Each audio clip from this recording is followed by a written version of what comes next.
Greetings. Welcome to Elite. And welcome to me. And you're welcome to me. You can have me. Yeah, hi guys. We are back in here again. And yeah, hi guys. Hold on. We are back. My voice through my because there. Bear with me guys, please, a moment. Things need organizing.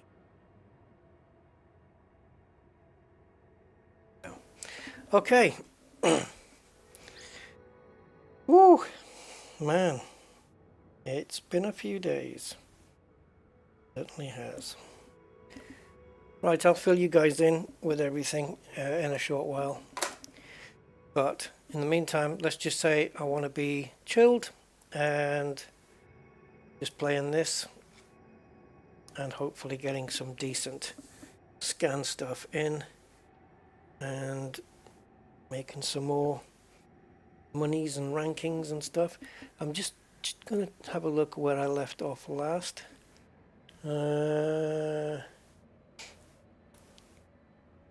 Looks like it was just this planet in this system. No, it doesn't. There was two.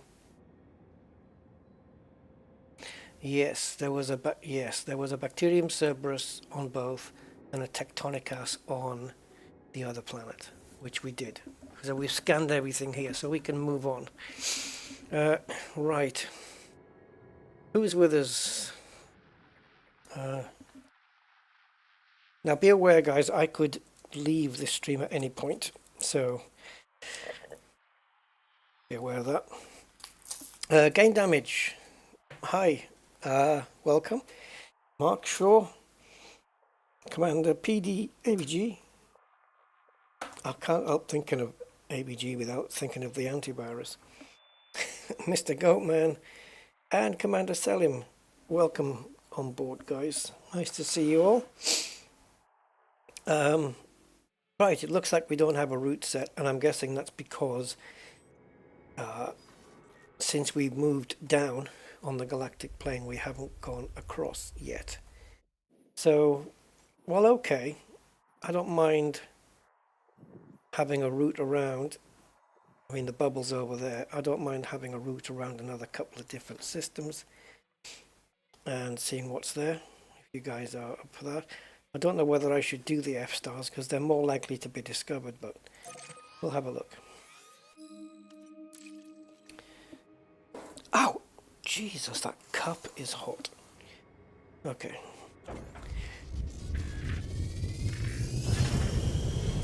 So yeah, I'll tell you about my last couple of days soon, guys. Just to fill you all in case I go quiet. Where are we going? Up.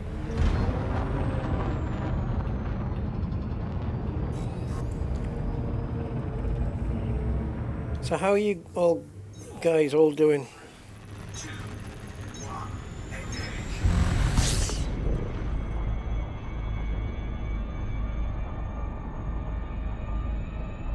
I wasn't sure whether doing this game was the best idea, but it's better than sim racing at the moment.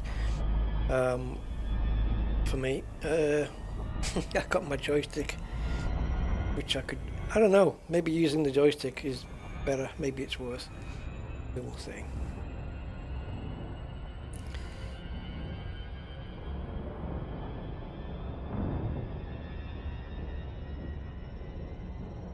Get this thing up. We'll get into the stream proper. So I think I've scanned a real good amount of stuff lately. Looking at the backlog of stuff that I've scanned on Elite Observatory Core, I'm going to make a number of millions. Hold on. Where are we? Yeah, we didn't jump. Where's the... Where? What? Where? What?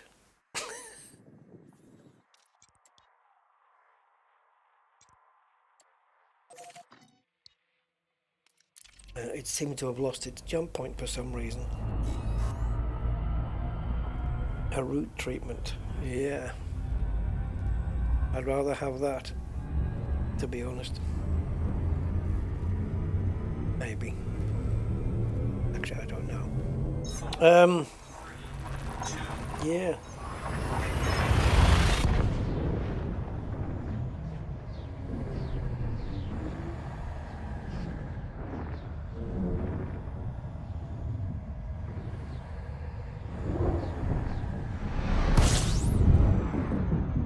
All right. Let's see. Has anyone been here before? Unknown. 3. Did it say complete? I didn't hear it say anything. Let's honk it. System scan complete. Yeah. Okay. What we'll do then is we'll head towards the bubbles and see if there's any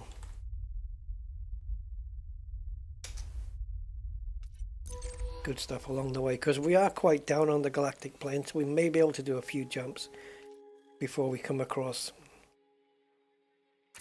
discovered stuff. 37. 47. Yeah.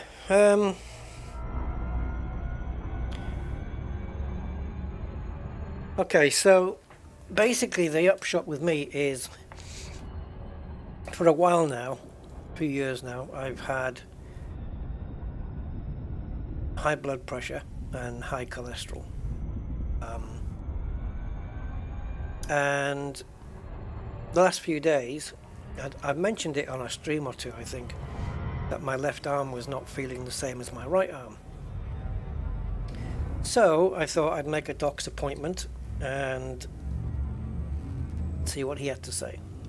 And I went yesterday. Yep, yesterday. Trying to keep up with the days. And he put the stethoscope thing on me. And he told me that I had a heart murmur. So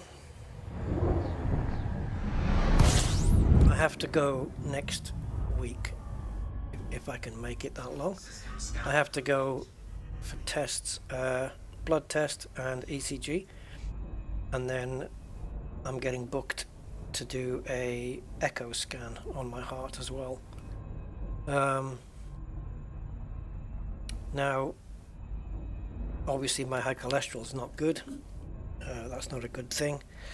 And a heart murmur on its own, 9 times out of 10, is nothing too much to worry about.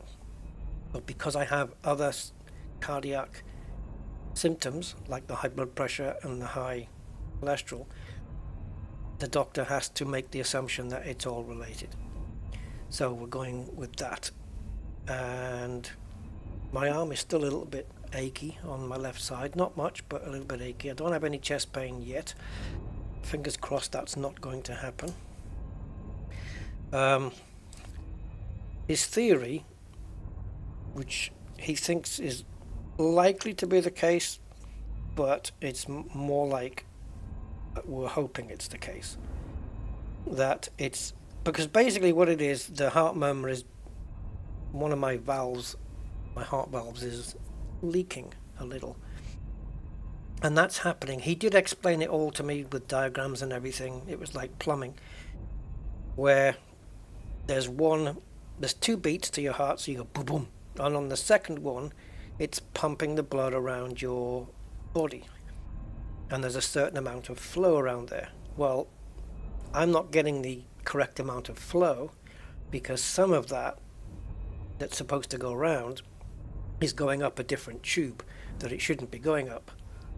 And yeah, so it's causing this valve to open and let blood back up, and it shouldn't be going up that way. It should all be going around. So his theory is that it could be the high blood pressure that's causing that, because it's like turning the tap on harder, more pressure, and it's forcing the blood to go up into this pipe that it shouldn't be going up. But if the blood pressure was brought down to a more manageable level, that it may stop doing that and flow normally. That's the scenario he's saying is likely, but we want to run tests to make sure. Now I hope that is just the case, but I've also got to worry about my high cholesterol, which I think is probably more of a worry. My blood pressure is between ideal and get the ambulance out. It's in the middle, so it's not good. It is high. I've got high blood pressure, and yeah, so I am anxious, very anxious, and I'm just gaming at the moment to distract my mind away from all of it, because I don't know, you know, it might all work out, or I could have chest pains tomorrow, and God knows where that would lead. So if I suddenly am not streaming anymore, then you'll know. But currently, yeah, I mean, I went to the chemist this morning to pick up some medication, unrelated, and just getting out the car, walking over to the pharmacy, which is like, I don't know, 15 steps.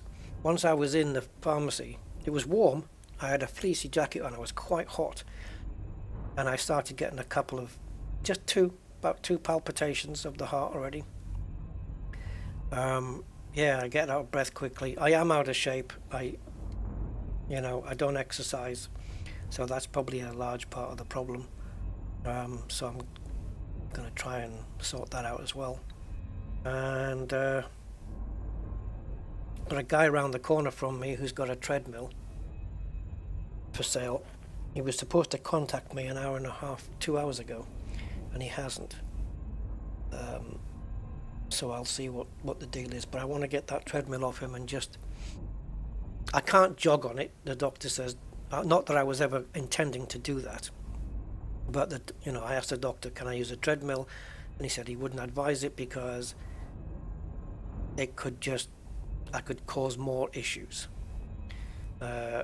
And I said, well, I didn't mean jogging on it, I just meant getting on it and walking at normal walking pace. And he said, oh yeah, that's fine, that'll be fine. So that was always going to be my intention. Now I do feel my heart. I can sense its presence there in me. Sometimes depends how I'm lying. I don't know if you guys ever get that, but if I lie on my left side, I can kind of feel it's there, but I don't know if that's just psychosomatic. I'm just more conscious of it, but it's definitely there. But like I said, no chest pain. My arm isn't in pain. It's just, it gets a little bit, don't know, it's a bit numb, I guess you could say, but it's okay. So that's what I was saying about using the joystick, whether that would help, because I think that's just bad circulation, and the bad circulation is down to the high cholesterol furring up the arteries and stuff. So I don't particularly I don't mind taking high blood pressure tablets, but to lower the cholesterol tablets, not really a fan of that. So yeah, that's the deal. That's where I am right now. That's the reality, and I don't know how it's gonna all pan out. Yeah, like exercise. Well, sometimes the weather's just not favorable, and it doesn't suit me to go out, so I don't. And I think if I had a treadmill, then I would use it, and I would get the exercise I need. maybe just 10 minutes, 10-15 minutes walking on it a day. Obviously it's not going to change much.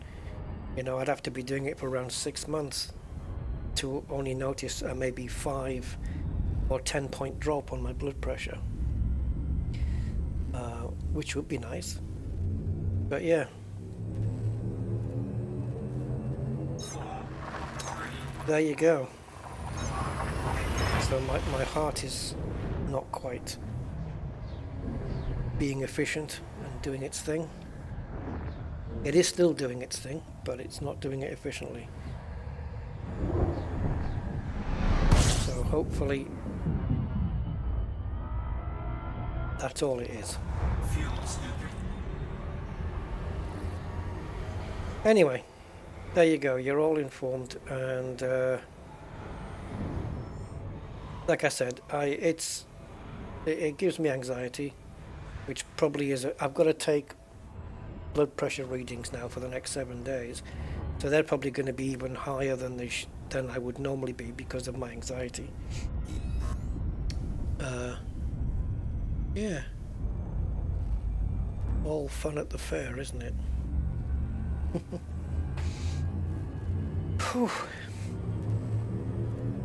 But yeah, there you go. My blood pressure, by the way, is stage 2 hypertension. That's where I'm at. Yep.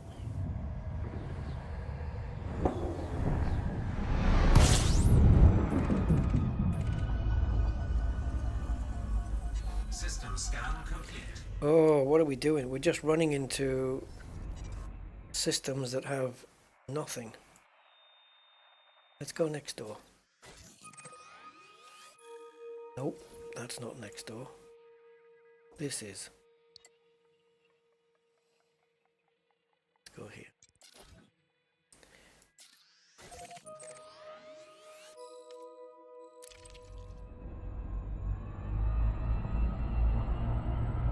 Hey, old Pixel, how you doing?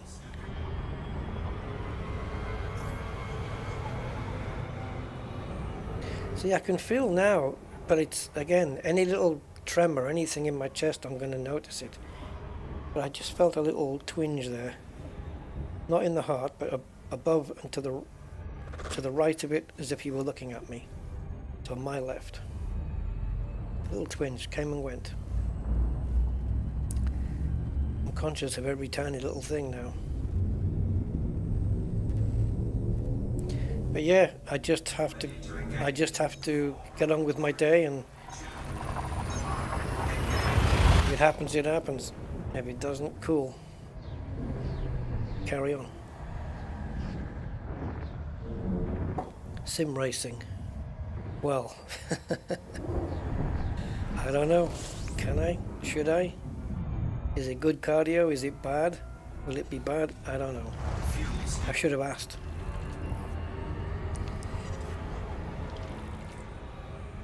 Maybe turn the force feedback down.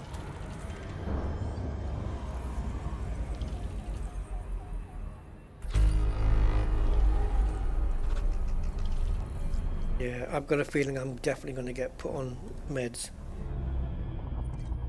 But they don't... discovered. But they don't want to do anything yet until I've had the thing. But to be fair, I suppose the...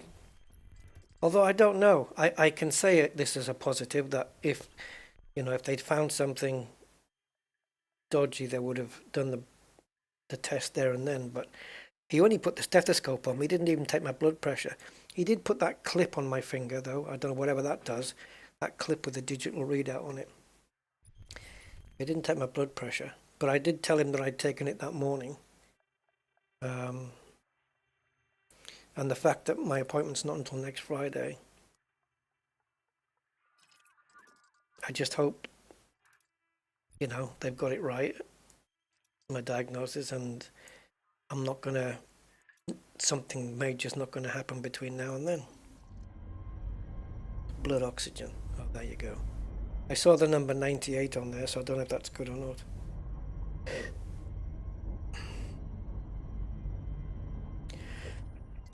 Right, there's no... Oh, for God's sake. There's no BIOS in here. Is that good, is it? About the only thing that is then.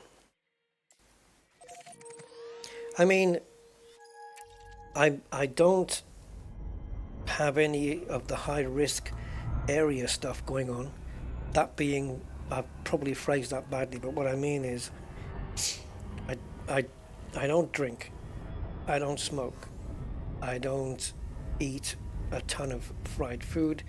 Yeah, I can eat some crap. I've got the munchies or pickies at night time. I can eat badly, but in general, I don't think I have a terrible diet. It could probably be improved, but then couldn't anybody's, you know? I just don't combine it with exercise. The most cardio I get is sim racing. Or walking around the supermarket. That's pretty much it.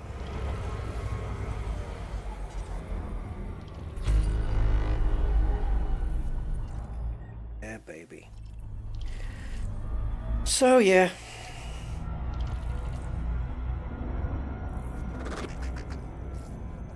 Need to get my cholesterol and my blood pressure sorted out. And then maybe everything will return back to what it should be for somebody my age.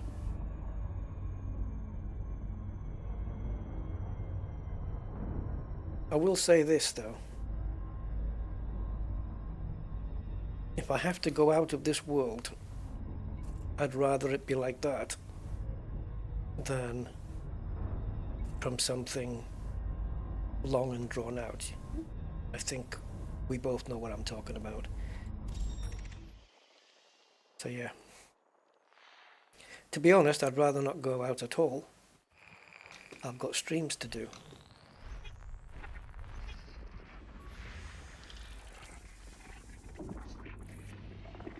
Yeah, well, my blood pressure today was 157/93 with a 97 pulse.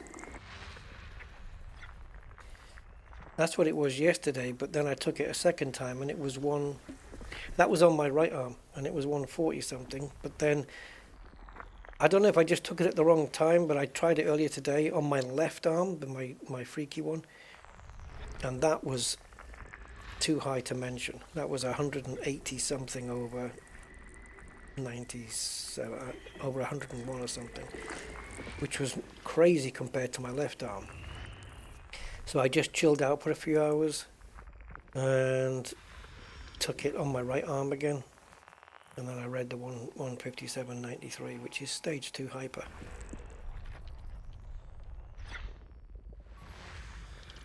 Which is, and you know, this is ever since I've been in the UK.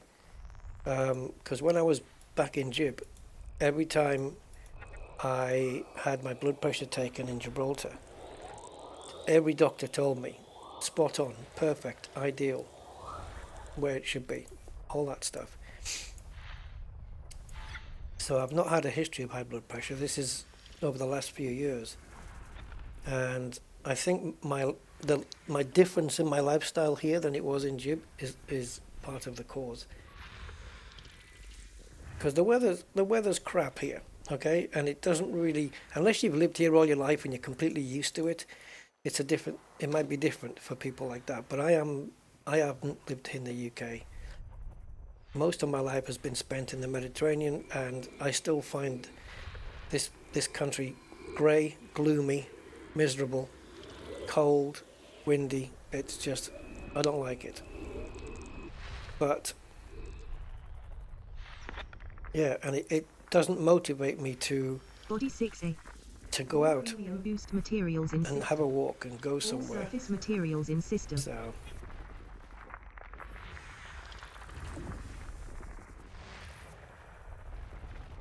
if it turns out that my heart's not going to kill me anytime soon,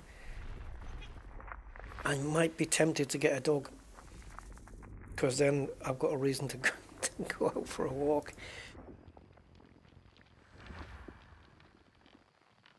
No, but this isn't a new thing, Heath. Well, yeah, I mean, I think my blood pressure is just down to lack of exercise and just not eating the greatest diet of all.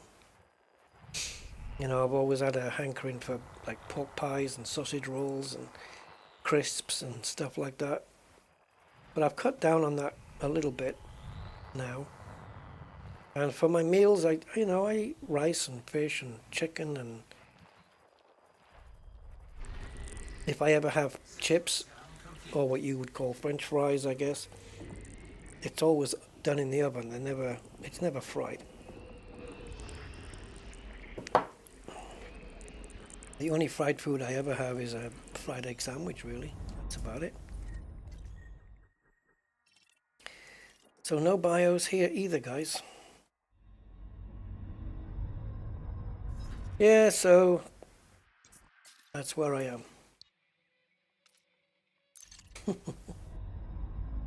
It's life, I guess. And you know what makes it a little bit more anxious for me? Is that I am the same age that my father was when he died of a massive heart attack. However, his lifestyle from his generation was very different to mine. Very different. He did like a lot of fried food. He did like to go out for a drink with his pals at the working men's club every night. He wasn't an alcoholic, but he did like to drink every night with his pals, and he smoked. So it was smoking, drinking, fried food. I don't do any of that stuff.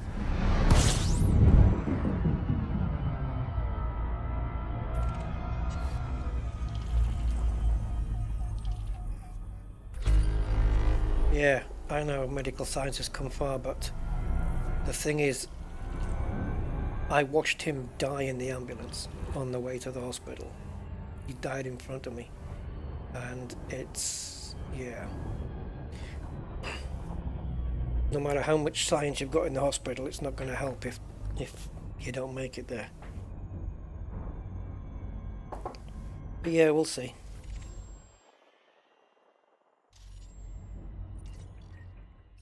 Oh. Ooh.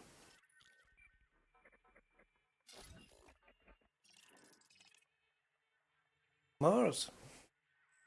Commander Mars. Is that the same Commander Mars as I'm thinking of?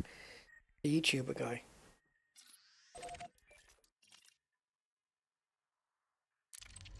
Yeah, little Poochie.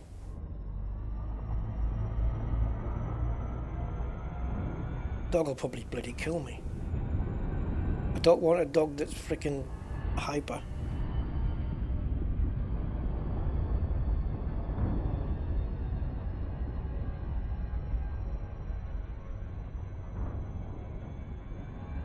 Oh, what am I doing going towards it? I don't even need to do that.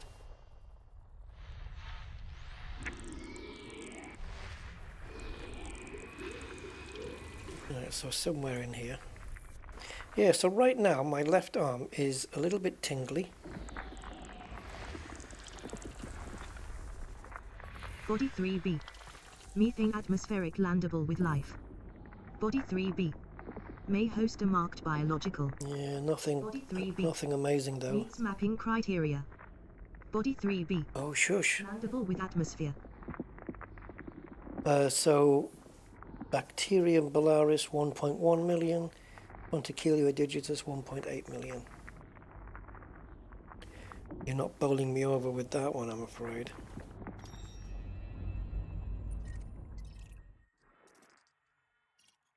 Let's try this fella. Track IR. Yeah, Track IR is cool, but I had Track IR, I don't know, 3, 4, whatever it was. 3, maybe. Yeah, 3. It's freaking weird though. A cat? I don't think so. That's not happening. No, dogs. No comparison between a dog and a cat. Dog wins every time. See, just sniffing there. Ooh, I could feel a little twinge in my chest. Guys, will I see out the stream? Body 3 AM. Methane atmospheric landable with life. Body 3 AM. May host a marked biological. Okay, it's the same Body stuff. 3 AM. Meets mapping criteria. Body 3 A. Landable with atmosphere. It'd be nice if they were able to program that voice thing. But instead of just being repetitious, it just said body 3A and then just listed all of the things about it in one go, instead of breaking it up into all these different sentences.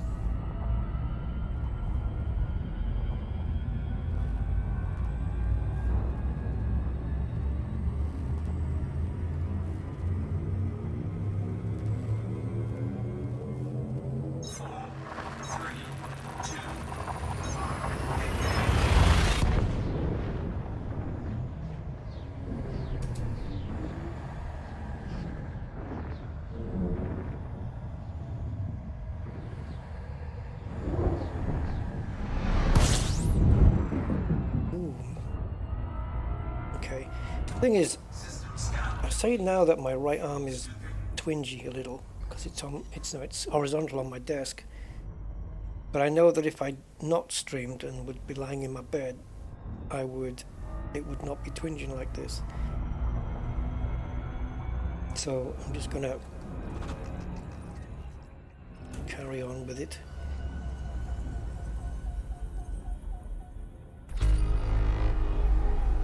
Let's just plan the route home, I think, right?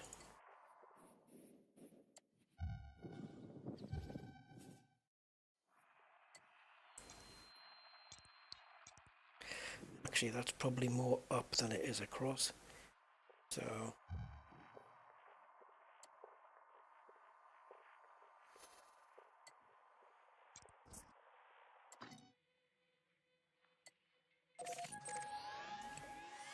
okay, we'll plot a three jump route.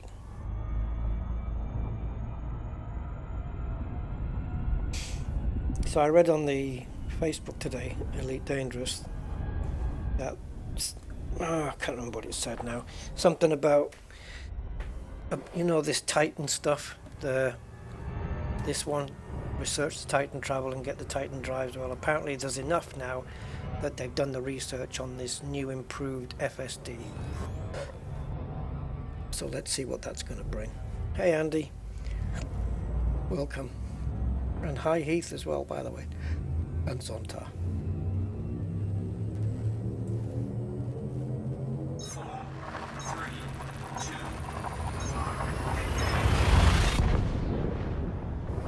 Oh, and as if things aren't worse enough, I haven't got any of my tea bags left. I thought I had another box, and I don't. And then I've got issues with the car as well. It's going for an MOT tomorrow. There's a story behind that as well, but let's not get into that today.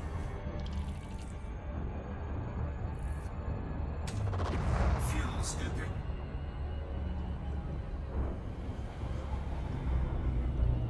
Oh yeah. Stress, man.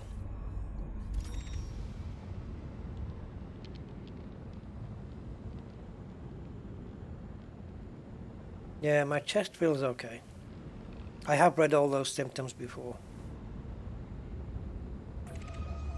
My chest feels okay for the moment. I mean, I do feel... I don't know if I can call it pressure. But just locally where the heart is. I don't know if I would call it pressure though, maybe. It's just a... I don't know, it's a feeling. More than anything. It's like it's letting me know it's there. I guess it's the same feeling you would get. I was gonna say with mild indigestion, but I don't know if it's even that. I don't know. All I do know is it isn't painful so far. Go back out here on here again. Okay. Where's the sun?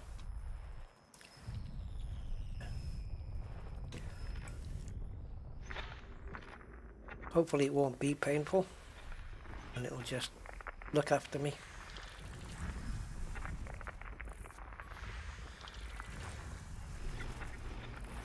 This has all come about since I valeted that car the other week, 2 weeks ago.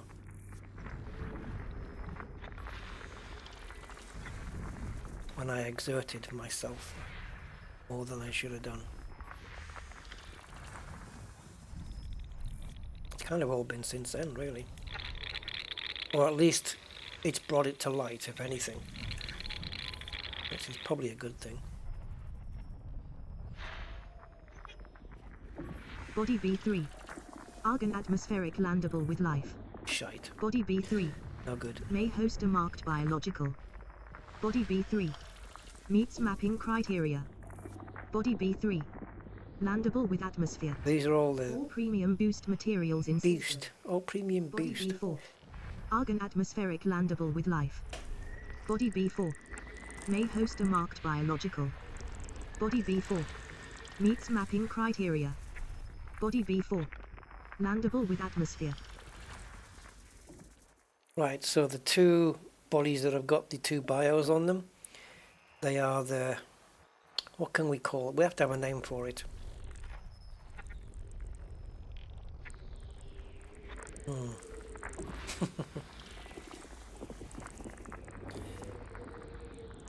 Like, I don't know, you guys would probably call it the dollar store, pound shop.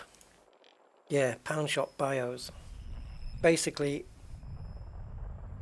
Bacterium versicolor, Fonticulio campestris, 1 million each. Obviously with the bonus 5 million each, which is nice.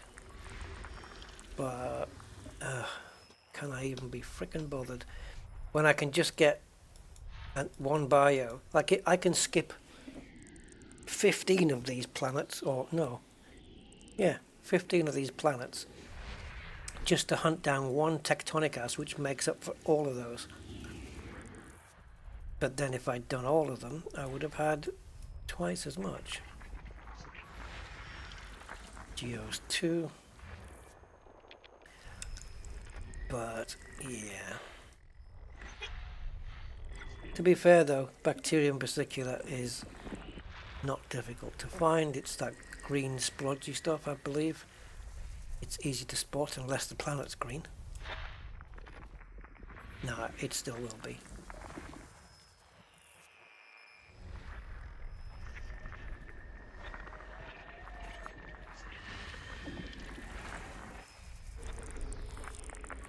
System discovery complete. First body to map is B4. Shall we? Maybe we can do one of them and then see how I feel about the other one. Let's go.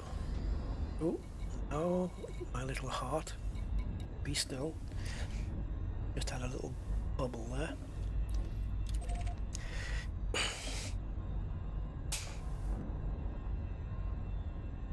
I reckon if I had gone to the doctors, I wouldn't be picking up all these little tiny nuances.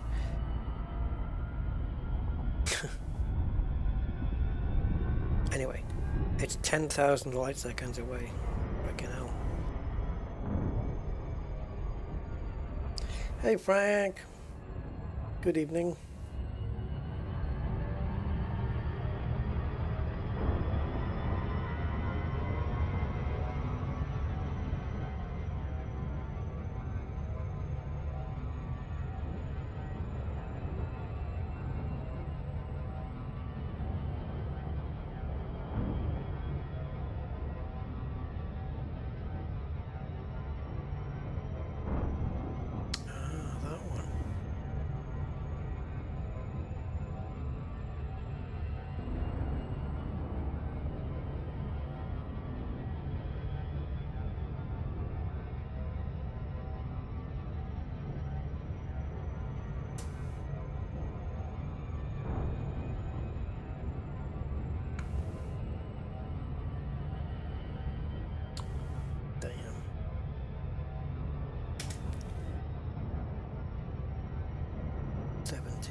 Yeah.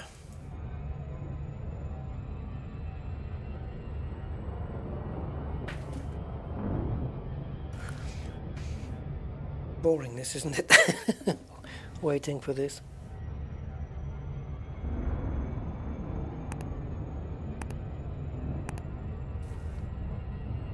I suppose on these systems like this, while you're waiting, you can try and figure out how many words you can make out of the system name.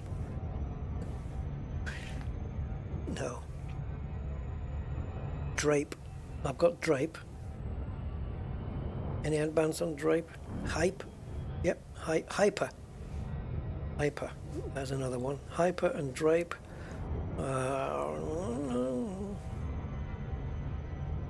Bray. Ready. You can't have the numbers. You can't use the numbers.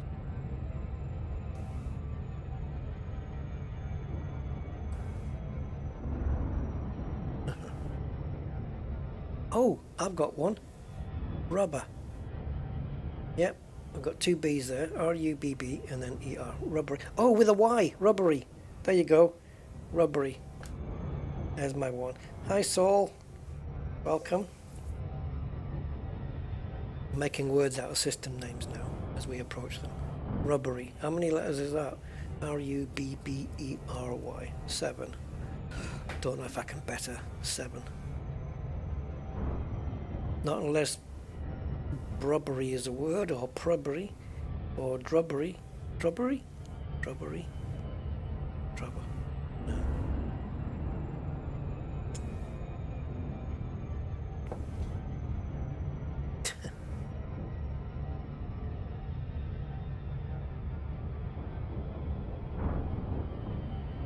So yeah, vesicular campestris. I think let's just do one and then move on. I remember doing this last time. There was 2 planets with the exact same stuff on it. We went down and did them, both of them. Fonticular campestris. Oh right, Commander Selim. Well, we can allow that as well. Just whatever you come up with, we'll just allow it. How about that? Because I mean, look at the name of the system, for God's sake. What does that even mean?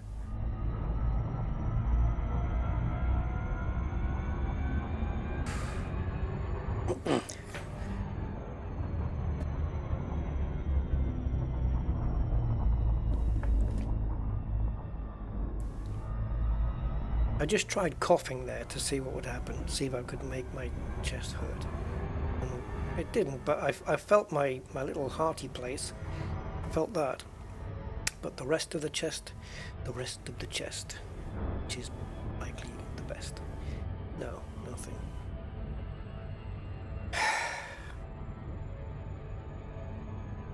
How the hell am I going to survive another week? Ugh.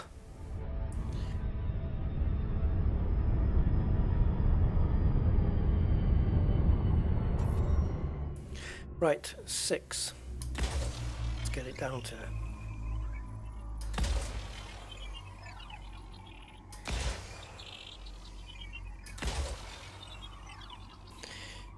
Prudho, dry.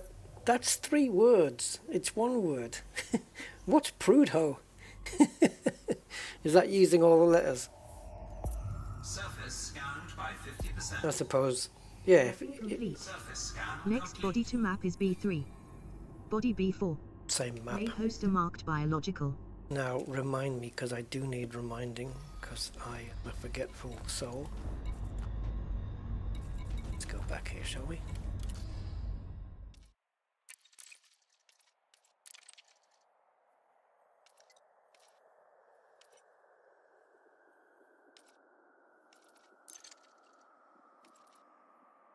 Oh yeah, these buggers. Oh, towns. Oh right, so proper names as well, eh? Zontar breaking all the rules there. A dry day in Prudhoe. Okay, it's a good one. Right, so I think both of these, the font the font and the backy and the font are both easily spotted. So let me just make sure this is yeah, it is. So that big blue turquoisey chunk right in front of us. What, a dry day?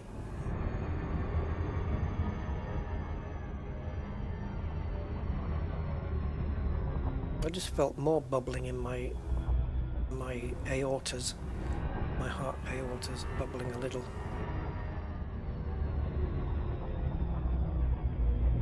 It can't be deteriorating that fast, surely. Orbital flight. Jesus.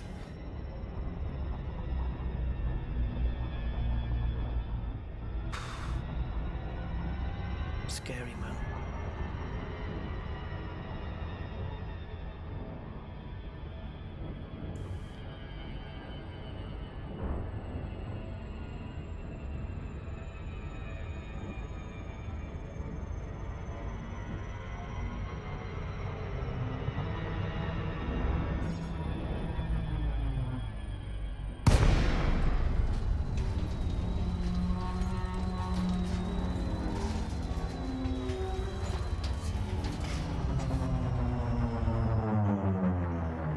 Wow, okay.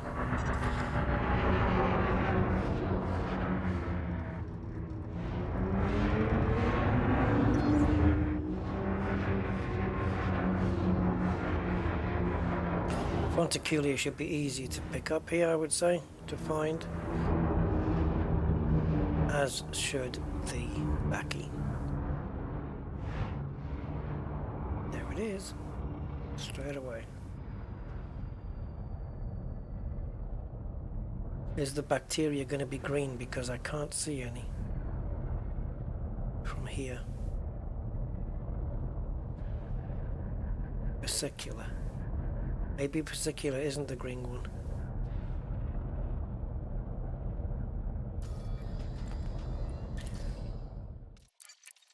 Confirmation incoming.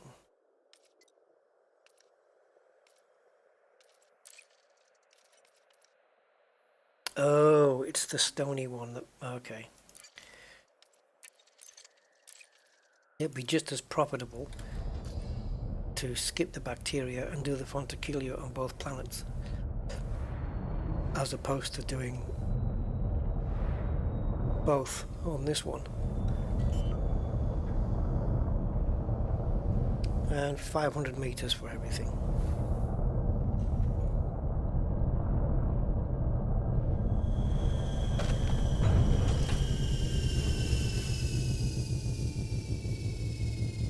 Oh, what was it I was watching the other day talking about pink? It's a video on YouTube. Don't know if it was to do with sim racing or... Oh, I think it was a car mechanics thing. I was looking up information about... Yeah. It was a car mechanics thing. I was just looking for some information. And so I was watching this video, a how-to video, just to pick up another couple of extra bits of details. And I can't remember where the guy was from. Might have been America, might have been somewhere else. Might have been Europe. Probably Europe, I would say. Yeah, Europe. And I had to, I stopped watching it because you'll never guess the reason. Campus risk scanned. Hold on. Base value 1 million. Minimum sample distance 500 meters. New codex entry. Fonticular campus risk. No. Right, so he was in the middle of, well, in the middle. He was some way into explaining things. And I noticed he was wearing pink Crocs. At that point, I could no longer take him seriously. So I had to go to a different channel. Find out from someone else, someone who actually took themselves a bit more serious. Pink Crocs. Crocs are bad enough. I mean, Crocs are bad enough, but pink? Serious? I couldn't handle it, guys. Couldn't deal with that. I'm crocophobic. I didn't get out and scan that other one. Crocs are shoes. They're a certain type of shoes. They just look ridiculous, in my opinion. I didn't scan the previous one, did I? Didn't get out and scan it. Doesn't matter. It's next to the ship. It'll be the one I go back to. Oops.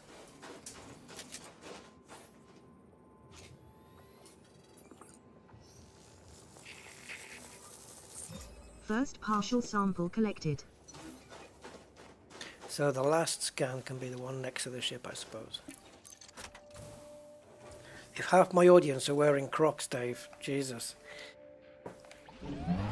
then I have certainly misjudged them.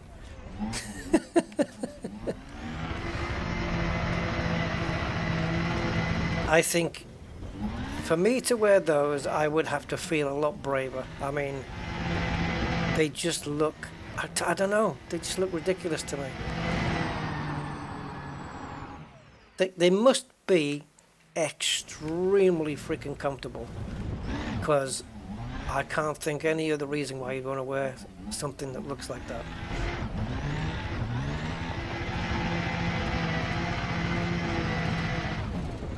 Oh my god, my heart, guys, honestly. I really feel it, you know, I really feel the pressure on it. Tingly arm and pressure, I can feel like my heart. Yeah, I can feel it there. Fucking scary, man, this is. No, it didn't have any socks on. That would have made it just worse.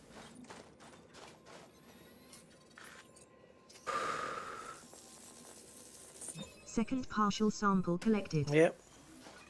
Plastic shoes with holes. They look like something like maybe, I don't know, like a 6-year-old girl would wear or something.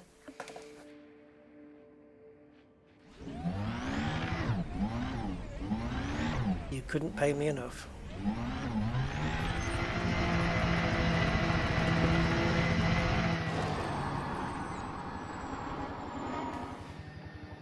Is it me, or has the SIV been slowed down? For the last few streams, it's never seemed as fast as usual. Sometimes I have to keep looking to see if I've got 4 pips into engines.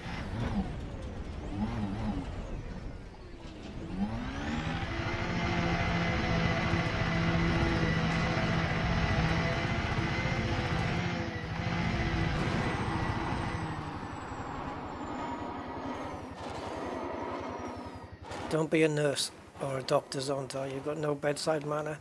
It's freaking me out even more.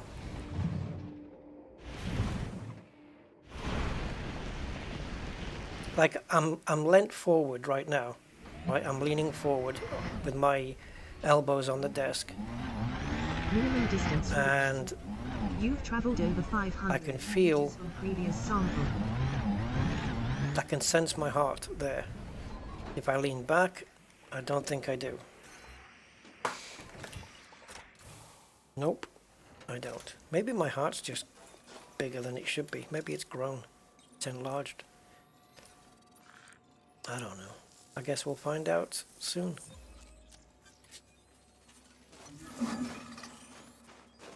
Sample collection complete. Oh, the Crocs? Oh, right. You've seen them? Yeah.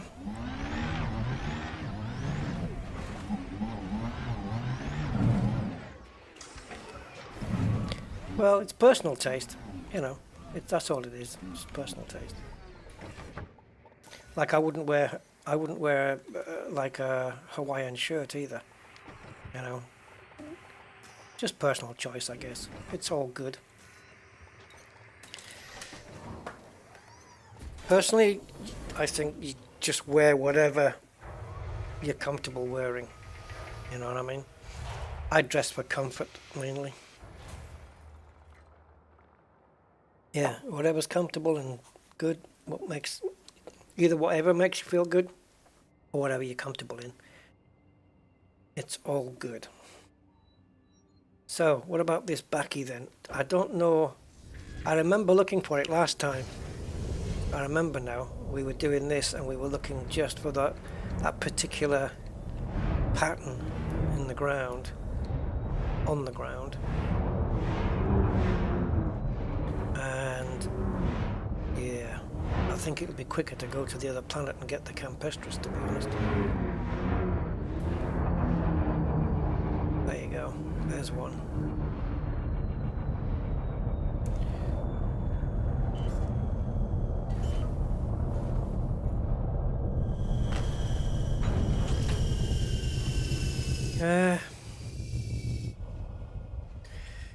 You've worn you've worn wooden clogs?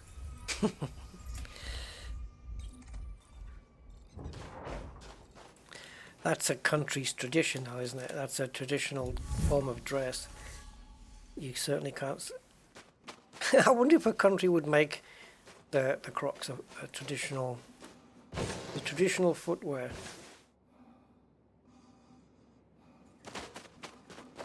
So in the UK it would either be that or Dr. Martens, I suppose.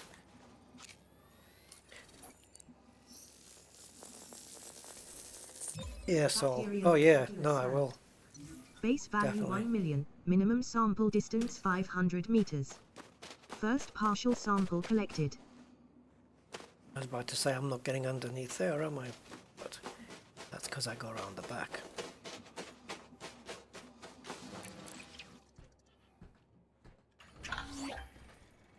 Okay.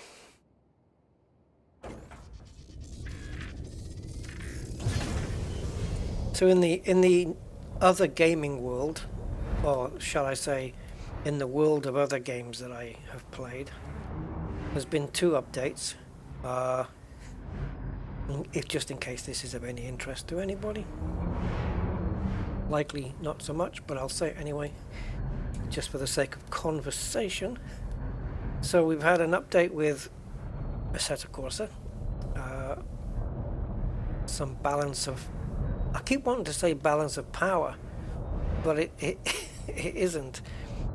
Yeah, some balance of performance changes, where the car that was fastest, oh she's talking over me. 500 meters from previous sample. So the car, you know the new Nordschleifer thing? So the car that was the quickest around there was the Lexus. I think it did it in under 8 minutes, which is freaking nuts. So the update has given it a 35 kilogram weight ballast to reduce its, because on the straights it was just caning everything. And so yeah, it's had a bit of a nerf there with 35 kilos, and so there was a 500 meg, whatever, update meg, 500 megabyte update for that. And also in the flight sim world, all the Boeings have been updated to a new version. I have no idea what the differences are. Ooh, Jesus, my heart just had a little flutter there. It just bubbled like a boo.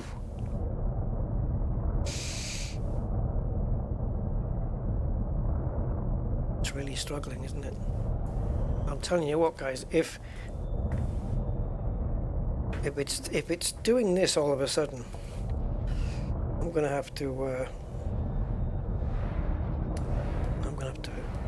maybe make a emergency phone call at some point.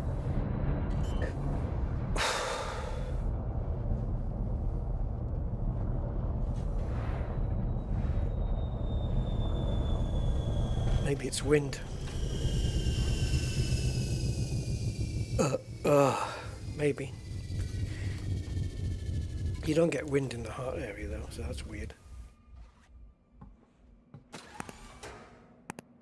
Right, I'm facing... Okay, so this way.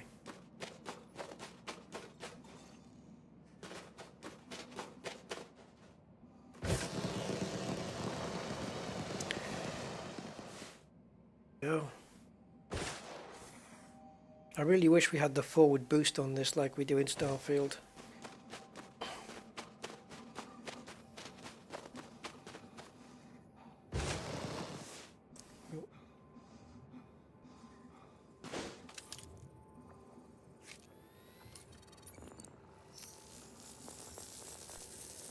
Second partial sample collected.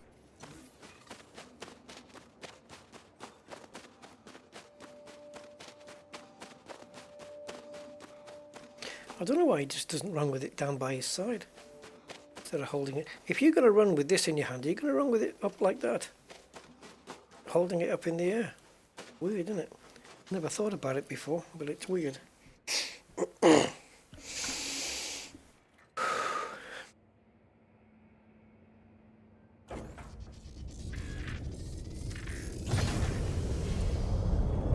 Okay, one more then.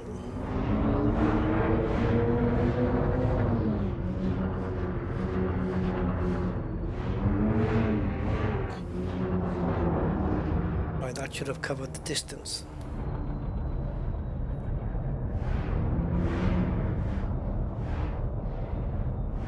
I'll bet you the other planet is the same color. Everything's reached. Gonna be looking the same. 500 meters from previous sample.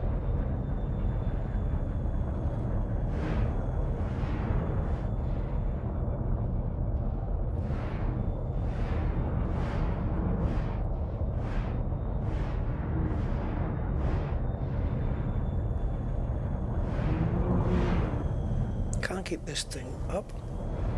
Hey, Metaparcel, hi. A lot of ads? Yeah. Are you on PC? Because I would definitely recommend an ad blocker.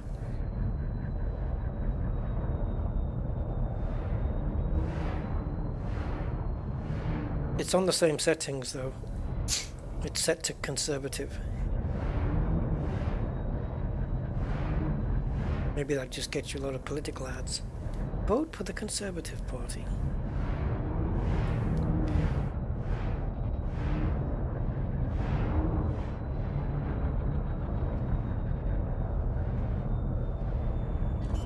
I actually didn't see that. I was looking elsewhere. Doesn't this look like the top of a scoop of ice cream? Anyway.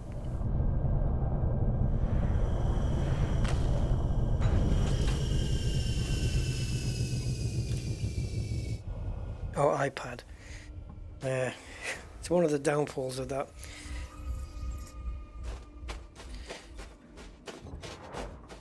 No ad blocking.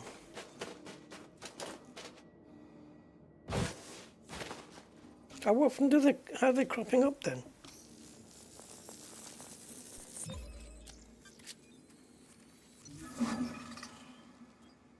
Sample collection complete. Ouch.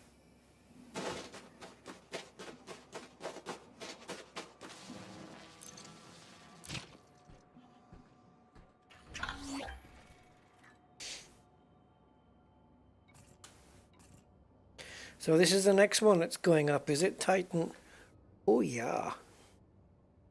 Continues to lose ground.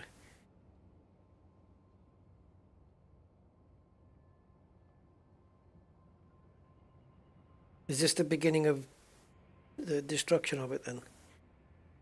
Because this mentions about taking back territory. Or territory.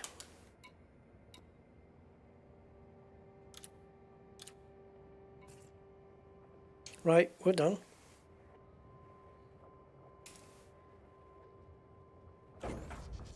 Vámonos.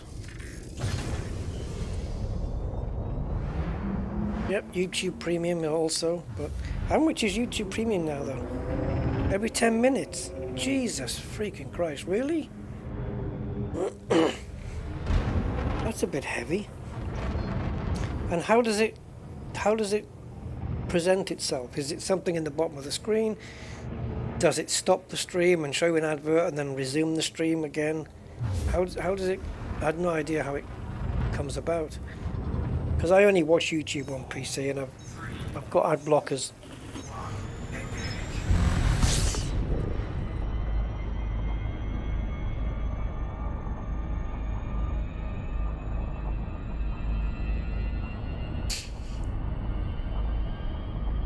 I've no idea even what type of adverts. You know, full screen, little bit in the corner, or a little strip across the bottom. No idea.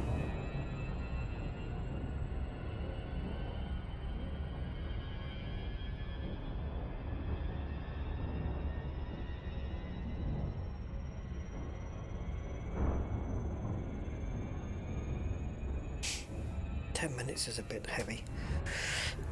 Excuse me, guys. Couldn't mute that one.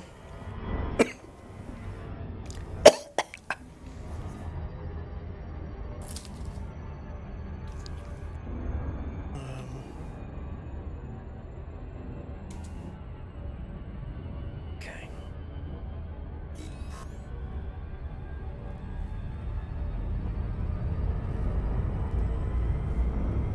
So yeah, passing up 10 million.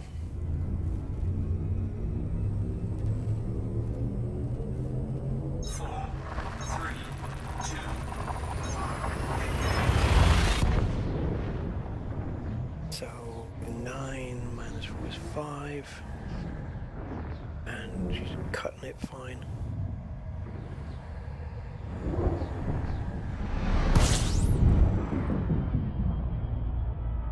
Hey Ramon, not so good, to be honest. But yeah, trying to get by.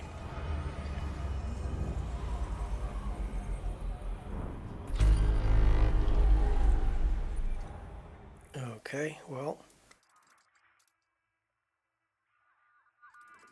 someone's been here before. We've only got one possibility of a buyout, and it's friggin' miles away. So the only thing that's going to get me there is a very lucrative planet. Otherwise it can just go to hell. Great. It's one of these guys. Thanks, Ramon. So do I.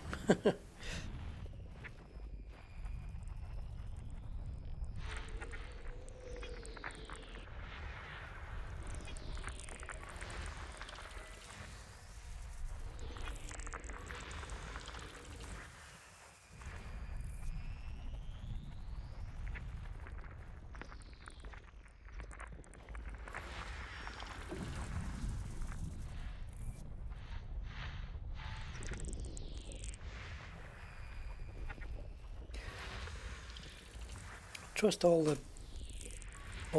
here we go. Ammonia atmosphere. Whoa. With life. Holy crap. Body D3 may host a marked biological. Oh god. Body D3 meets mapping criteria. Guess where we're going. Body D3 landable with atmosphere. Oh boy. We're off to see the wizard. Worst case scenario, 9.1 million.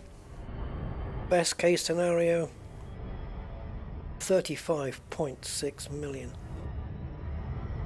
The big numbers on this one, well, let me show you. So let's get the window.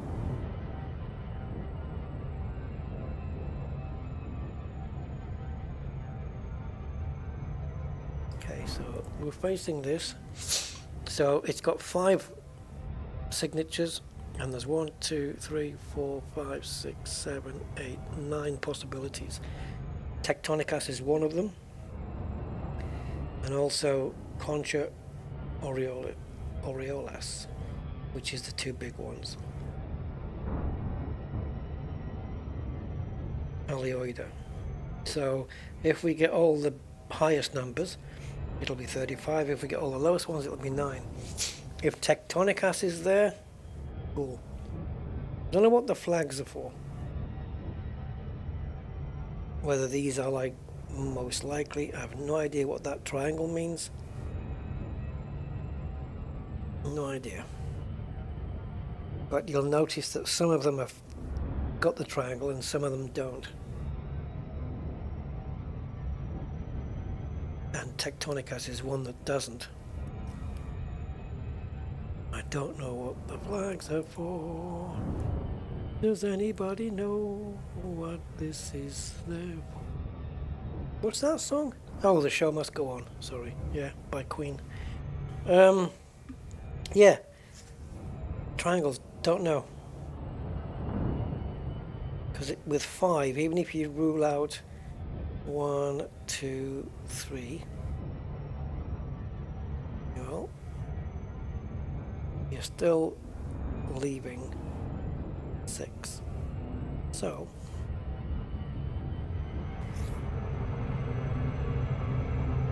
oh right, I thought you can't be there already. Yeah.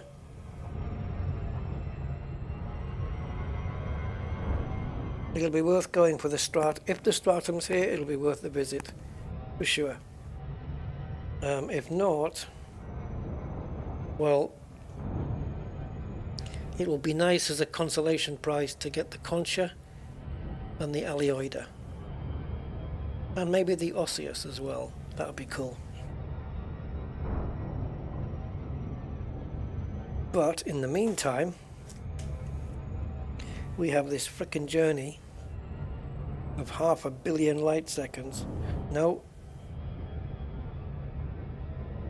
Half a million, sorry. My brain in no work.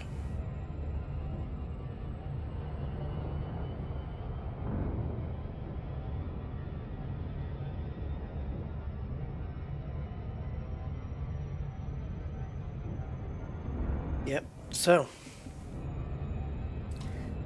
what shall we do in the meantime? Let's play I Spy. Doesn't work.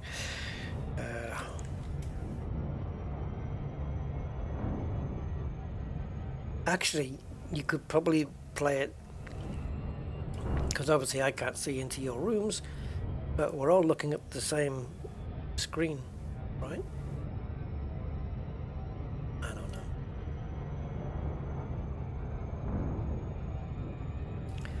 I Spy with my little life at the beginning with S. Only 2, maybe 3 choices. I don't know, 4. Space, stars, ship, and scanner, shields. I don't know. There's elite rank players. It doesn't rank you in terms of money.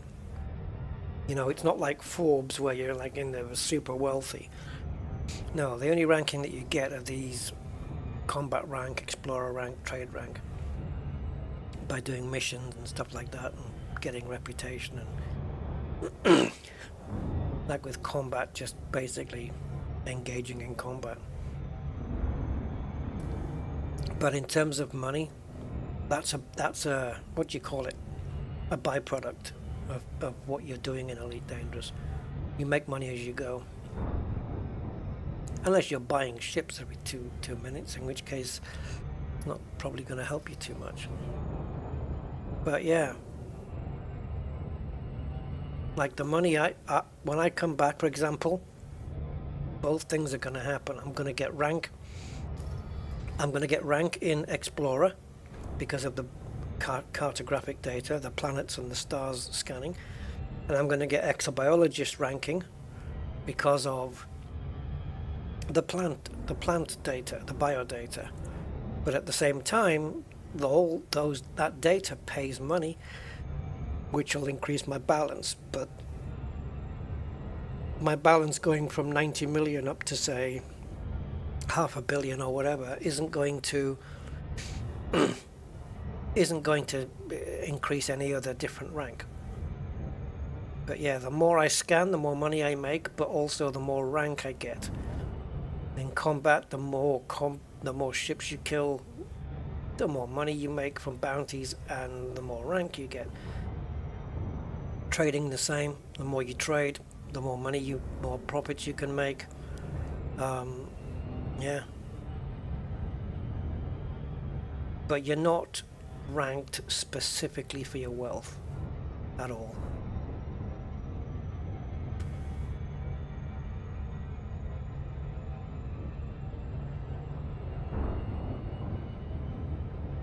Well, rank and profits kind of go, for the most part, they kind of go hand in hand, yeah. And mercenary, I haven't got any on there yet because I haven't done any ground missions. But you rank up by taking missions, and missions pay out.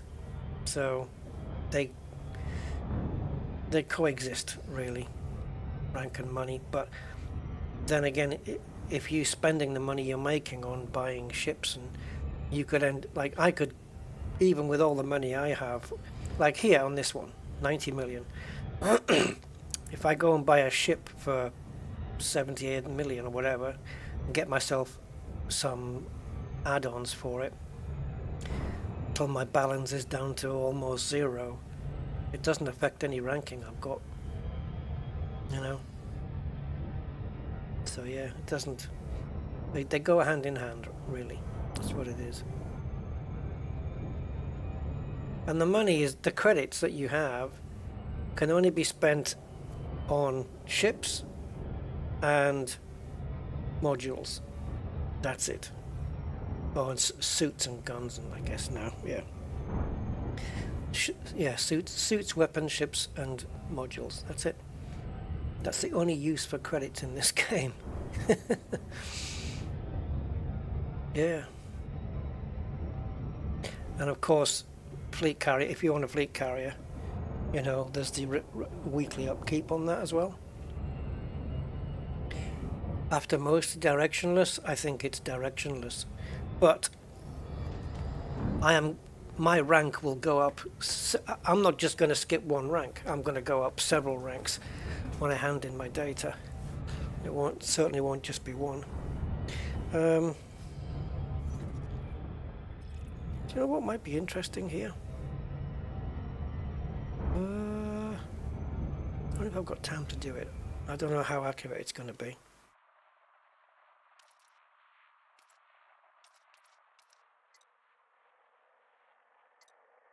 If I set the population to something that isn't... Oh, the wrong one. Actually, no, it's not wrong. Right? No, not wrong. You max out, and you get near max. There we go. And then we bring it back. So we're not at the end. There we go. And let's see if there's any dots around here. I'll be amazed if there is, but if there is a population, a star with a population on it, that means we can hand in our data straight away. I mean, you would want to hand it in somewhere where you can gain reputation, right?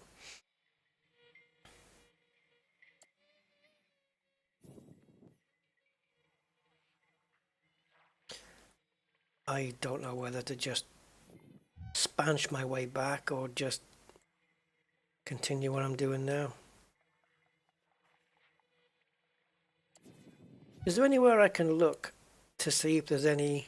Actually, no. I was going to suggest a fleet carrier, but I'm not really interested in paying 25% tariff on stuff. So yeah, that's not going to happen. Oh, we better reset that. I think it does reset. Yeah, it does. There we go. Auto resets the population thing. Yeah. Elite, very dangerous. Very, very dangerous.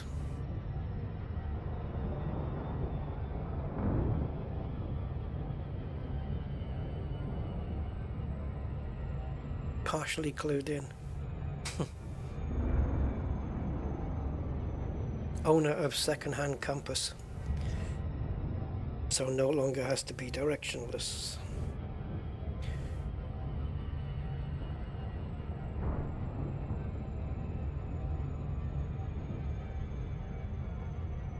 So mostly directionless would mean that you at least are partially directional.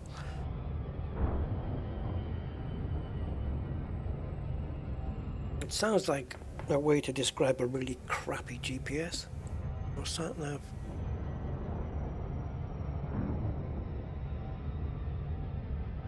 Pathfinder, yeah. Yep, and that's not including this trip.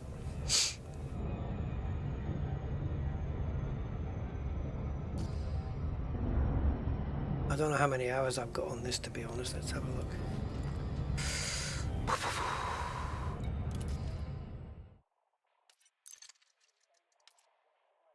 Two weeks, 1 day, 7 hours, 7 minutes. A little bit on board.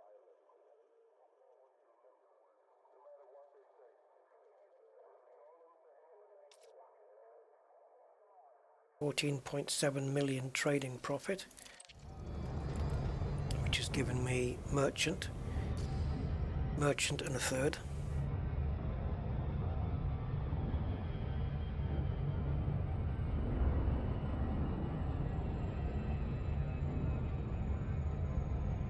Okay, Planet D3, have you been worth my time and everybody else's time as well?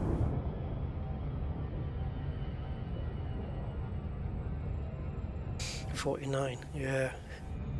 Well, if the Tectonicus on here, I'll earn more than that with by just scanning Tectonicus. That's going to work out around 95 million just scanning that. Because it's, oh no, it won't be. Yes, it will, yes, it will be, because it'll be first footfall. Yes, if there was footfall here, I probably wouldn't have bothered, because I wouldn't get the bonuses. But because there's no footfall here, nobody else has landed with their feet on the planet, I will get the exobiology bonuses. And as such, makes it worthwhile. Because it's 4 times the value of the plantage that you're scanning. So you got 4 times that, plus your original price, so it's, yeah, it's times 5 basically.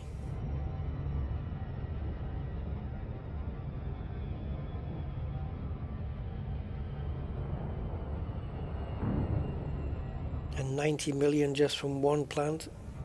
Oh yeah, I'll take that.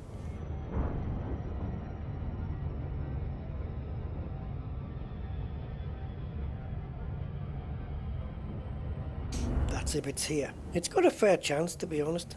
Tectonicus. Got a fair chance to be here.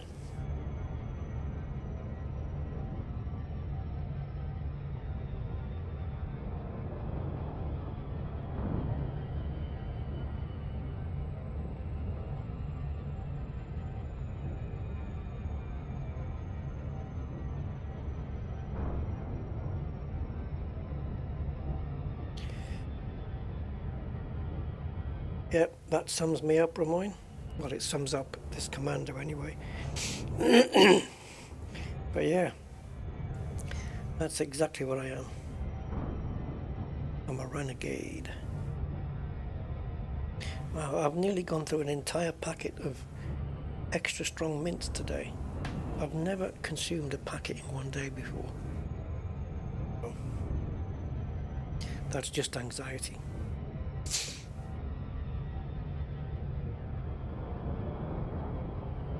Only 4,000. Yeah. That's a lot more than what I have. 645 was it?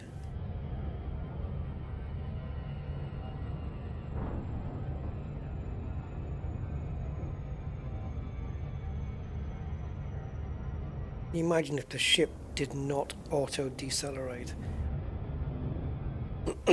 I mean, you would have to know when to decelerate, which is, it's a long way back you have to start from to allow the ship time to slow down. But if you didn't, can you imagine how fast you'd whiz by this planet? And the loop of shame would be ridiculous. probably be 10, 20 or 30,000 light seconds out just to do a loop of shame. You go past here so quickly.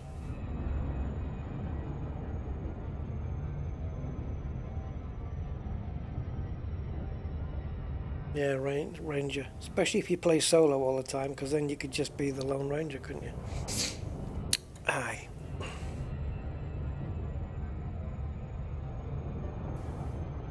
Hey, you know what, Donta? We have got a dry day here in Prua.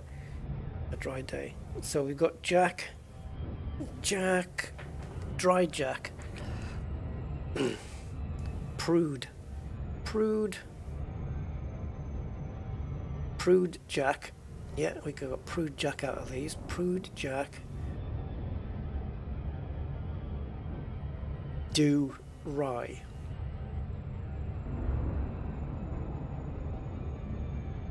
Or Do Rye, Prude Jack. That's the kind of bread I want. Anyway. So, we're looking for Stratum, Concha, Alioida. Oh, shoot. Of all the times for me to look over on the chart, I picked that moment.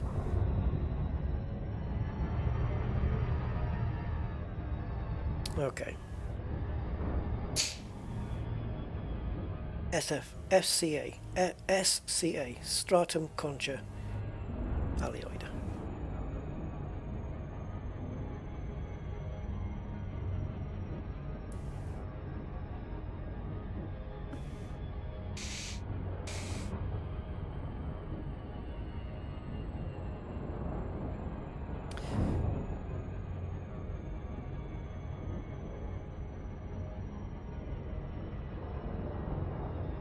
Ideally, I want to be on the light side, so just slowly spin this round.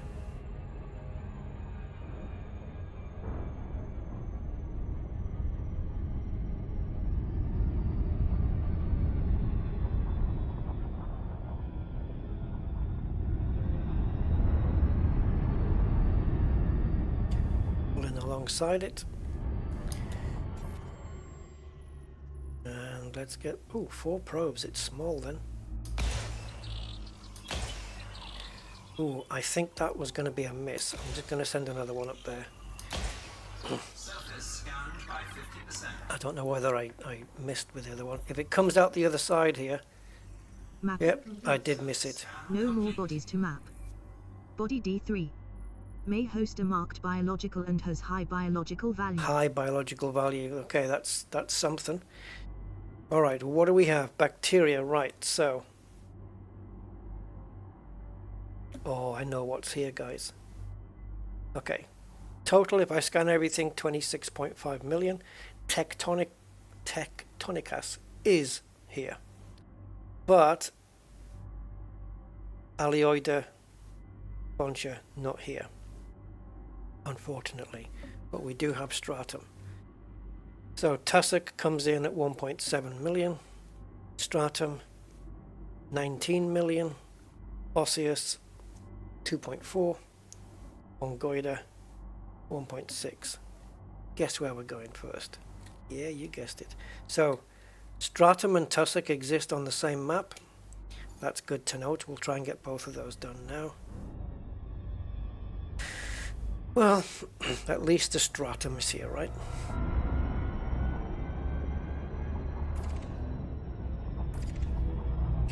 Just wondering whether to go. Let's go down here.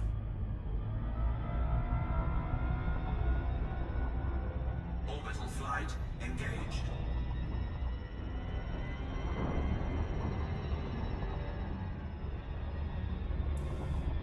So on this turquoisey smooth bit is where I want to be.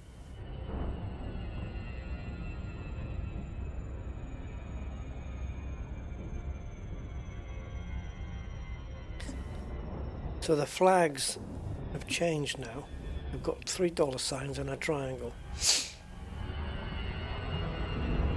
Oh, I don't understand the flags.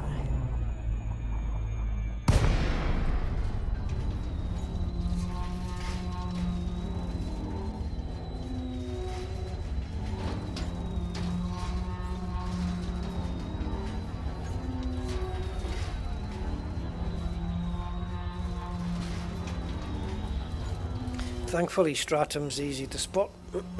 Tussock, well, there's no Futexa here, so it shouldn't be difficult to spot that. But the space cucumbers in Stratum, yeah, or space cabbage, depending on how you look at it. Low gravity as well.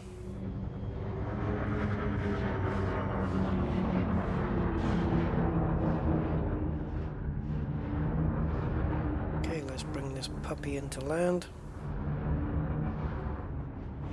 Something's got to be in the area. Okay, so stratum everywhere. There's a bacteria as well. Let's bring her down here. I can see 2 bacteria from here. 3 maybe. 3, 4. I don't know. Yeah. There's plenty of bacteria around as well. Stratum is 500 meters. It's only the osseous, which is 800. Everything else is shorter. Let's go get the stratum for a stratum.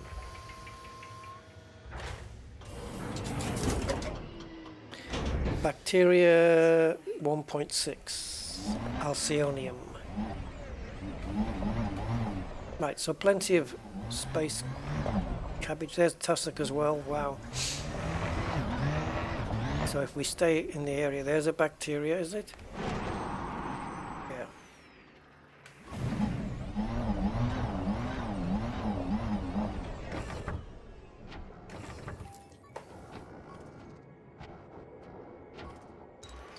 Lucrative landing spot. Stratum tectonicas scanned. Base value 1901080. Minimum sample distance 500 meters. Well, yeah, whatever you're up to, Meta. Washing a dog while listening to one.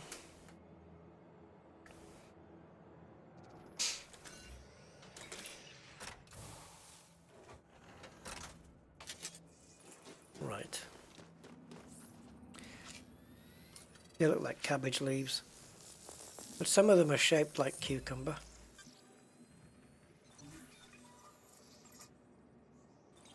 Oh, it's not dark on the planet, is it? It's just that my lights are on, making it look like it's night time. Okay. Right, so First partial sample collected. let's go this way.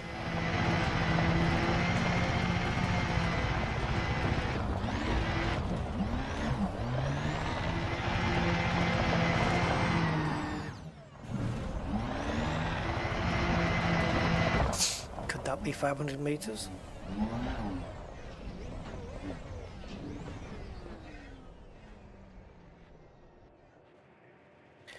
By the time she tells me, and I've got out and found out for myself. Yep. Minimum distance reached. Yeah, you're too late. You've traveled over 500 meters from previous sample. It never used to lag, but it Partial certainly does sample now. collected.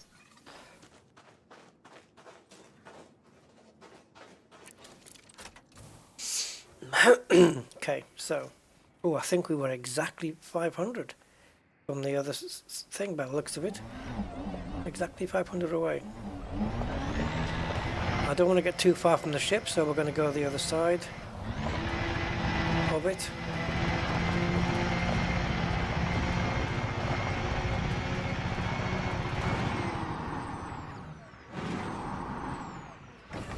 Just to be sure, I'm going to take this one.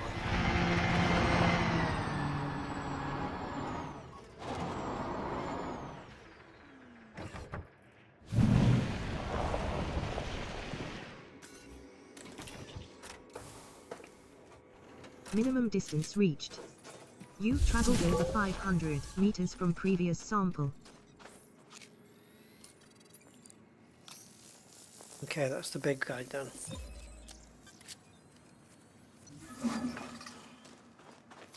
Sample collection complete. Is the hell's this one? Osseous or fungoida?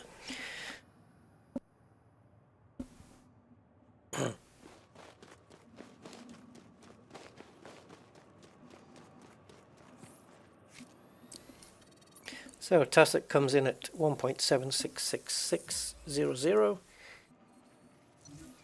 Get that one.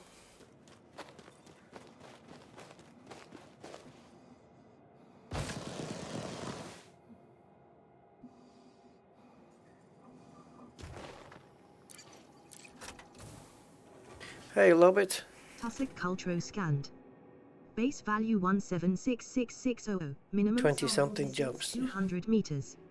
New codex entry. Yeah. If you go to planets though that where you have the first footfall, you get the bonus, which means you get paid ×4 on top of what you already have. So if something is 10 million, you'll get paid 40, which means you'll be pocketing 50 million.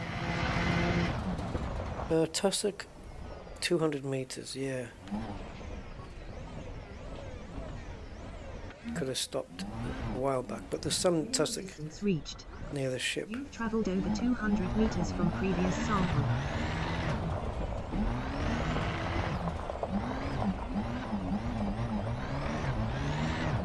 Tussock might be easier to spot with this on.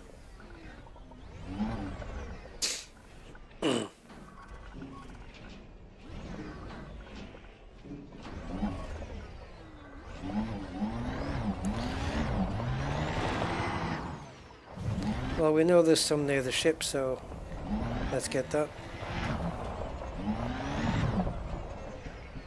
No, tricked me.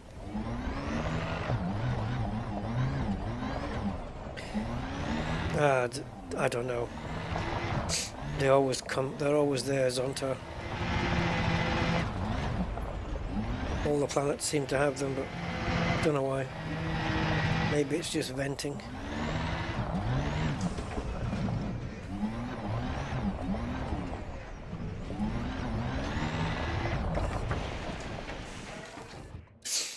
Oh, I'm sniffy.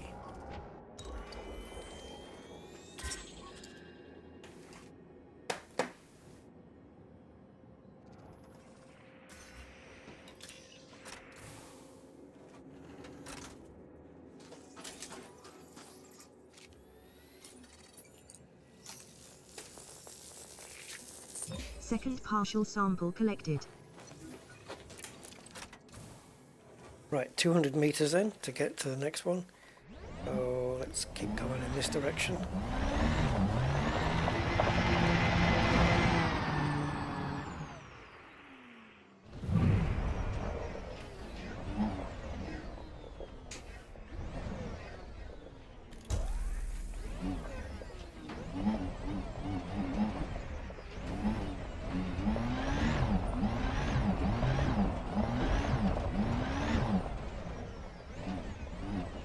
Minimum distance reached. You've traveled over 200 meters from previous sample. Yeah, and the rest.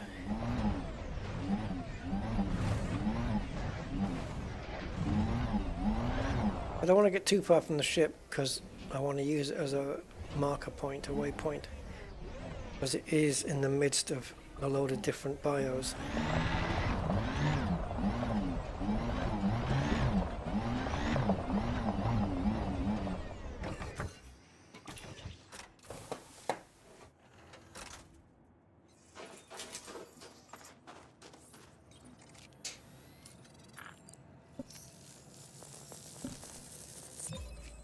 Cool.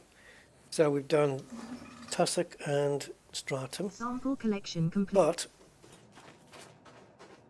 we know that they both, Tussock and Stratum, both existed in this environment, in this map. So there is a house in New Orleans, obviously, but there is bacteria around here as well. I believe that's what I saw.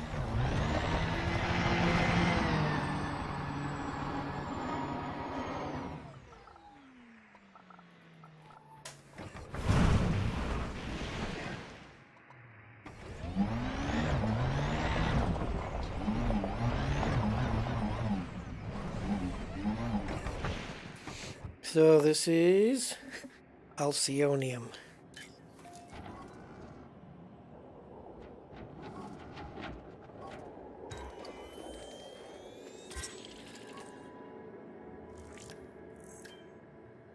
$31.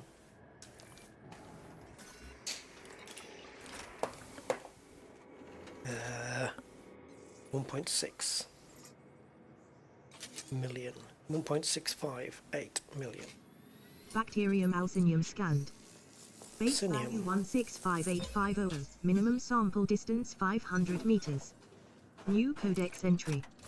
Bacterium Alcyonium. Green. First think- partial sample collected.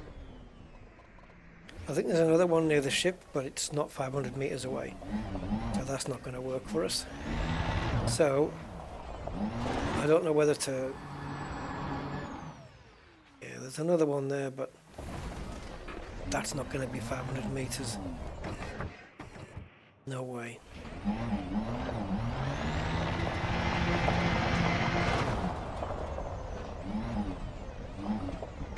Well, you know, they are easy to find. There's another one further up ahead.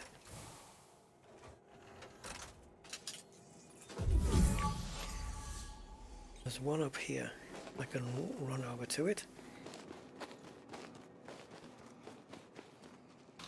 Scrub that idea.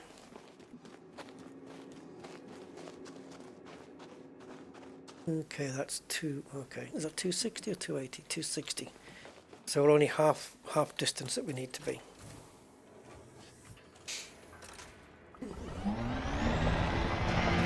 So this one's not going to work out either. Oh, I'll have to just venture a little bit further out. Minimum distance reached. You've traveled over 500 meters from previous sample.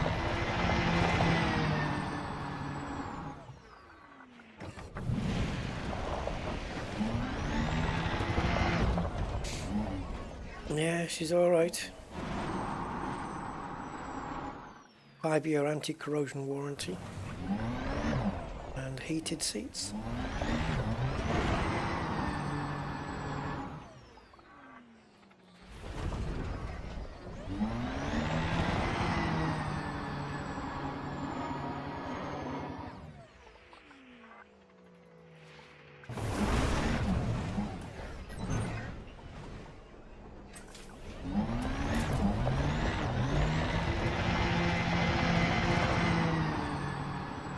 So distance we have, so we can go across now.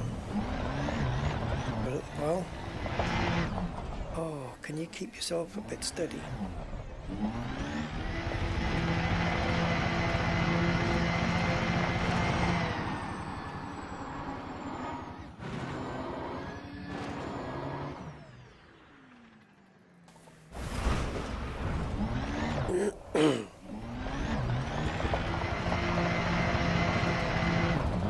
This will be better done in the ship, really. I think we've run out.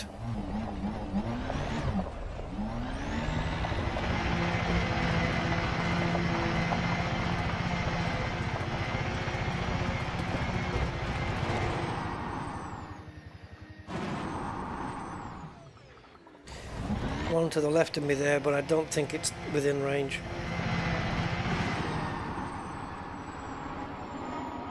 Unless there's one behind the ship.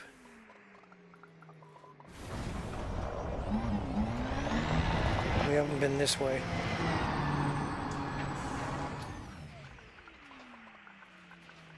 We can try it.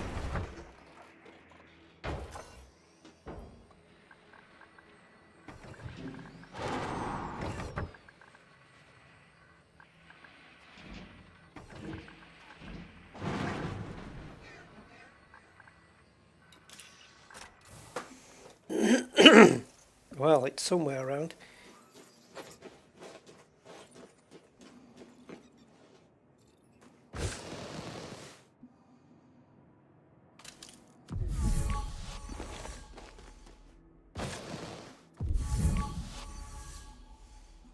Ah, it's blue.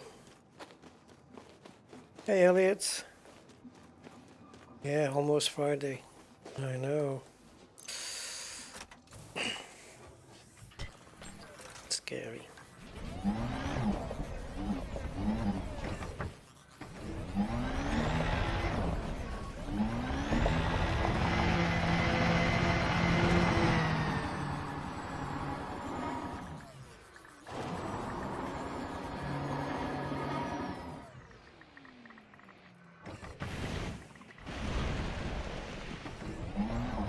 Got a possible maybe here, but I can't be sure. Yep.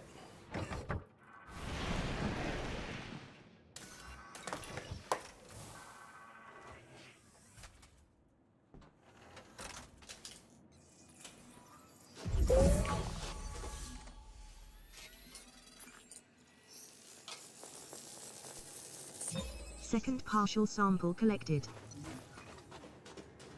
Second?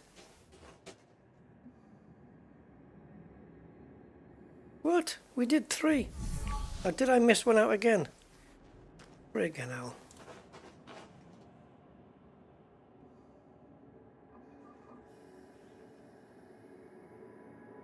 Oh, that's ridiculous. Honestly.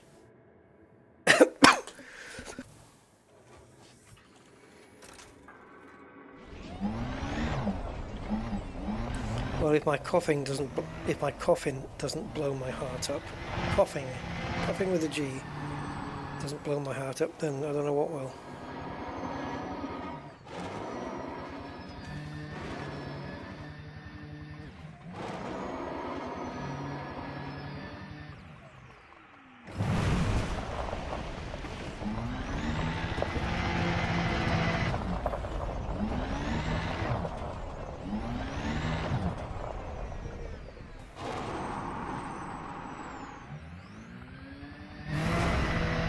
Minimum distance reached.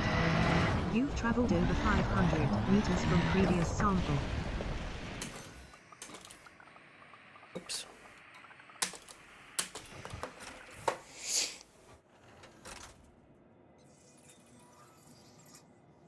It just kept going. Demanding, passengers demanding stuff and things. I don't know.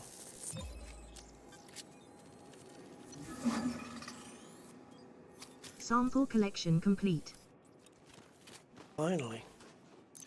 Right, so the next thing I want to look for is osseous, because that's the next most expensive, which isn't the correct word, lucrative. But, yeah. If it shares the same map as Fungoida, awesome. If it doesn't, well, osseous is getting their priority. And then after this planet, I will be plotting the route to Dear Guandry.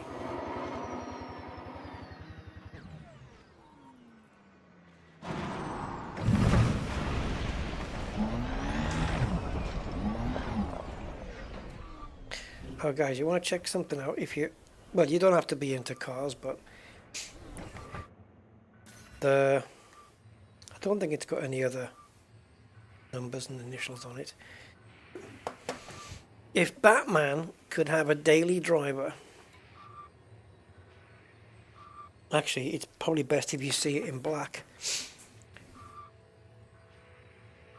Go check out the Bugatti Bolide, B-O-L-I-D-E.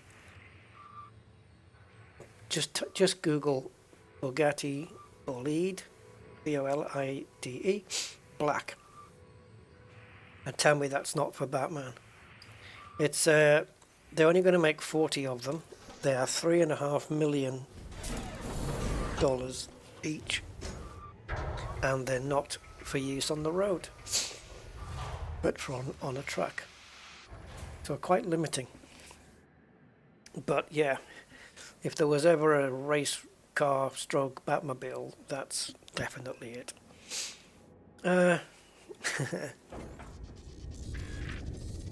I saw one being driven on a video today.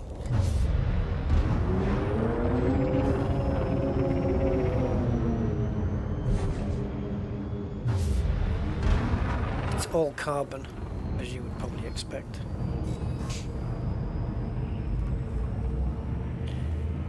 can't remember the horsepower, 1,600 or something. It's generating around 1,100 horsepower per ton. That's a lot, by the way. Just, yeah, that is a lot. Indeed.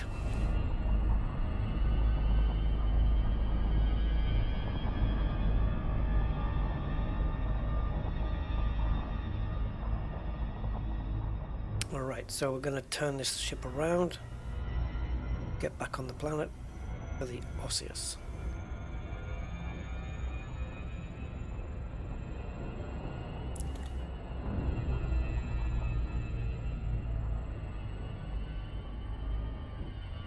Okay, so let's go here. Oh, what do we need? Osseous and Fungoida. Okay, they do share. You see that? Okay, there's a thingy there.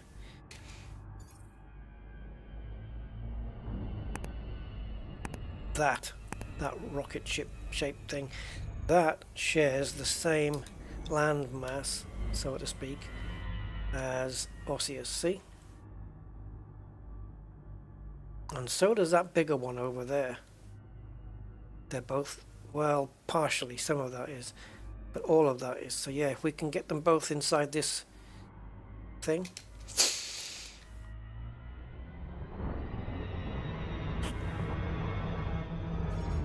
Yeah, the blue and black two-tone, but the one I saw was just, it wasn't even painted, it was just carbon fiber.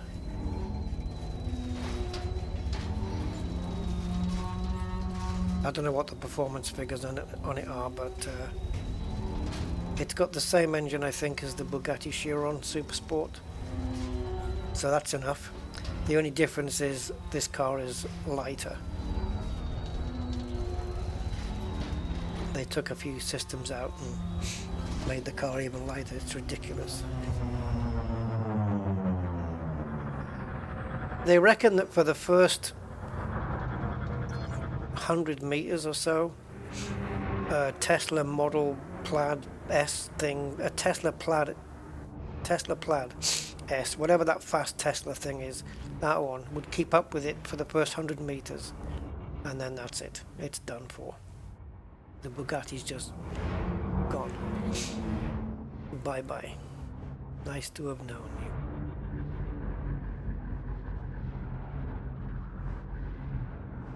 Which kind of shows how fast the Tesla Plaid. Is it the Plaid S? I don't know. Or is it the Model S Plaid? Is that what it's called? Something like that. Ridiculously quick, but yeah. Right, so I don't know what this one is. One's 800 meters, one's 300 meters. Either way, car required.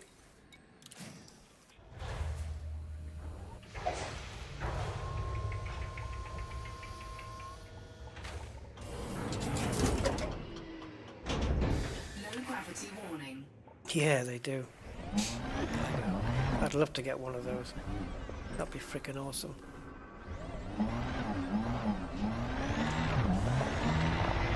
The Lego Bugatti Veyron, I think it is. It's like $300 or £300 or something. Ridiculous. But I would love to have that one plus the Porsche, the Lego Porsche. That would be so cool. Oh, what are you doing growing here? Stratum.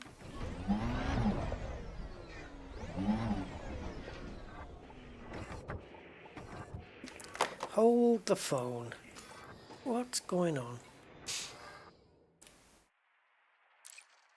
Yep, I need you. Okay, so let's go here. Here. Right, so Osseous spiralis. I think I know what it looks like, but I could be wrong. Yeah, I am. Yep, because I'm getting it mixed up with that one. So, Osseous spiralis, so it's those leafy buggers. Okay, so we got those. And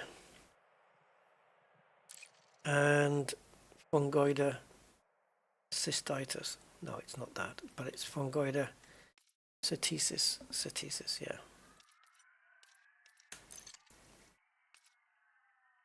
Oh, the tomato plants. Or the testicle plants, depending. Yeah, the testicle plants and the... Alright, so we better get back in the ship and see if we can find one. Because we've got the bacteria here, we've got the stratum here, and we've got the tussock here.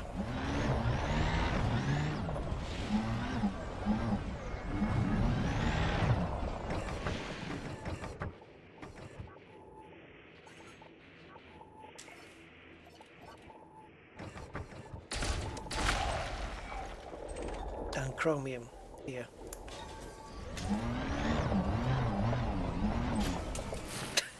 Might as well.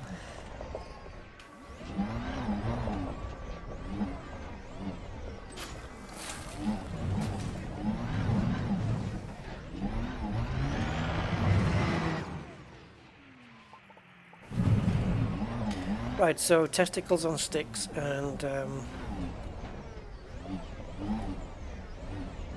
I don't know what's that. I don't think what veg they look like. It's not artichokes, is it? Yeah, maybe I'm thinking of artichokes with the leaves out. God, my late sister used to do a artichoke recipe. Oh my God. Oh God, I could eat it every day. So good. Oh, anyway.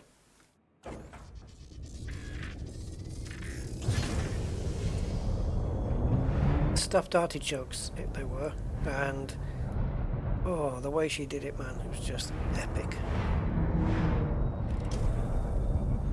Right, so we know kind of what shapes we're looking for. The question is, where do they grow? And stuff like that. These are quite bright. Is this anything? Normally the bright stuff, yep, there we go. They show off nice and bright.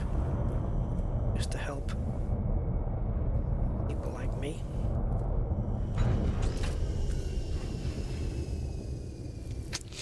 How do you find plants? Basically, you start off by probing the planet and it'll show you maps of where they exist. And then you just come down and just start looking. I think we'll do this in the ship. Yeah.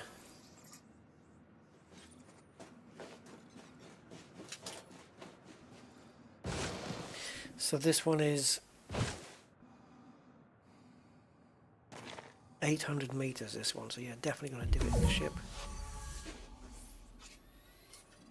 Osseous spiralis. Osseous spiralis scanned. Spiralis. Base value 240470. Minimum sample distance 800 meters. New codex entry. Osseous spiralis, indigo.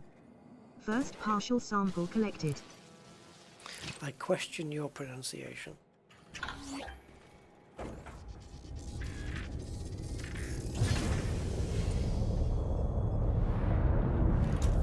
So yeah, they're kind of going to show up bright on the on this, which is why we want them. That's too close. You can definitely see how much brighter they are. We might get lucky here.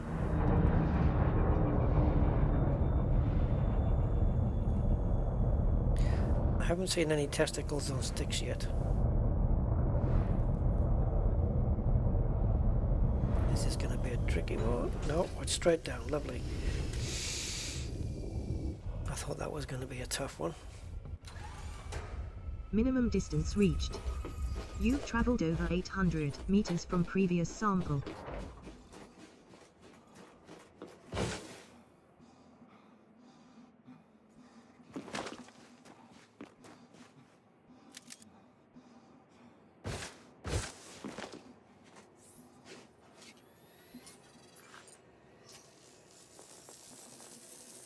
Second partial sample collected. Stuffed artichokes are amazing. I wish I knew what her recipe was. Or the thing that she was stuffing in there. Into the artichoke. And then all the sauces with the green peas and the beans and stuff. Oh man, it was just the best. It was a very green looking dish. It was all very green looking, except for the middle, which was kind of yellowy browny. But oh my god, it was so damn good. Really nice.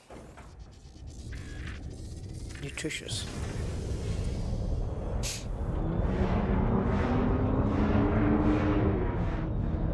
Go down here.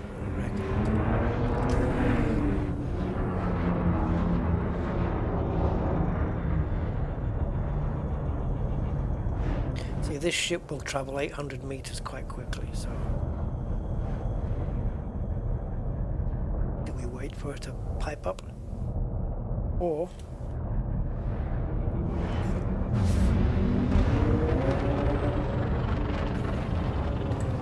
minimum distance reached. You've traveled over 800 meters from previous sample.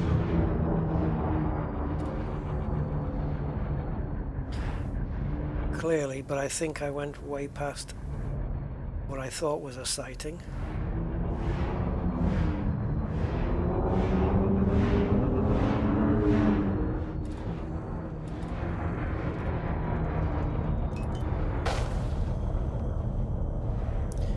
Don't think I've ever used an Osseous as brakes before. It was the first time for everything.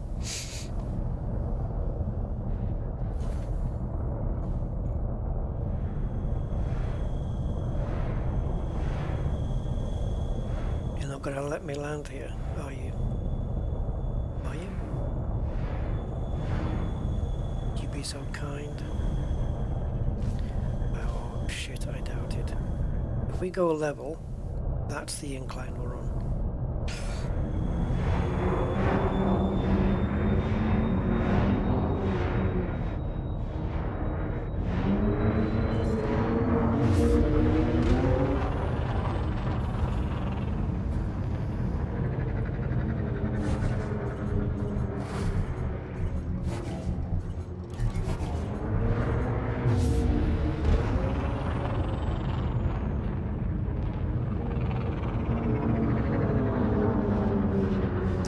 They're everywhere, man. I think. Unless they're just rocks. Yeah. There you go.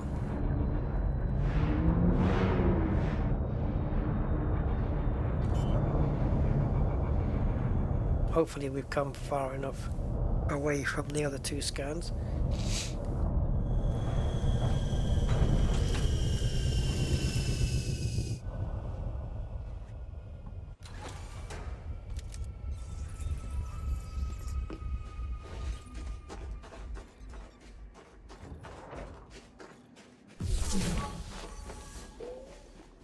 Good enough.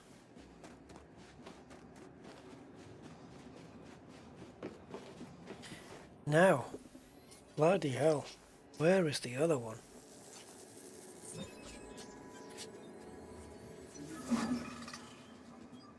Sample collection complete. Mongoida, where are you?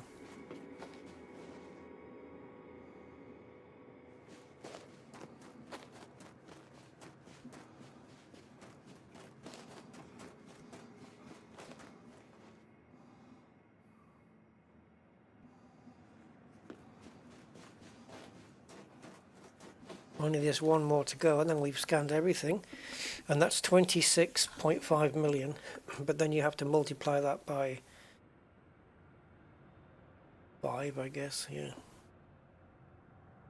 So what, 270 million? 260 million, something like that. Right, what's that just coming? I keep getting the that sound as we enter the ship, it's weird. Oh, come on.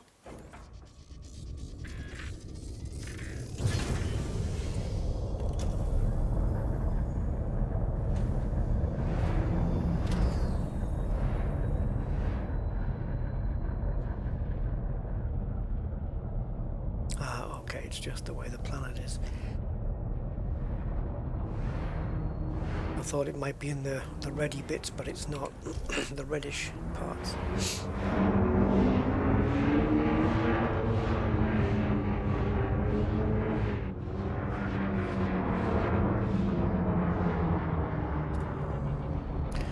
I actually don't know if it grows in a particular spot. See if it says anything. Bowser.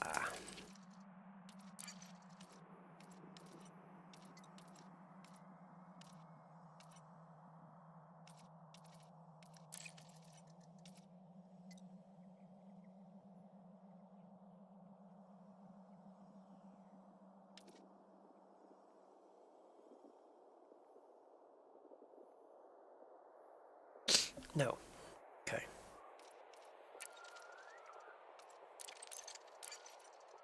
Now they do share the same part of the, well, some parts are the same of the planet map, but I've not come across any yet, so I might have to go to a bigger area.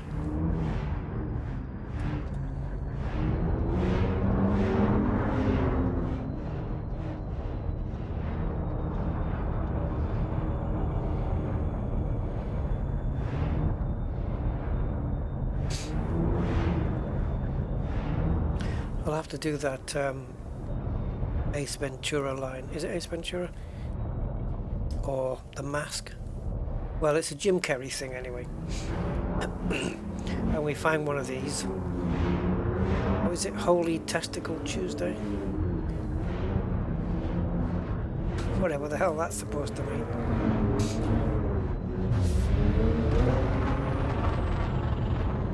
We'll have a look down in the valley here and see. Wants to grow down there.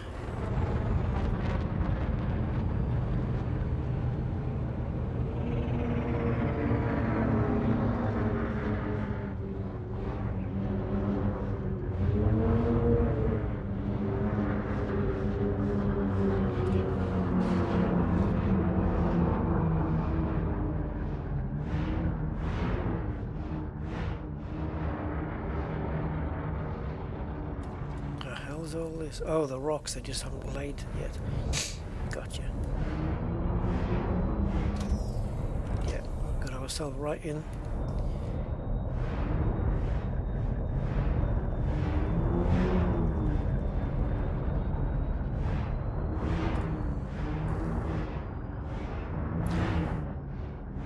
While I don't think we'll have come out of the blue zone, I can't be 100% on that.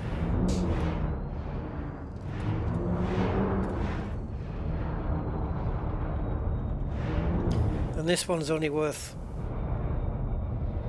1.6.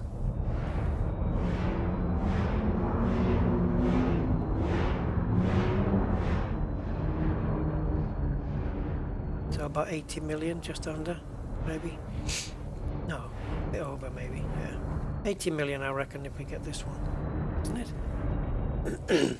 No, what am I talking about? 8 million more like. Optimistically adding zeros on there.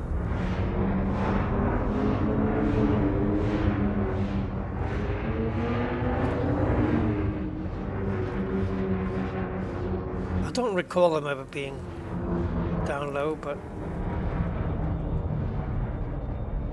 I don't know.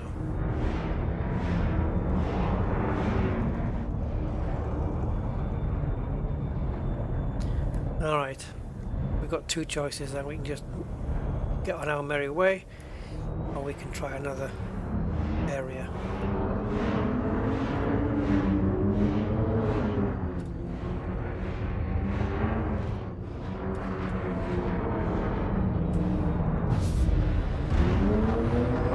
Either way, that's a waste of time.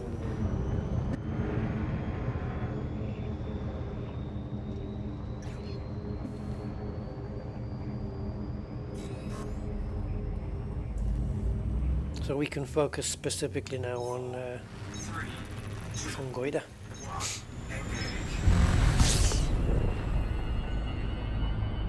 Let's see whatever it gets us.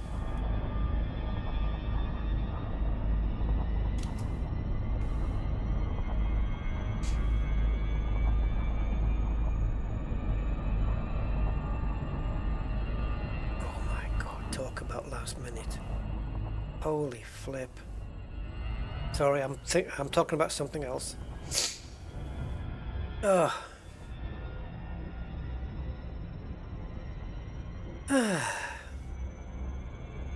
Rusty's a bit happier now.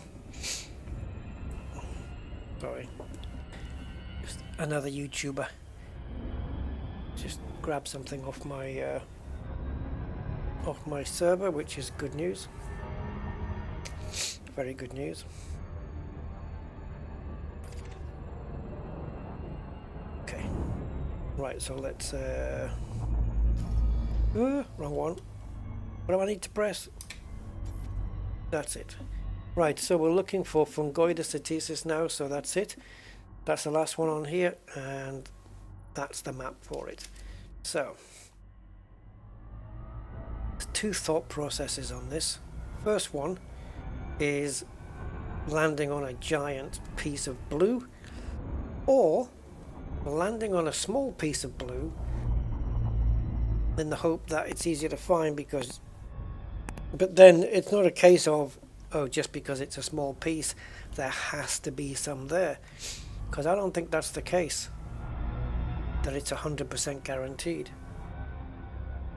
David Attenborough, no way, man. My hero, David Attenborough. Here on the planet, fungoides atesis grows in the undergrowth. That's David Attenborough. Coming out only in the summer months to fertilize with the young. That would be David Attenborough, or at least my bad representation of it. Guy's a frickin' hero, man. David Attenborough, he's a legend, absolute frickin' legend, that guy.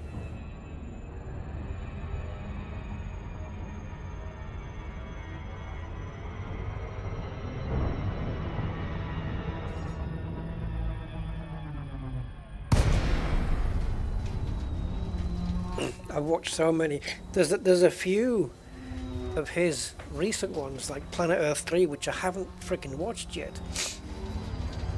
I think I'm gonna have to get around to it, because once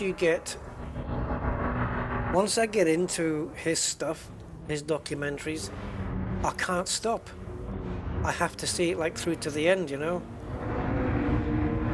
because he's so compelling to watch and to listen to. Yeah, to listen to, and just the way he presents the documentaries. I can fault the BBC for a lot of things, trust me. Oh, it's not difficult. But the one thing they do better than anybody is natural history documentaries. They totally beat National Geographic and those things. The BBC Natural History Department have got all the boxes ticked. They've got David Attenborough. They've got a great cameraman who are prepared to camp out for like 3 months just to get 2 minutes of footage, right? They've got all the gadgetry, the latest cameras that can get into minute, tiny little places and not disturb the creatures that they're filming. Like, the cameras don't disturb their natural behavior. They're so good at it. Amazing. Even like and this the ones in the sea, you know, the Blue Planet stuff. Guys, they filmed something, I think it was the original Blue Planet, and they went deep where the sunlight can't get in the ocean, right? It goes right down into the dark areas. Not even sunlight reaches down there. And there was this frickin' thing, you could see through it. It was just like a transparent thing, and it had a blue flashing light on its head, like a police car. It literally blue flashing light, this bioluminescent light, but it looked like it was rotating or just flashing or whatever it was. And it's like, in your entire lifetime, you would never, ever lay eyes on that creature. It's just too far away from us. And yet they've got these cameras. And imagine the pressure at that level. I think they must have had submersibles and stuff. Tell you what, when it comes to natural history, BBC have got it absolutely nailed. And having Attenborough narrate it, he's like the big ace up the sleeve, man. He's the guy who can just, he's just brilliant. He's just absolute legend, absolutely. Yep. I think a lot of him. Amazing bloke.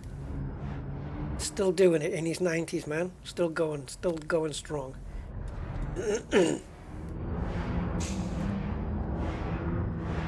Yeah. If you've not seen these documentaries, whoa, are you missing out? Man. Yeah, life of mammals, life in the undergrowth, life on Earth. Oh God, it's just the best. And the one that I thought would be boring, life of plants.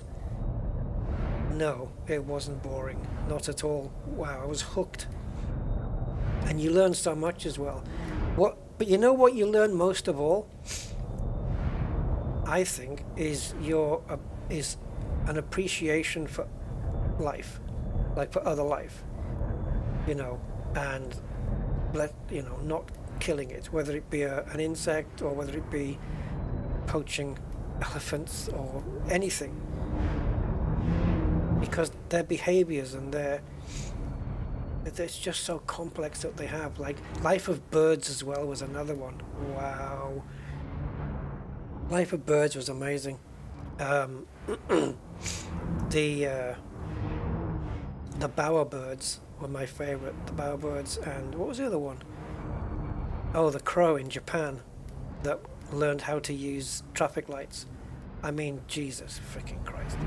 A bird learning how to use traffic lights to eat food. And the lyrebird that could imitate any sounds it heard with echo and reverb.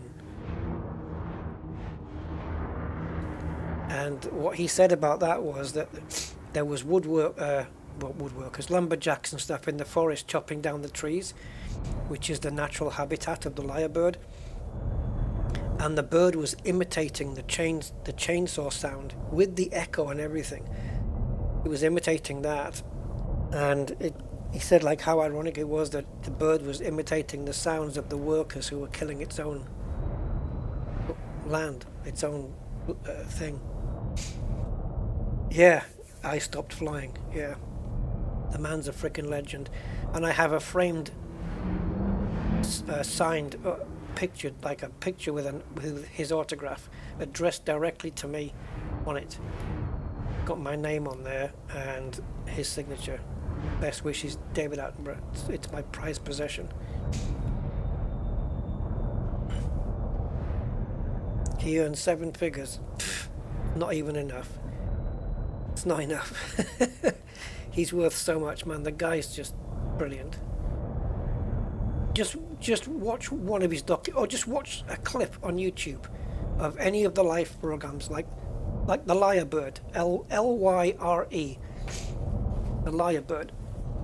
Go check that one out. And the Japanese crow that can use the traffic lights. Jesus. Yeah, and just the way he presents, the way he does it in a way where it doesn't matter what age you are, whether you're a child, whether you're past retirement, it doesn't matter. You will enjoy listening to him and benefit from what he's saying. He's the world's most travelled man as well.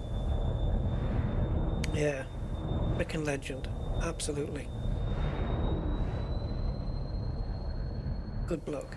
And also responsible for bringing colour TV to BBC. And I think it was a tennis match or something that they got. Yeah, something like that. You've seen them all, Mark? Yeah, so then you know what I'm talking about, right? Yeah. He's the best, man.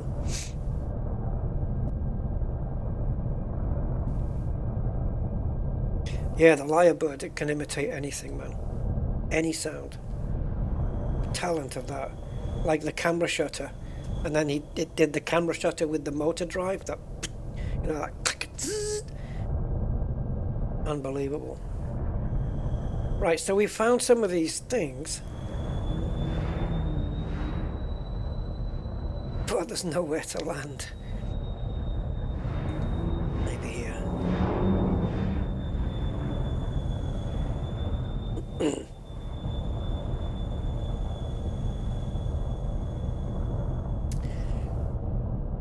Yeah. I wouldn't mind going through his documentaries again, because I can just pick them up and watch them anytime. One of my favorite episodes was one of the episodes of Life in the Undergrowth, and it was called, I think it was episode 3 or 4, and it was called The Web Spinners, and it was all about spiders. Oh, frickin' hell. A dinner with David or a free test drive in the Bugatti. Attenborough. Yeah, I would want to ask him so many questions. Yeah. They wouldn't let me test the Bugatti anyway. But yeah, if the 2 was on offer, I'd take David Attenborough. Yeah, definitely. I'd get more out of it. With the car you get speed and you get frightened to death because the car is brutal. With Attenborough, the stories that man can tell, Jesus freaking Christ. There's nobody better to have a dinner with than him for telling stories and anecdotes and things. He's seen everything, man. Yeah. I'm going to be so far away from this plant, I'll never freaking find it again. But it does mean that they grow in this area.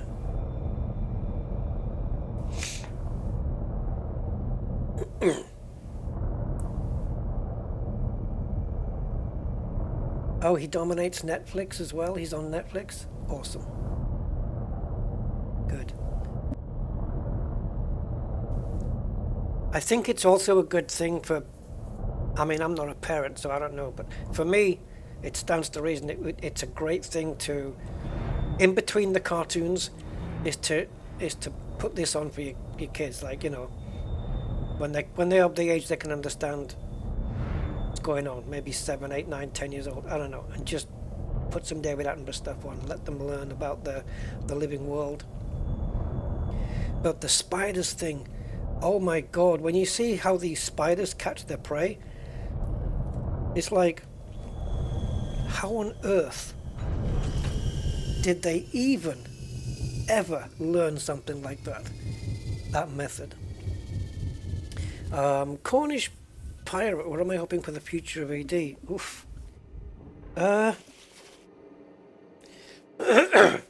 Well, I'd like to see them flesh out exploration, so there's more to do.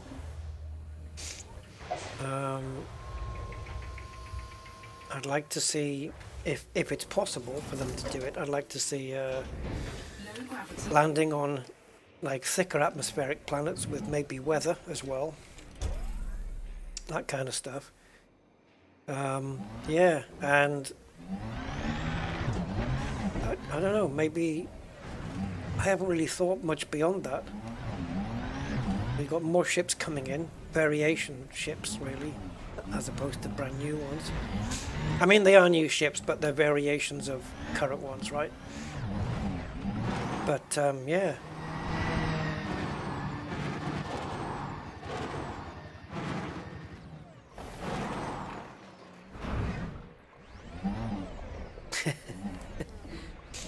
Yeah.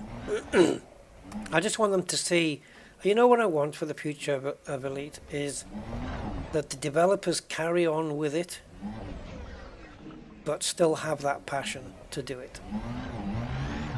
I think if the passion's there to do it, to make it good, it can be good. But they just need the passion. That's it. They need to have passion in what they're doing.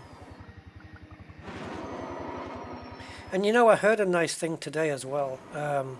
I was watching a live stream of, you probably heard me mention the guy before, Jardier. He's a sim racer. He sim races in a set of Corsair, very fast driver, one of the top drivers, right? And he was talking about this. I don't know if it was a post that had come out from one of the devs from that game, Le Mans Ultimate, you know, the one I recently bought. And they put out a statement, which I didn't read into it too much when he read it out, but it was something along the lines of, there's something along the lines of the dev saying, you know, we're not here to cater for the top 1%, you know, the top 1% of drivers,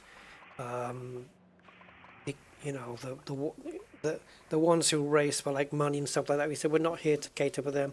We're here for the 99% player base, blah blah blah blah blah. Which might sound on the surface like that's a good thing. They're, you know, they're going for the more casual racer or the more. But Jardia was saying that was a stupid statement to make, especially from a developer, because what they should be doing as a developer is including 100%. They want 100% in the game, not just ignore the 1% and focus on the 99, because it's kind of, you're segregating, you're dividing up this section, the 1%, and the 99 section. He was saying, you know, that a developer should be, you know, should be for everybody. You try and make a game so it suits everybody, right? Not just try and, you know, brush off the top 1% just because they happen to be super quick. And it was a few moments after that, somebody posted a comment in the chat and said, well, that screws me up because I'm in the top 1%. Now, the guy might be one of the fastest sim racers out there. I don't know. But what Jardier said was, he turned around to the guy and he said, I'm in the top 100. No, he didn't say top. He said, I'm in the 100%. That's where I am. I'm in the 100. So even though he is probably in the top single percentage of fast drivers out there, he doesn't want the segregation. He says, no, I'm part of the 100%. So like, no matter how bad a driver you are, no matter how mediocre you might be, or no matter how good or how elite you might be, he wants to be in that group with all of those people. And it's that kind of, yeah, I don't know what point I was making. Something about, I don't know, it's that passion, you know, you want to, and I think the Frontier devs, I'm sure there's a connection there, I'm sure, I just can't make it. They need to just unfold this game for everybody, because the Thargoid thing they were doing was just for people who were interested in Thargoidy stuff. Kind of left a few other people out in the cold, you know. But if you develop it, just flesh the core of the game out so everybody can benefit. Yeah. I tried to make a point there and I just ballsed it up. Right. There are tomato plants around here somewhere, guys, and I don't know where they are. But I know we found some. I don't know where it is.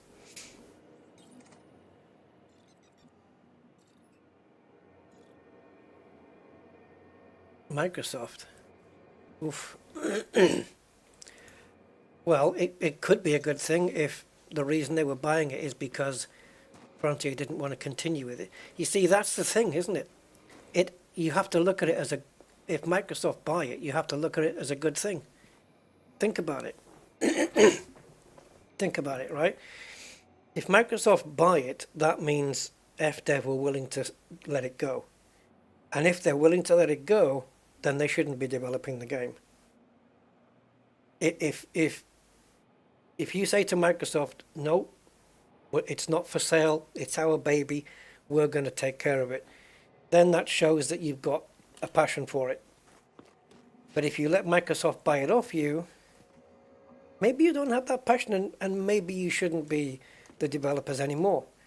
And if Microsoft are interested in buying it, it's because they have an interest in furthering its development, right?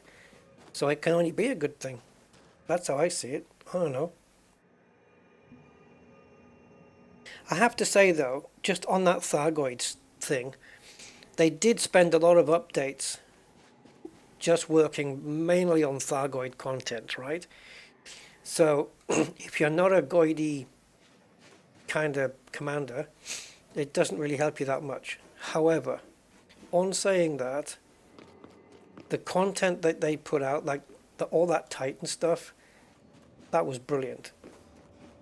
It wasn't it? It was really good. The whole attacking the Titan and then the whole thing blowing up and waiting a week or so for the pea soup to die down so you could go inside. It was visually and audibly amazing. I mean, I never saw it. I only saw it on a live stream. I didn't see it actually unfold in front of me or anything. But damn, they did it good. They really did. Yeah, the grind wall, yeah. I hope they don't do any more stuff to increase any more grind in the game. I don't mind things like, you know, going into the Thargoid cloud and finding a drive component, bring it back, you know, as a CG and help us make this new FSD thing. That's kind of cool. I like that kind of stuff. I like that kind of gameplay. They've done that a lot in, you know, where they've had CGs to, you know, go and find X, bring it back to this specific port in this specific system, and it'll help us with such and such, and then you ended up with like I don't know, an engineered FSD or something like that, and there was a nice little reward at the end of it, and that stuff is cool. But yeah, we do have a lot of grind in ED, and I think they shouldn't be. Let's not add to that, please.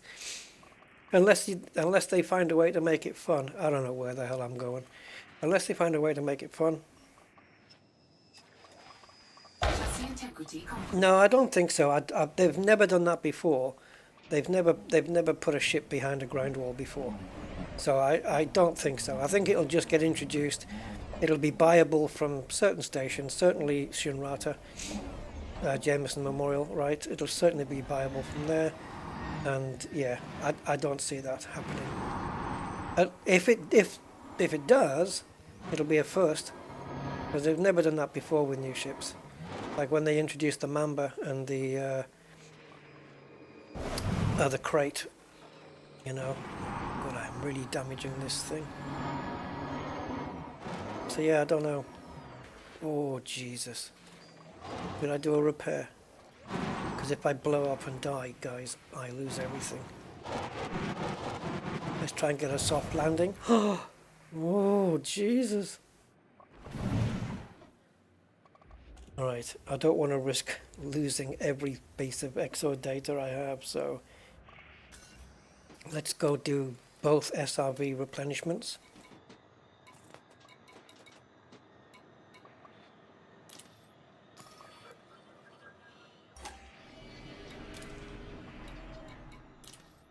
Get the fuel in as well. Fuel replenished. Oh yeah, okay, behind a rank grind. I see what you mean. Okay, yeah. Sorry. Yeah, I was thinking of something else. Well, again, I don't think so, because a lot of whatever rank they put it to, so many people are already elite or triple elite that they'll get it anyway straight away. The new power play thing, I've only seen tiny bits of on their stream. I just saw a clip of it. I have no opinion on it yet because I don't know enough about it. But if they make it in a way where it's accessible to people like, you know, more than it is now, then cool. I certainly think we'll be meeting the powers. You know, like in Odyssey where you can get out the ship and walk over and stand in front of an engineer now and talk to them and get your upgrades done. That might be the same for the power play people.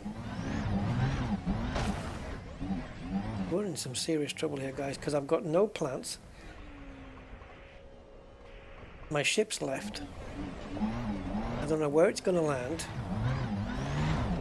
And I'm on some really crap terrain.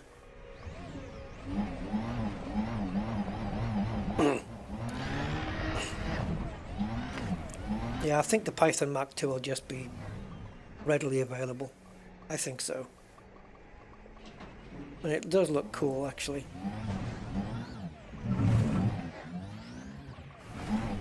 I've always thought it looks like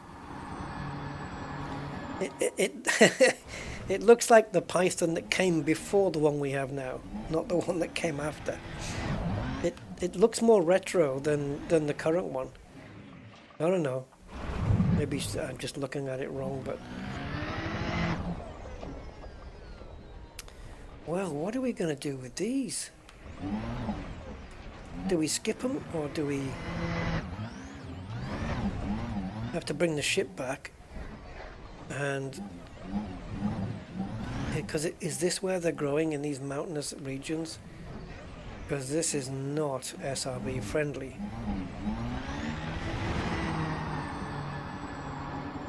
Oh well, this will be good if we can make this. And we're sliding off to the side thanks to bloody gravity. And it's the secondary landing that hurts. But we're okay. Oh, what did I boost for?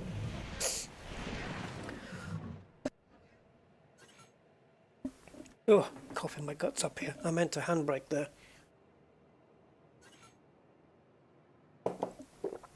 Oh, not doing my chest any favours.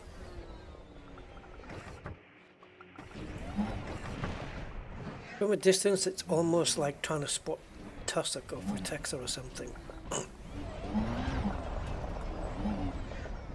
Alright, this is probably a bad area to recall the ship. But I want to see if it's going to hover or if it's going to land. And if it does land, where? Because we can't hunt for these things with SRB.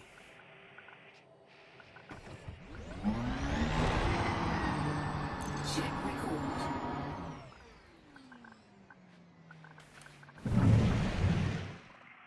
Hey, Mr. Budman. Hey, how you doing? Welcome, sir.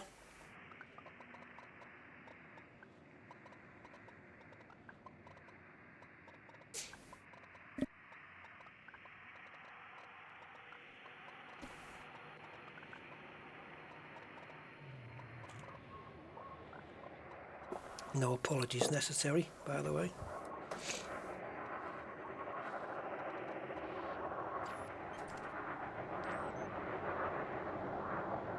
You gonna hover or you gonna land? Might be a hover.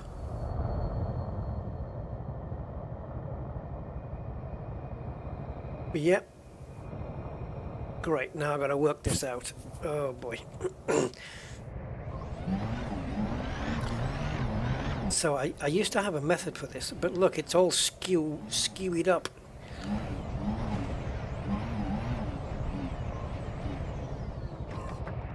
Okay, so. Oh my god. Alright, so the way I used to do this was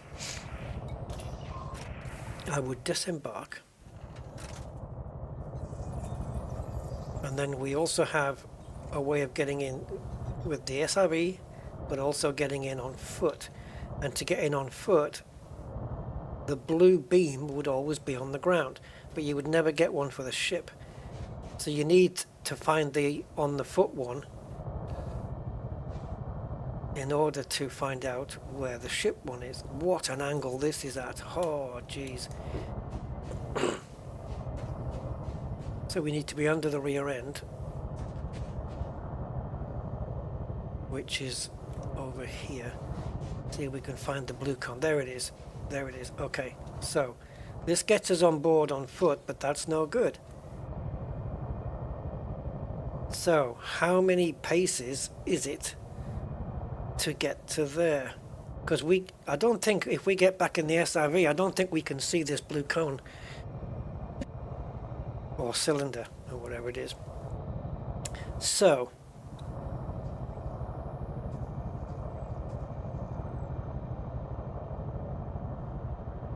we're in the cone, right? Sort of. Okay, so we're in it there. So how much further, how many steps is it to get to the middle of the ship? It's a small ship, so it's not going to be much. So this rock here is going to be a marker point for us. So I reckon if I carry on walking, I reckon it's near where that rock is. So if I bring my SRV to that rock, I'm hoping we get a boarding. But where's the rock?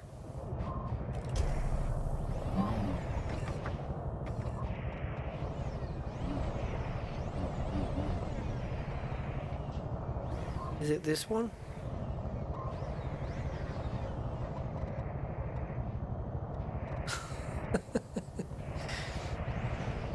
I mean, we're kind of central, but the ship's at an angle, so it's difficult to judge it. Okay, what I'm going to do, I'm just going to get out again and see if I've improved my position.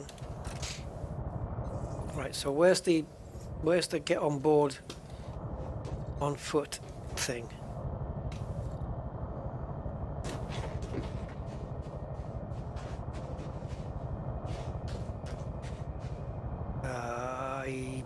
Shit. Okay.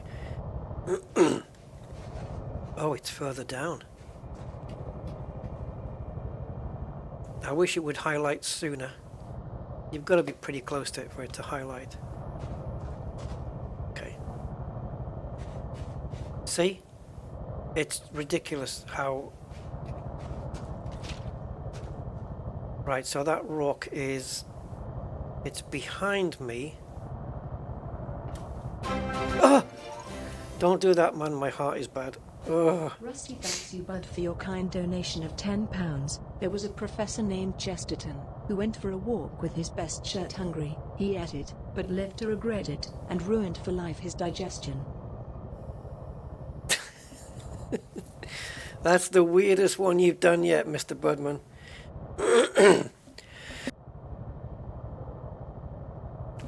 Thank you. I appreciate it. I have a dodgy heart though, man. Serious dodgy heart. Yeah, it's murmuring and stuff. So I may have to change that. Yes, yeah, I got that. So we need the SRV here. So it's backwards, let it slide. There's the rock sticking out like that.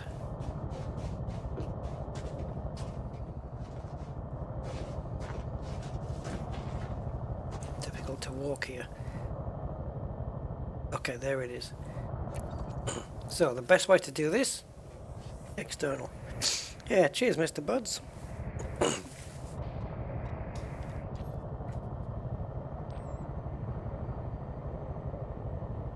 Oh, can we? Can. How about? Where are you? There you are. All we have to do is get you that rock.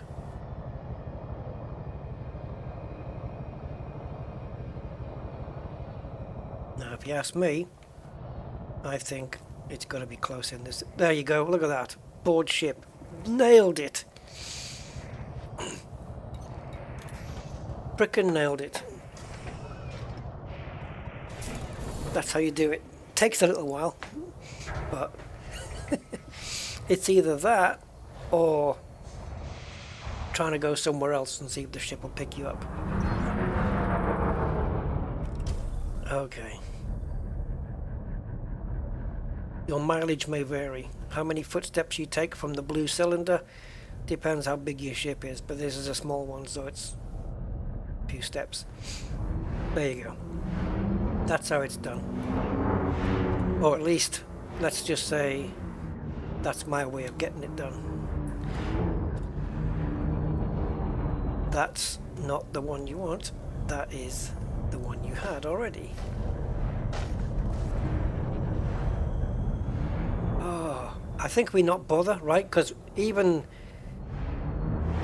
we've only seen one of those tomatoes on stalk plants, and I've not seen any more since. So even if we did manage to scan that one that we saw, finding others, and on this terrain as well, what a freaking nightmare this is. I wish the ship could drop you off the same way it just picked me up there, where you could still disembark in the SRV, but it let you drop, and maybe even just put a limit of like 50 meters or 100 meters, and just let the SRV fall out of the bottom of the ship, and you just use your booster to give yourself a soft landing. I don't know why they can't do that. I don't see a reason that would prevent them doing that too much. But even if I found another one here, guys, I mean, where on earth do you land? It's just too much. So I think we don't waste any more time on this, and we just set sail for dear Guandry.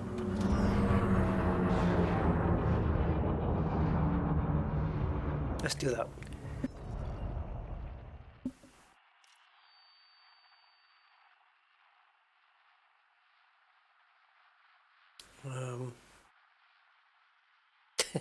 I'm trying to think of a limerick myself now.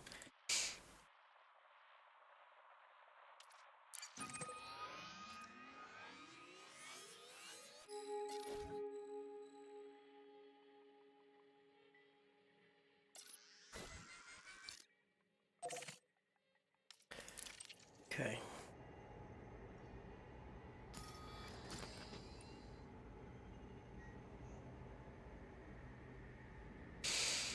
Oof.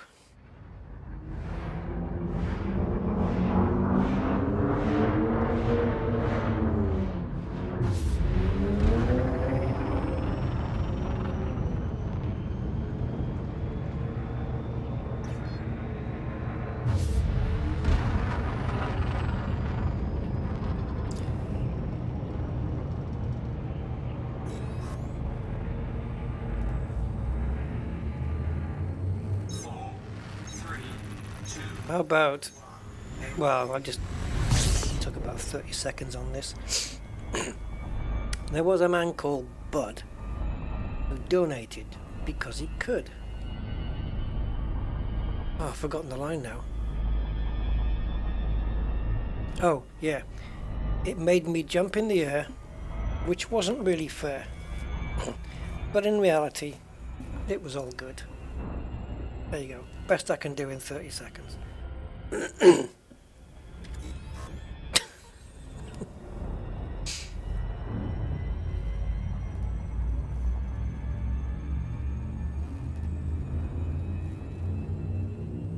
Oh, man.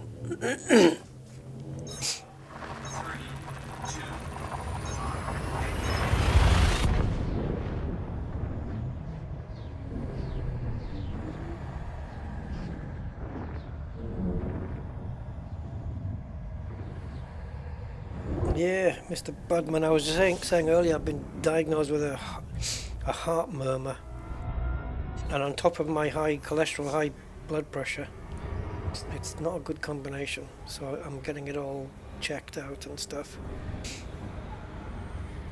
Yeah. Providing my body can survive the week.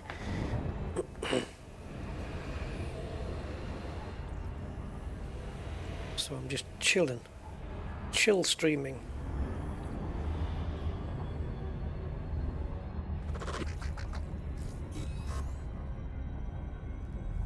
Right, so we'll head home. If we see anything, we'll grab it. If not, meh. I've got enough money to get to the next stage in this career of this commander.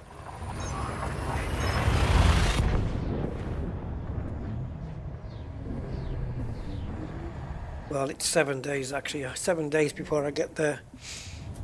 Well, actually, you say it's surviving this long, but it's only recently I've been having weird feelings in my left arm, which not great. But yeah, Fuel scooping. we'll see. So yeah, it's ECG and blood test next week, and then an echo scan. God knows when, whenever they do it. Yeah, I get palpitations. But not very often though, but they do happen.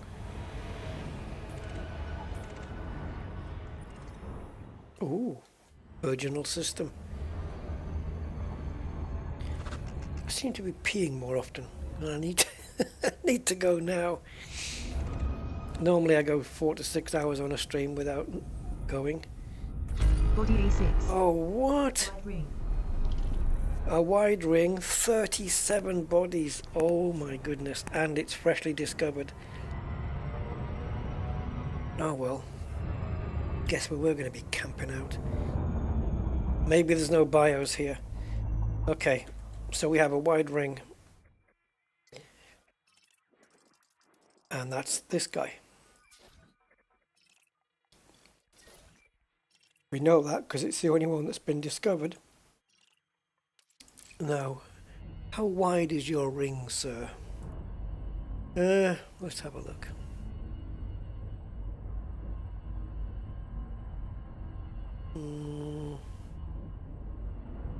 Oh wow, it's pretty big in comparison. So, okay, so what we're looking at here, if I can just bring it up on the thing. So, this, the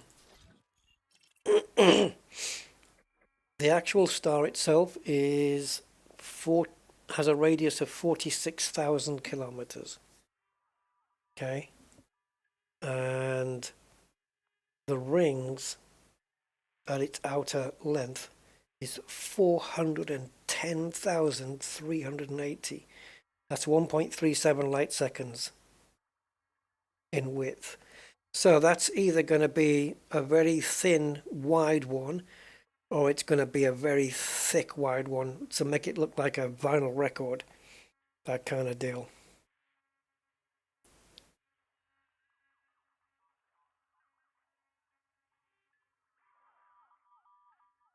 Oh, thanks, Meta Parcel, for telling me that. That's comforted me. Wow. Yeah, I did. I saw a doctor yesterday. I've had high blood pressure for years. But yeah. But please, guys, I'm a bit of a hypochondriac, so don't tell me stuff that's going to freak me out. But yeah. What, you know, I can only do what I've been to doctors, so I can only do what I can do, and what happens, I guess.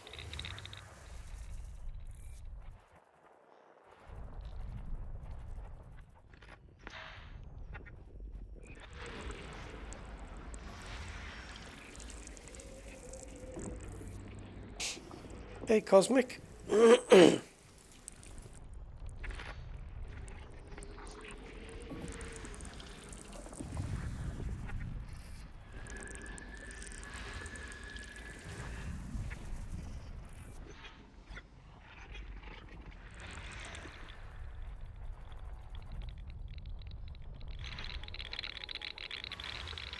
You could tell that was clusters by the sound. Like bacon.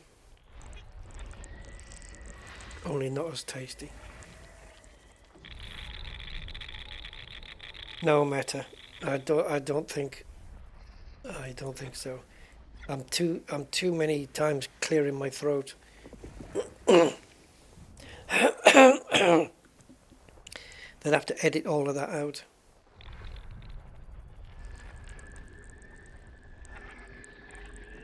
Once upon a time, in a village far, far away. Do kid stories, couldn't I? Do I flirt with Star Citizen? I do flirt with it, yes, on occasion. but I'm not proficient enough with it to know what I'm doing with it. Kind of like how I've got with No Man's Sky. I don't know enough about the gameplay to benefit. And there's been so many updates of like No Man's Sky, for example, that, you know, it's... if I played it again today, I wouldn't... I'd almost have to relearn the whole freaking thing. Yeah, is that the one where they redid the fighting scene in Star Wars A New Hope? Yeah, that was epic. If that had been in the original film, it would have... Body A5EA. Nested moon. It would have... Premium boost materials in system. it would certainly have left the audiences very silent.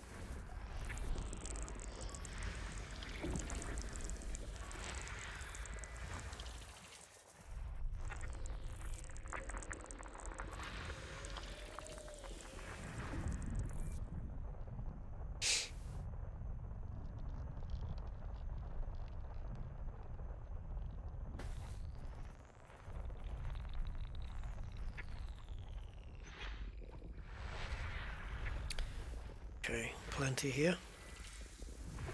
No bios as of yet.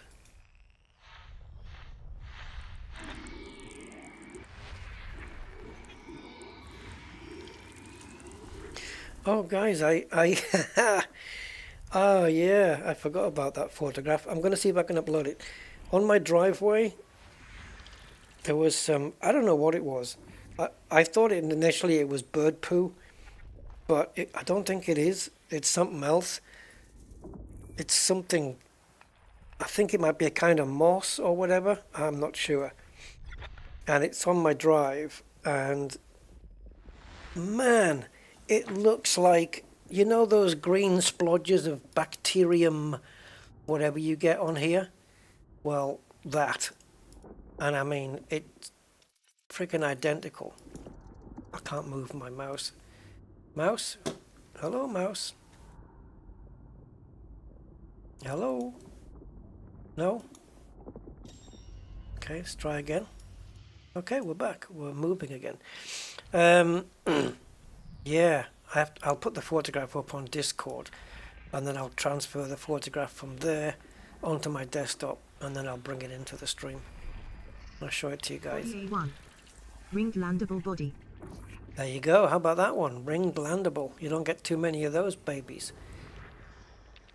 That's A1 as well. It's right there.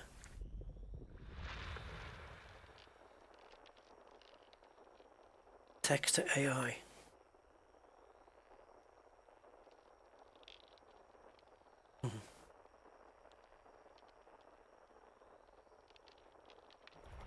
Oh God. Yeah, that's a picture. Thanks, Frank. No, it's definitely yeah, it's definitely that. Definitely some lichen or moss or something. It's lichen, isn't it, guys? It's lichen. I mean, I've heard people pronounce it lichen, but I'm pretty sure it's lichen. Yep. It's however Mr. Attenborough pronounces it. That's what it is. What he says goes.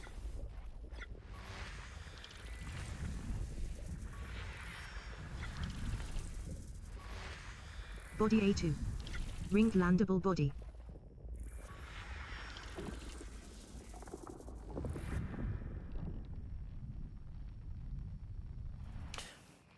Okay.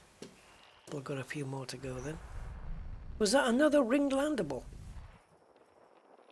2 ringed landables in one system. Wow. Body A4. Meets mapping criteria. Body A4. High value body. Okay, that could be a HMV. No. His master's voice? No. HMC. Yes, high metal content. Or his master's... No. Not that. Definitely not that. Dog shouldn't be looking.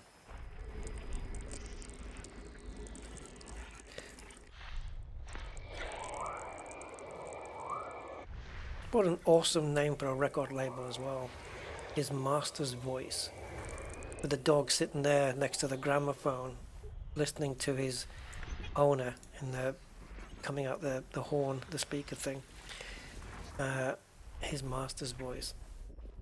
That's awesome. I love that. You guys know the logo I'm talking about, right? HMV. I know they've got shops now and everything based on that. But yeah, there you go. That's the whole system. No BIOS, but there's other stuff. 2 ringed Body landables. All surface materials in system. Body A3BA. Close orbit. Nested moon. Fast orbit. System discovery complete. First body to map is a 4. Yeah, well, hold on. Okay, fast orbit, nested moon, and close orbit. Right, the fast orbit is in 6.7 hours. So I don't think that's enough to visibly see. I don't know, 3BA. 1, 2, AB. Hey. So this one is, yeah, is that. Ringed landables. 2 of the buggers.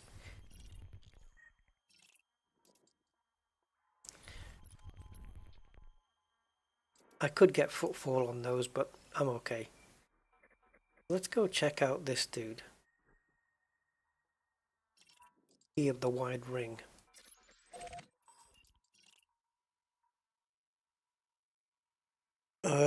Nvidia. I've got an Nvidia GPU. Yeah, my CPU is AMD though. In fact, if you type exclamation mark setup in the chat, it should give you my hardware.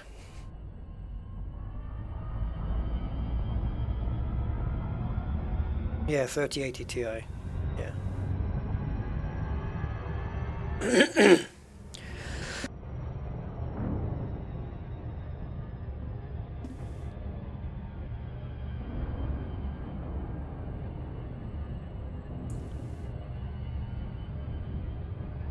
Nightbot won't give me any more letters to type, so I can't add any more to that.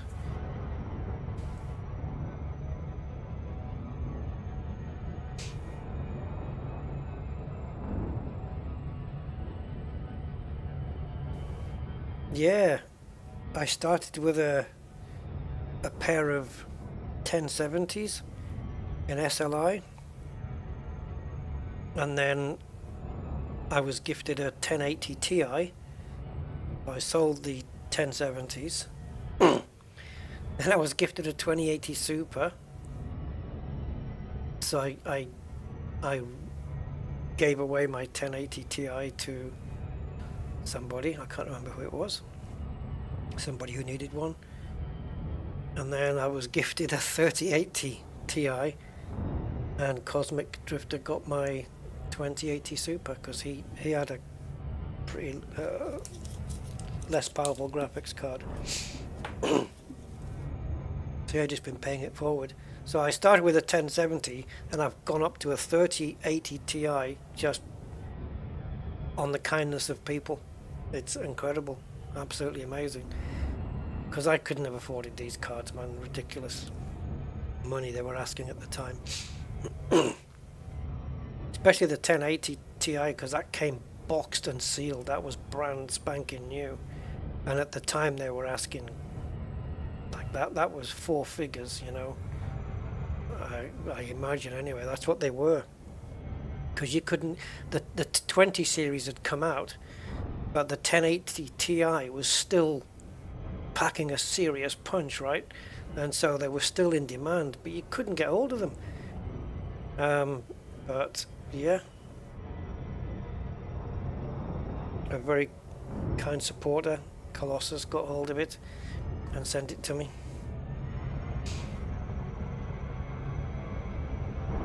Yeah, I just get, it's crazy. Just streaming away and somebody says, oh, I've got a 3080 Ti if you want one. I bought a 40 series so you can have this one. It's like, it happens like that. It's absolutely crazy stuff. It's amazing. Yeah, I have a good crowd around me, Meta. You'll see that as if if you stick around, you'll see that all like the people around in my community, they're all really awesome people. You want to get, if you're not, I think, are you on my Discord? I think so, right? Yeah. Yeah. It's all good people. It is a wide ring. It does look like a vinyl record as well. Yeah, I have a very good crowd. Always have done. Always have in my YouTube. I've been quite fortunate in that respect, actually. And it's not just graphics cards either. You know, my joystick, hard drives. When I had a hard drive failure, they enabled me to get my direct drive steering wheel, which I wanted for so long. I wanted that for so many good few years. Wanted one of those. Finally got one. Yeah, it's unreal. Super nice. Yep.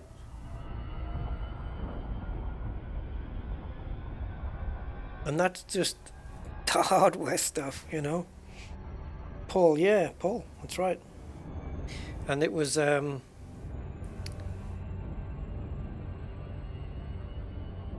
Commander Soz for Biz who gave me the 2080 Super. And yeah, and it was Paul who gave me the 3080 Ti.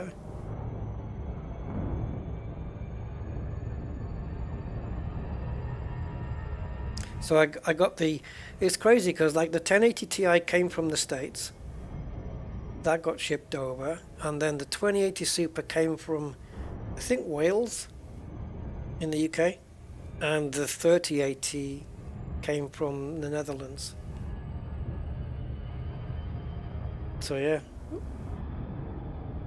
one in America, one in Europe, one in Britain. Where am I going?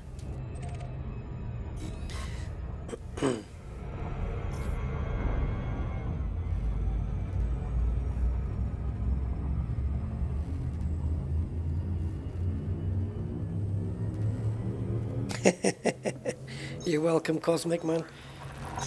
Just paying it forward, you know.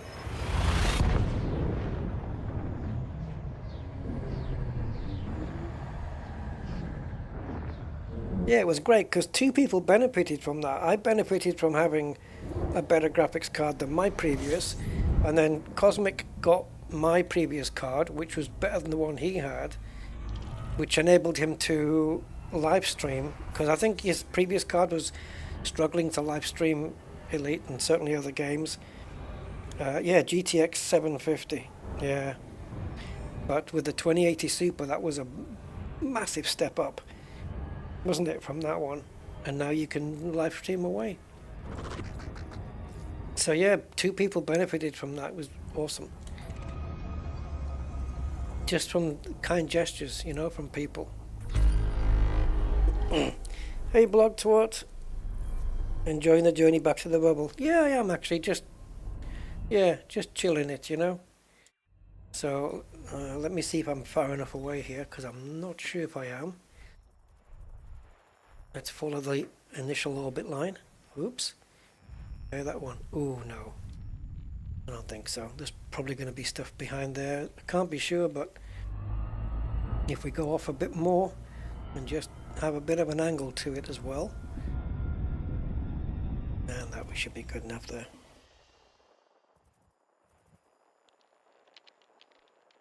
Oh, that was crazy, Mr. Budman. I didn't even realize. Yeah, that was when I had a hard disk failure.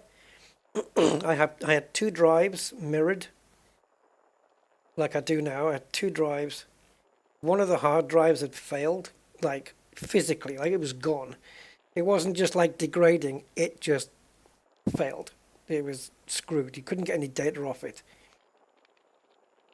Oh, what top dog meta parcel. Wow. Thank you, man. So much. Thank you so much for that. Yeah. I appreciate the support, man. I'll get you added or moved on my list. Credits, thank you. But yeah, with the hard drives, I had one fail badly, like no warning, it just went. And I started this, was it a Kick GoFundMe thing? To help me buy a hard drive, a replacement hard drive, and I don't know, I think it was Angry Citizen, who, like, it was about an hour after the stream ended, and Angry Citizen had said, have you seen the total? And I says, no, I haven't looked. Because I hadn't, I only just finished the stream, got myself a cup of tea and stuff like that. And we looked, and it was silly. It was, people just donated, and I was able to buy, was it 2 or 4? No, I haven't got 4 drives in my computer, but I got 2 Iron Wolf. Oh no, it was enough to buy 4, but I got 2 Iron Wolf drives, which are still in there right now, still going, still good. Yeah.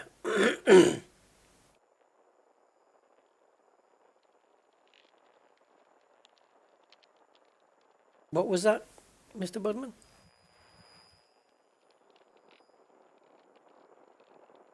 Hold on. By the storage failure, you mean my hard drive failure, right? That one.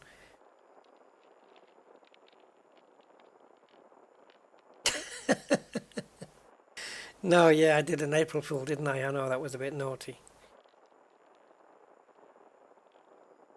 But yeah, Mr. Budman, you're one of my biggest supporters for sure.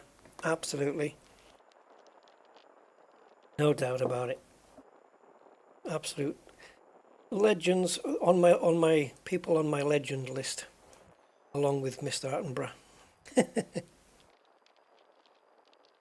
Oh, that was you that told me? Yeah, it went past the goal. It went seriously past the goal. It was, yeah. Yeah, it was amazing. I couldn't believe it. I thought, what?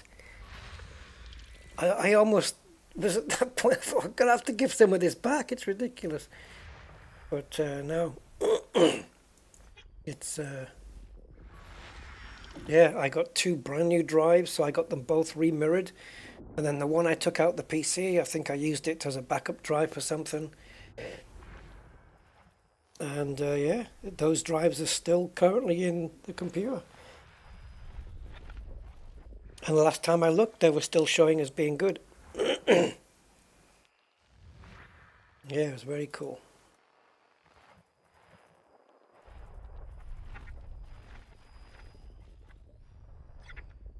So I would rather have, you know, like maybe 10,000 subs with the community like this than 100 or 200,000 subs and a community that's a lot more fragmented and stuff like that.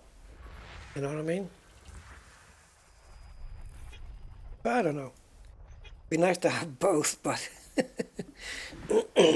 this channel's too niche for that kind of thing.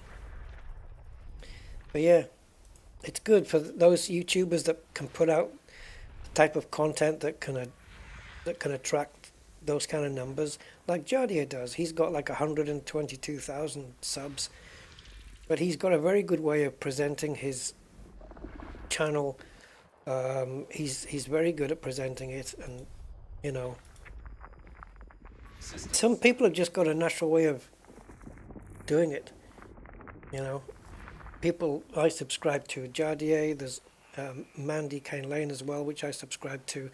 He's just a completely natural way of being, I don't know, so comfortable with the audience, even though she says she's nervous, gets nervous, but it doesn't show.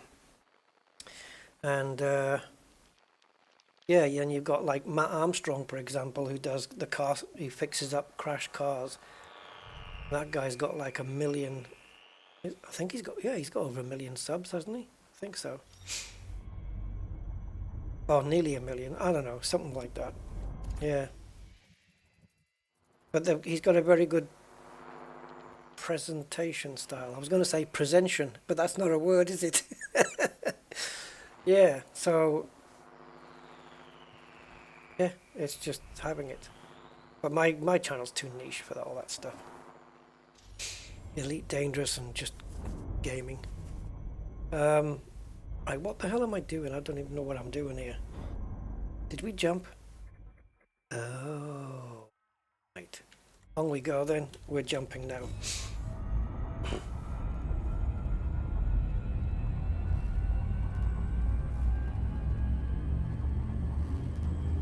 Yeah, I should drink more during my stream. Yeah.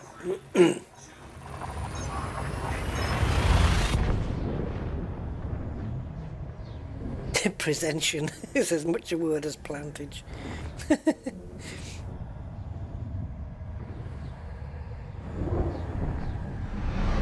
Yeah, that was a yeah, had some crazy times on the channel, some really good times.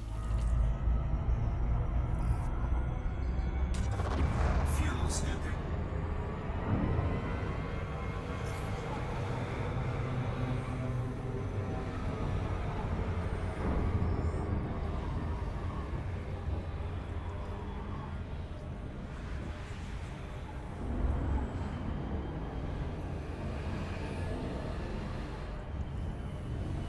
We'll get this ship filled up, and it looks like either everything's close by or it's been Spade again. He was on that other system, wasn't he?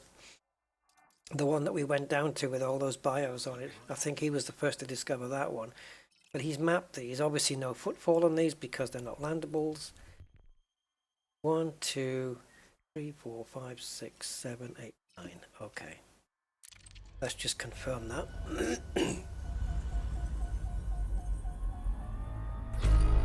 Yep, okay, we're off then.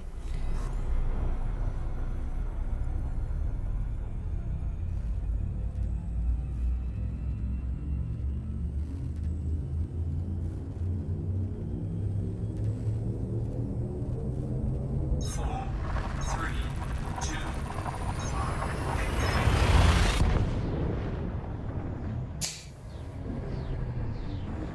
200 channels? Wow. Jesus, I wouldn't be able to keep up. No, I'm subscribed, I don't know how many to. A few. I've got like a few car channels, a few reaction channels, but I'm very limited on those. There's only a few that I like.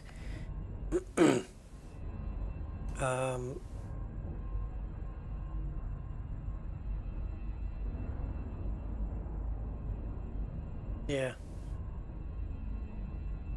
What else? I don't know what other genre I go for. I like people who react to British comedy as well, because I like, especially if they're Americans or Canadians, I like to see Americans wrapping their head around British comedy. Some people get it, you know, and some people might not get it. Like some people, like there'll be a certain joke in a sketch, and some people like won't understand what the joke was, and then you get somebody who'll just click and go, I get that. And it's great to see, because you know, and it's like the other way around, like Brits reacting to American comedy as well, which is good because it's two different things. I like that. But yeah, reaction channels, I think I follow 2, 3, 4, 5. But I don't always go, like when they put stuff out, I don't always watch their content. There's only one channel that I watch everything that comes out, and that's Mandy's channel. And the other ones, like Eclectic Beard, Squirrel, I don't know what his name is now, JPZ or something, and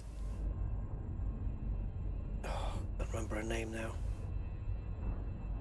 Dawn Marie Anderson or something. I don't know that. Oh, and Amanda Ray as well. Fuel snipping. But like I said, I don't watch everything they put out.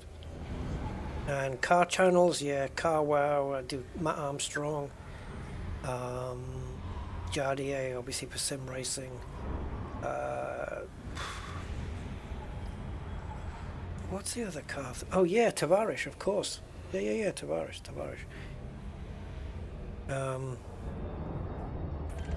Yeah, car channels like that. 50s Kid, because he does the BMW E46 stuff, or used to anyway. Yeah, Fred Dibner, man, that's amazing. When you see people watching Fred Dibner, it's like, doesn't matter, they don't have to be Americans, they can be like Brits who don't know who he is as well. Yeah, to see the look on their faces when they're watching him just climb a chimney up a ladder so high, no ropes, no net, no nothing. He's just climbing the freaking ladder. I know, it's amazing. Fred Dibner was like, Jesus, that guy had no fear, did he? Like, no fear at all. Nothing. Amazing.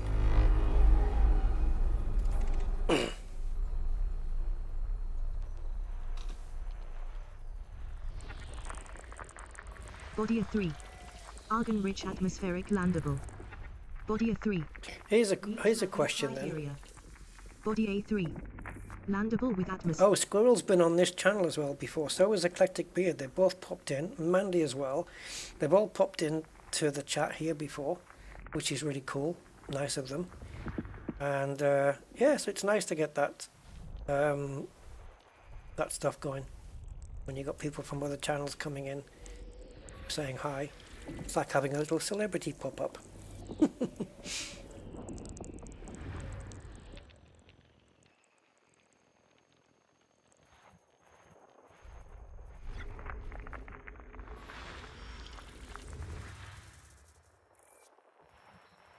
There's been a couple of times where I've gone to live streams of people doing Elite Dangerous, and they may be just, they've only got like, I don't know, a few hundred subscribers. They've probably been just starting out, and I go in, and it's not for them to go, oh my God, it's Rusty. No, it's the opposite, where they'll just go, you know, they'll just acknowledge me like, oh, yeah, hi Rusty, and da da da da. And I'm like, you don't know me, do you? Yeah. I'm probably not even on the, I don't know, they don't even know that that I do Elite Dangerous as well. Yeah, it's good. And then it takes somebody on the chat will recognize me and go, oh, hey Rusty, welcome, da da da. System discovery complete. And it'll be someone on the chat that know who I am rather than the guy doing the YouTube himself. Oh, the raid stuff. Yeah, that's cool.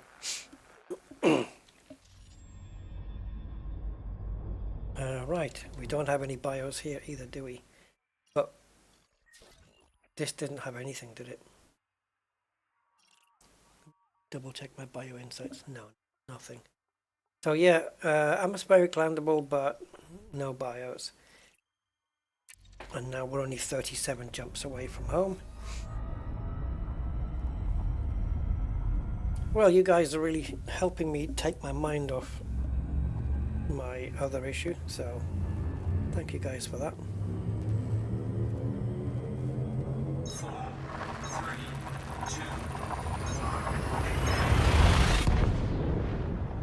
2. Yes, I like British comedy too, Mr. Goatman. I do think it's the best out there. But then in terms of sitcoms and panel shows, British comedy just it's at its best with that, you know. Fuel snipping. Some of the more modern sitcoms I don't really gel with that much. Well, I say modern, I'm talking about from the last 10 years maybe. I haven't really gelled with, but I have watched a couple of series because of reaction channels that I would not have watched before, like the In-Betweeners, the IT Crowd, and I've watched those, you know, because of the reactor is doing them, and yeah,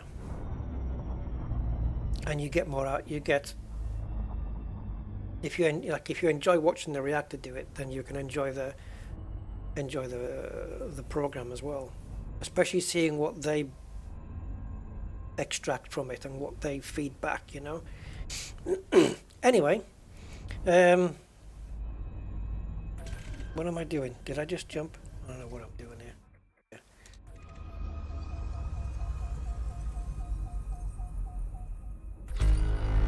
Whoa, okay, 27. Right, let's just see where we are. Where's the initial orbit line? There it is. And that should lead us to the sun. One of them will. This one. That'd be okay. Oh.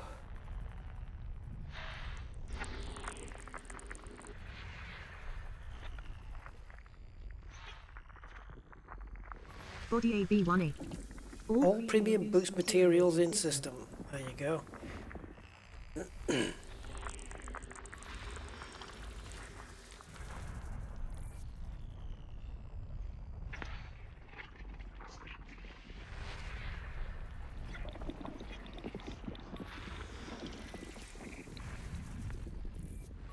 Geos.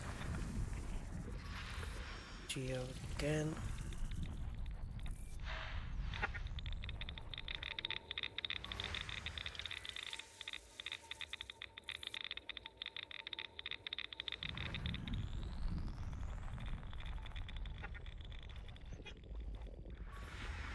So what's involved in this raiding thing? What is that? I think I know what it is, but I'm pretty sure I'm going to be wrong about it. I'm not really familiar, certainly not with Twitch. I've done a couple of streams on Twitch, but years and years and years ago. And it was when I was doing Restream, which is a thing where OBS will stream it to YouTube and Twitch at the same time. But I haven't really done that again since.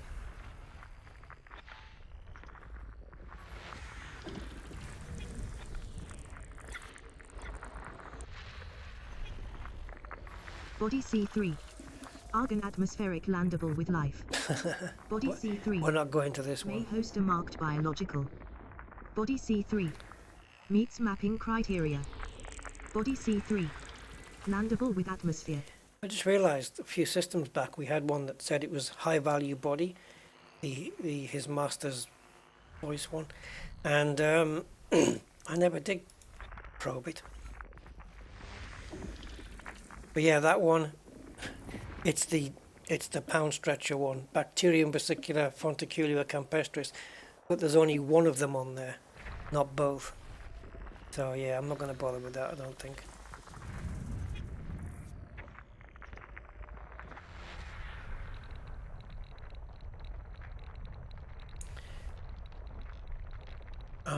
Oh, it is. It's completely different to what I thought it was.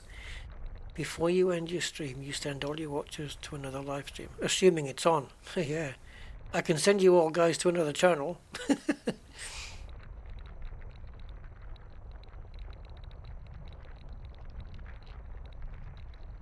Right, okay.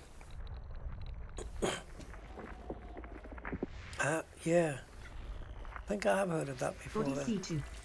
Argon atmospheric landable with life. Same again. Body C2. Meets mapping criteria. Body C2. Landable with atmosphere.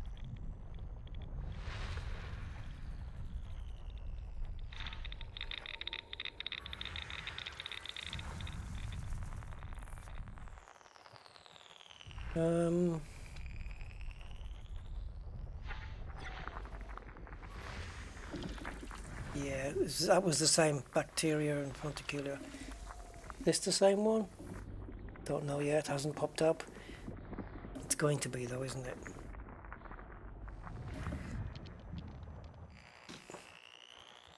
Can you imagine if it was just stratum on there? Body C6.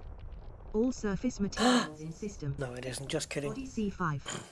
Argon atmospheric landable with life. Body C5. Meets mapping criteria. Body C5. Landable with atmosphere. Sinclair C5.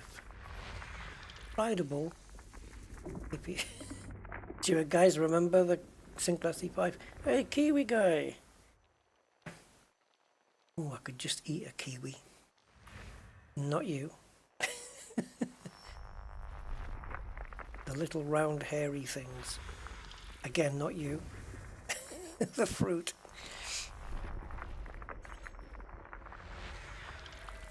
What was I going to ask you guys? Oh yeah. What format should my question take? System scan complete. Okay. Favorite British. AB2. Oh Argon God. atmospheric landable with life. Body AB2. Meets mapping criteria. Body AB2. Landable with atmosphere. System discovery complete. First body to map is AB2. 4 planets with one bio signal, and they're either bacteria or fonticular. I'm not going to bother though. Right, so favorite stand-up comedian British, and favorite stand-up comedian non-British. Let's say American or Canadian or from wherever. Obviously, probably going to be in English, or not. Because there's a German stand-up guy that I like, Henning Wehn. I think he's brilliant. Love that guy. So yeah, who's your favourite British stand-up, and who's your favourite non-British? It's difficult for me because I like so many of them. I like so many stand-ups. To just pick out one, it's too bloody limiting for me. Dave Chappelle, yeah. Billy Connolly, Sean Locke, Kevin Bridges. I love Kevin Bridges. He's so funny, man. His delivery's great. Robin Williams, yeah. Enough said. Al Murray. For me, British comedian, if I had to stick with one now, Ross Noble. Yep, Ross Noble. He's so surreal, he's a nutcase. But he's the only guy, I have tweeted him twice, I think, in the past, and on both times he tweeted me, he replied to me. American, yeah, George Carlin. Yeah, George Carlin. It has to be, I suppose. Yeah. Yep. I was going to say Bill Burr, but yeah, Carlin tops everybody, I think, for me. Carlin was amazing. Lee Evans. See, for me, if I'm going to list my favourites rather than just limiting it to one, I would go Bill Burr, Jim Jeffries.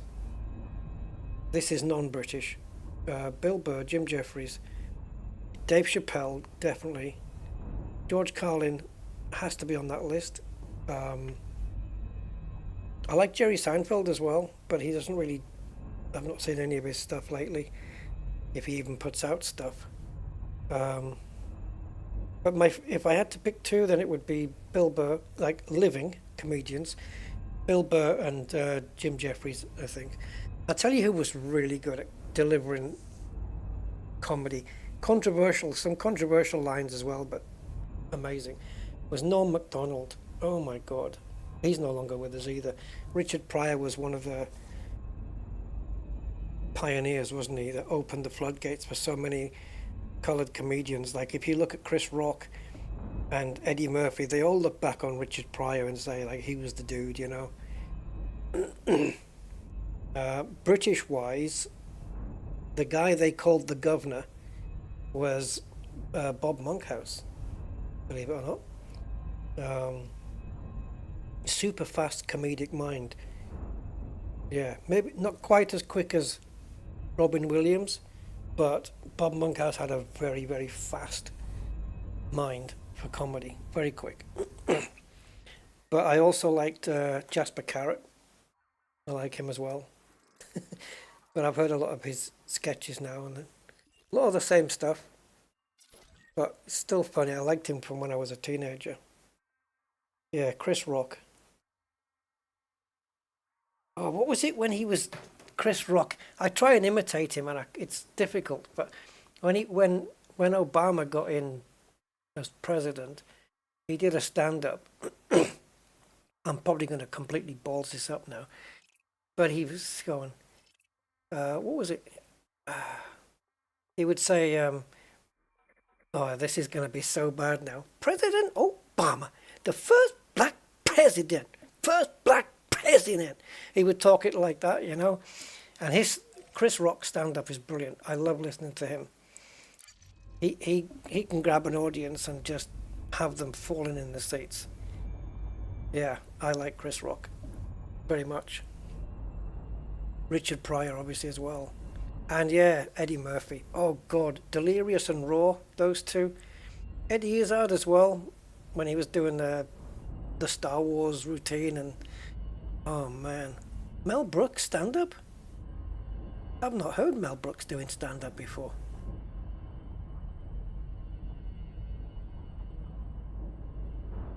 Are we talking about stand-up still? Yeah, Louis Anderson, yeah. There was Louis C.K. as well, wasn't there?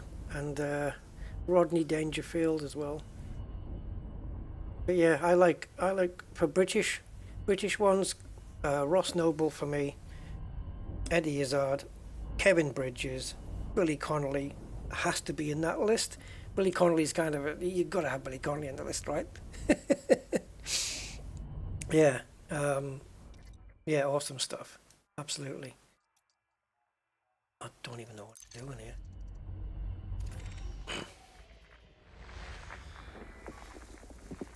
Ah, yes, I do now. Leaving.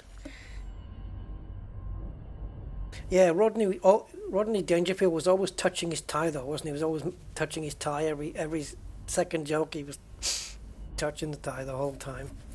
I do like stand-up.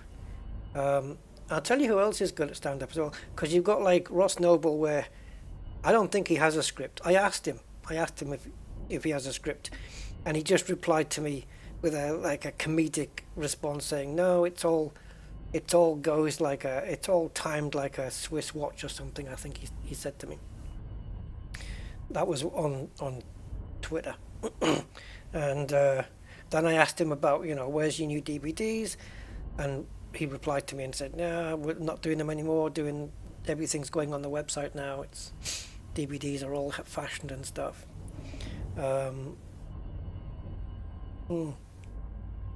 I've got loads of British stand-ups, but in terms of like interacting with the crowd, Dara O'Brien is very good at doing that, just coming out and just riffing with the crowd. But I've not seen anybody riff like Ross Noble. Like, he'll just come out. No, I don't think he has a script at all, and he'll just riff with the crowd and just go into some surreal stuff. And he's got a great memory as well. I love Ross Noble. He's brilliant. And yeah, Stir Crazy, Richard Pryor and Gene Wilder together, just unbelievable. Stir Crazy, you've got Silver Streak as well, and is it See No Evil, Hear No Evil as well, that one. Those two together, wow. What a pair they were, brilliant. Hey Denzel, how you doing, sir? Good day, good morning.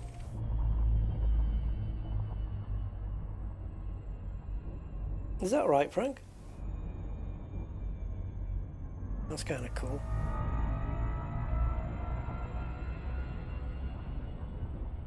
Yeah, Stir Crazy, I've seen that a few times.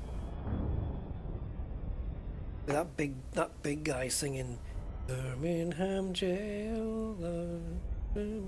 Brilliant. It was really good. And See No Evil, Hear No Evil was great. One of them blind, one of them deaf. Oh my, and it was so good.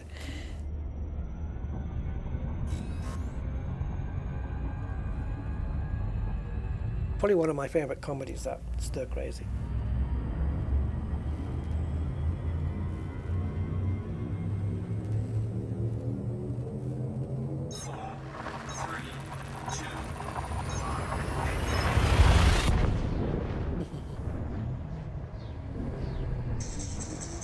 $720 terabytes, and how much is a disc gonna cost, I wonder?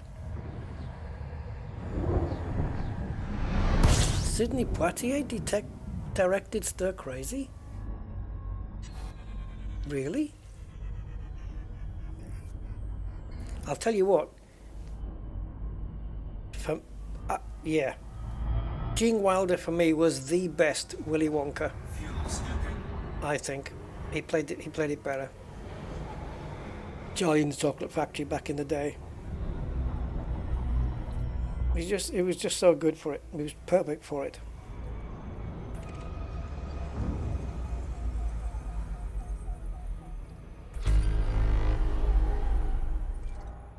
Looks to me like we're getting into all the discovered systems now, eh? But it doesn't matter, because if they don't have footfall and they've got plantage, well, there you go. We still get the bonuses.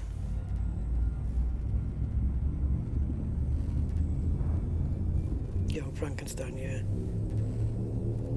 John Bishop. John Bishop. I like that. If you've not heard the Kevin Bridges routine about the bus stop, at the bus stop, that's brilliant. Oh, I love that one. System scan complete. Fuel scooping.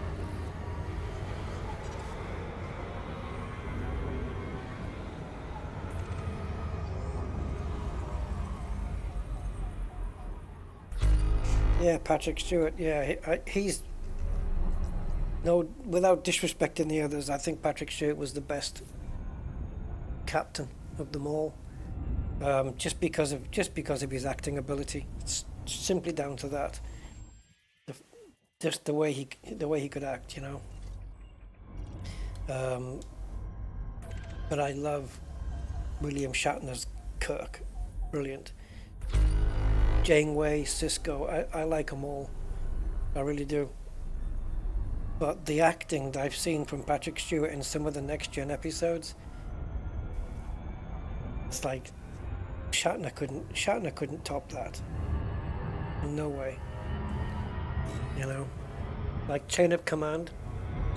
There are 4 lights. You know, when he was getting tortured,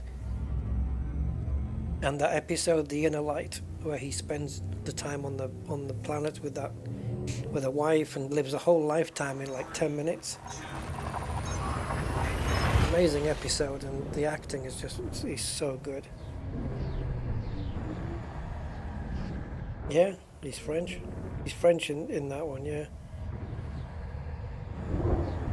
Well, how much do I think I'll have made? I don't know, maybe hopefully 500 million or something, 500 million. Would be nice. It's already been discovered. Oh, no it hasn't. No it hasn't. Jesus. Okay, how many we got? Talk to me. Alright, 13. Anybody, I was going to say suspicious, but that's not the word.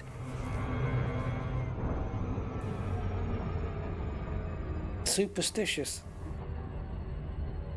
I don't know why Stevie Wonder had to come into my head for me to think of that word, but that's how my brain works. Oh great, now I've got Stevie Wonder's song in my head. I know 2 songs of Stevie Wonder, I think. Superstition and Master Blaster. And I only know Master Blaster because it was a song that my music teacher used to play on his Body B3 may host on his music biological. system in the class. Body B3 meets mapping criteria. Body B3 landable with atmosphere. This is a good one, guys. Body B3. We've got Fonticchio lapida at 3.1 million, and we have Bacterium informem, 8.4 million. We'll go in there for sure.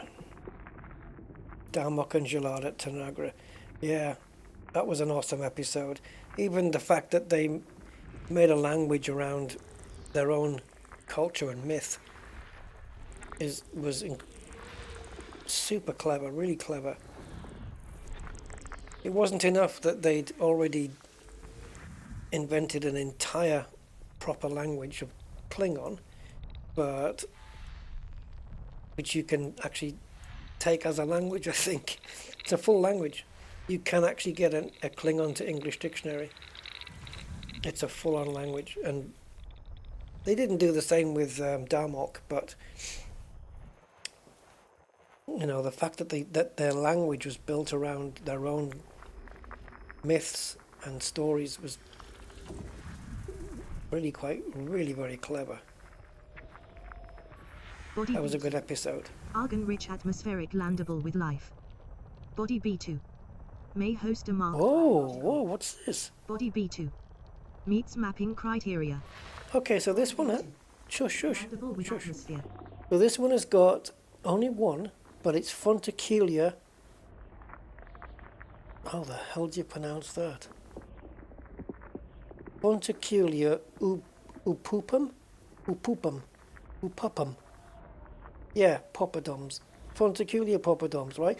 5.7 million on that one. Wowza.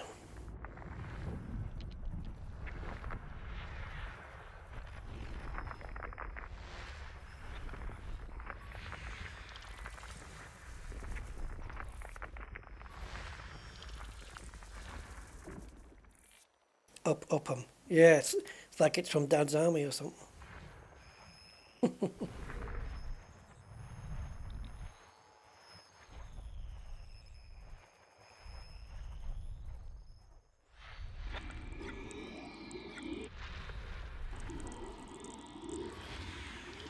Do any of you guys, well, you might have to be British to know this one, I don't know. Depends what you've been watching. Dad's Army. There was an episode where Private Fraser told a story about him and a friend of his pulling a ruby stone out of a statue or something, and that they would put a curse on him. And if you guys remember that one, but that was a brilliant that was a brilliant part of the episode.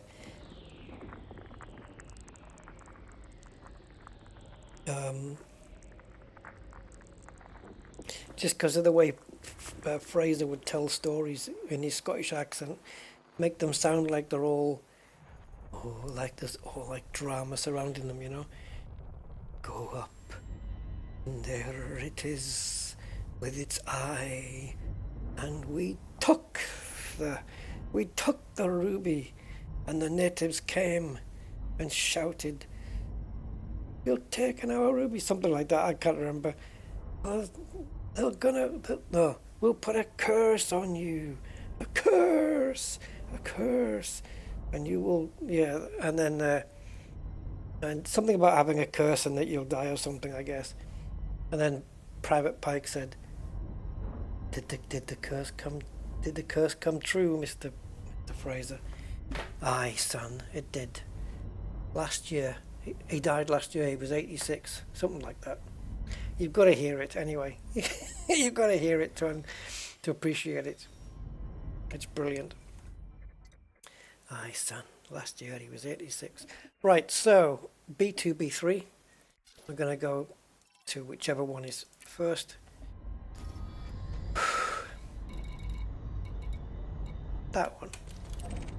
So from here then we can make 17 point something million from scanning 3 things. That's a good deal. So as we venture over here, I will be right back. Oh yeah, Blackadder. Favorite episode is the one where they rewrite the dictionary. I love that.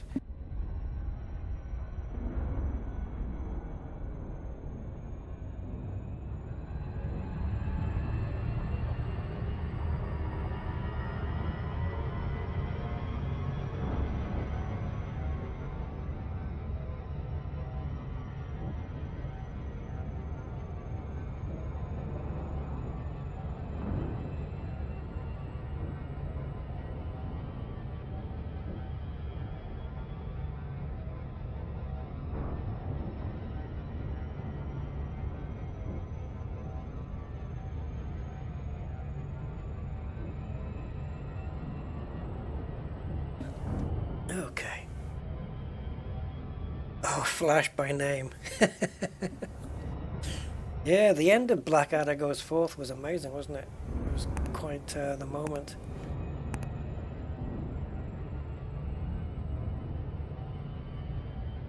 But when it comes to comedy, you could go on for ages. Will I ever get an assistant in the game? Yeah, I've had, like Frank says, I've had Angry Citizen in. But yeah, it's kind of all planned beforehand.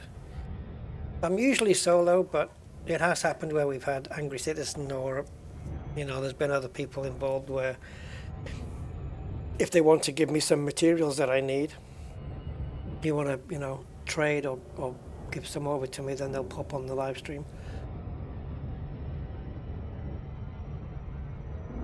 What are my preferences in music? Oh, super varied, mate. Pick a genre and well, not anything, but lately, I mean, considering the age I am, I've gone through my phase of country. I liked country for a while. I still do. I've got loads of country albums downstairs. Still listen to them. Still like them. Obviously, anything that sounds good to me I like it. Doesn't matter if it's if it's heavy metal or if it's rock, pop. Doesn't matter. Like Disturbed, Marilyn Manson. Like I'll listen to Marilyn Manson. It's not my kind of music. I mean, that genre isn't my kind of music, but I will listen to some Marilyn Manson stuff. And Disturbed, when they did Sound of Silence, which was just frickin' nuts. When Disturbed did the Sound of Silence on the Conan O'Brien show, that has to be, at least for me anyway, the best music performance on a late night chat show that's ever been done. And it was just the dude there with his band, and he wasn't even singing in the genre that they normally sing in, but they did such a freaking good job of Sound of Silence. It was, even Simon and Garfunkel had words to say about it, positive words. So yeah, so I'll listen to that. Billie Eilish I like as well. She's very creative. I find her very creative. I like her voice. Her brother is just a musical genius.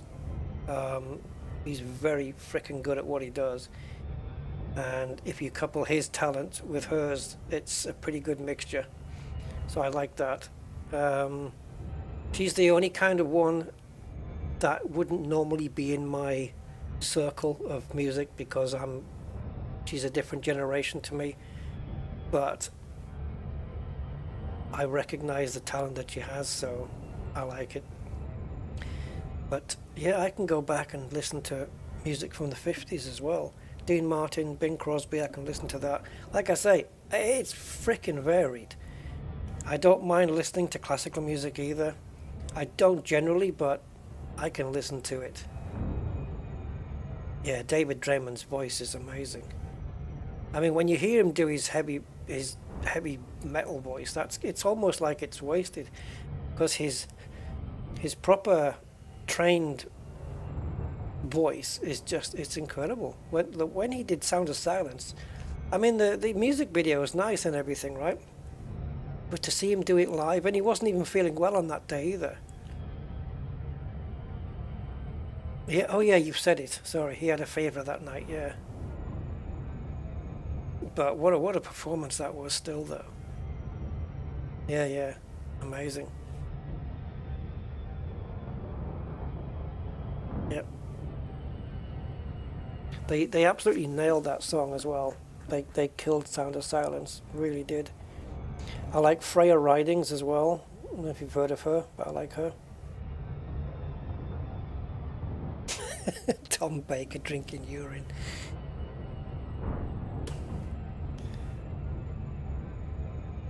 Yeah.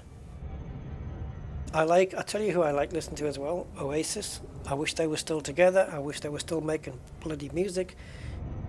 Because the Gallagher brothers together, man, they know how to make some good stuff.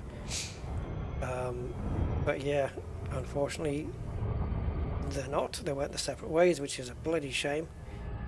Queen, I love Queen as well. Queen, Oasis, Elton John, I listen to that as well. Tons, man. Like I say, very varied taste, me. I might listen to an artist for just one song and that's it.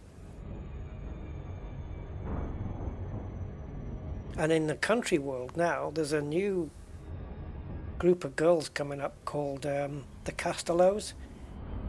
And they're all very pretty blonde girls, they're very nice. But man, can they sing. Jesus. They look very young. I don't know how old they are. But wow, they're good. I mean, seriously good. And they do a song called Hurricane. I can't remember what the other one's called that I listened to. Yeah, there's some good talent out there. Michael Jackson, yeah. I mean, for me, the best music video ever made is Michael Jackson. Which one am I going to say? Because it could be any of, well, maybe two, I guess. But no, for me, the best Michael Jackson music video ever seen is Smooth Criminal. Just the production, everything, just unbelievable. Love it. What a performance that was, man. I mean, Thriller, for me, Thriller was good, and I always kind of, I can't hold back the tears when I'm watching the Earth Song video, because I just see those animals getting treated cruelly, and it just, I can't handle it, man. I can't handle it. And then the whole time starts going backwards, and Mapping complete. then you hear his song, like, you know, what have we done to the world and stuff, and it's just, I can't handle it. But Smooth Criminal is just freaking masterpiece, absolutely masterpiece.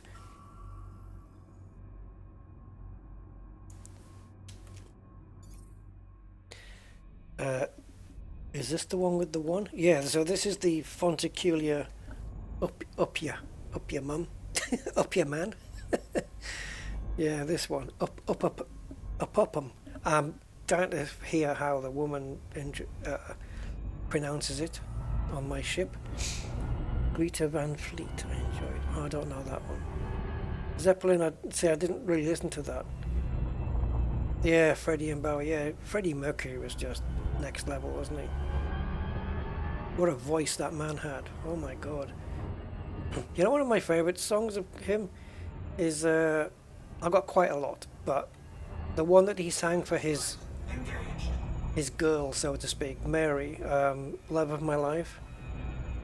I love that song. It's just it's so good. But yeah, I remember you just ask Queen to do a soundtrack for a movie, and they're not going to let you down. Look, if you look at Highlander, you know, Who Wants to Live Forever and all that stuff, that was just freaking amazing. Flash Gordon that they did as well. Yeah, I love Queen. I was trying to do one the other day, that can anybody find me somebody to love? That one, I love it. Have I heard the Ants version of Smooth Criminal? I haven't. I'm taking it's not Adam and the Ants, is it? I was into, when I was growing up in school as a teenager, I was listening to Adam and the Ants. I was listening to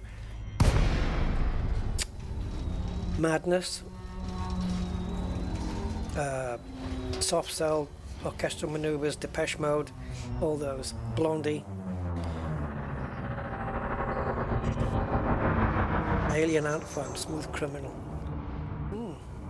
Have to check it out. You've been hit by, you've been struck by a smooth criminal. Boom, boom, boom, boom, boom. Yeah, I love the whole choreography in that thing. Crushing the pool ball, the little kid doing the dance, coming down the ladder. The way he comes down on that ladder and does his moves, absolutely amazing. Oh, was it? That's a cool song. I'll have to check it out.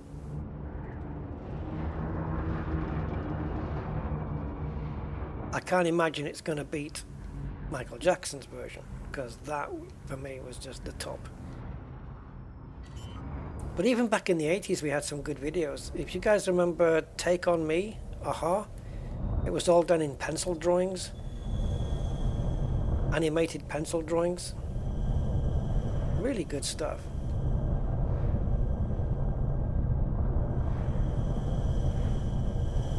And how gorgeous was Debbie Harry back then? Oh. Toya, remember Toya? She's still going, isn't she? Still doing her stuff.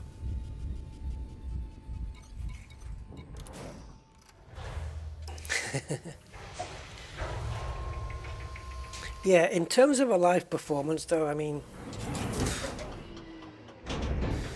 Queen live at Wembley, I mean, is that even beatable?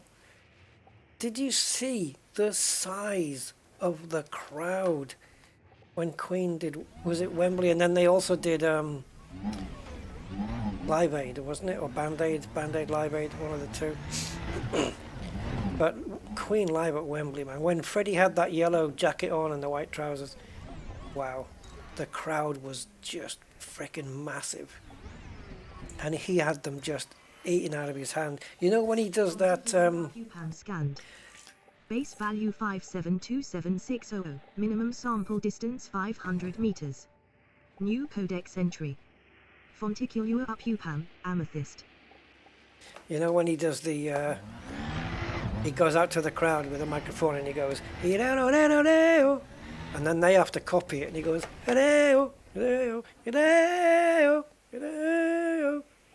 And he just keeps going on like that. He holds all the freaking crowd, doesn't he? He has thousands of people just doing that.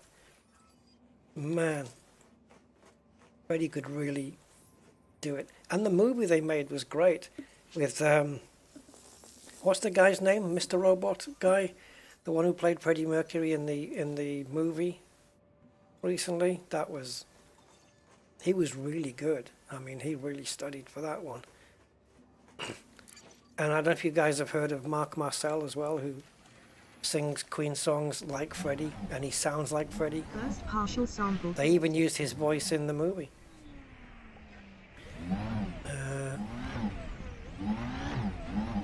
Yeah. Queen are amazing. I got introduced to Queen by my neighbour when I was growing up. It wasn't really my genre again back then. And he said, oh yeah, I'm going to put Queen on. And he had this album called Hot Space. And I said, okay, yeah, I'll listen to it. Because like I said, it really wasn't my thing. I was listening to Adam and the Ants and stuff like that back then. And he put this song on of Queen's, and it was called Hammer to Fall. And the beat on that was just, here we stand. You know, it's that, yeah, Rami Malek, that's the guy. Sitting for the hammer to fall. And then it goes, that beat, it was just so good. And it captured me, and I thought, yeah, I like this. Let me listen to a few more. And then obviously I started listening to Bohemian Rhapsody and stuff like that. And yeah, that's how I got into Queen. And then it was one of my ex-boss, one of my ex-bosses was into Oasis a lot, and he used to put it on in his office because he could, because he was one of the main bosses there. What am I doing? And I just got listening, and I would listen to like Champagne Supernova, Wonderwall, Roll With It. I was listening to these songs, and I thought, I like this. This is good. I like this music. And that's how I got into Oasis. Oh, what am I doing? And, oh, that looks icy. One of my favourite ones of Oasis is The Importance of Being Idle. I love that one. Yeah, Radio Gaga, yeah, I know. Hammer to Fall. Hammer to Fall's great. Sledgehammer from Peter Gabriel. I remember once I was in a, I don't know, there was one time, right, I was in a bar playing pool, of all things, and they had this, it was either a cassette or a CD, I can't remember what, playing in the back, you know, over the speakers while I'm playing pool. And as I'm waiting for my short and ordering a drink and stuff like that, nothing alcoholic, just normal drink. And I was listening to this music, and I thought, some of these songs sound really, I like them. So I asked the barmaid, I said, what's playing? You know, what's been playing tonight? And she said, Pink Floyd. And to this day, I do not know which songs they were or which album it was off. And if I heard it today, I wouldn't even remember. But I know that I liked it, and it's the only time I've listened to Pink Floyd. Apart from We Don't Need No Education. Apart from that, obviously. Hey, teacher, leave them kids alone. Yeah.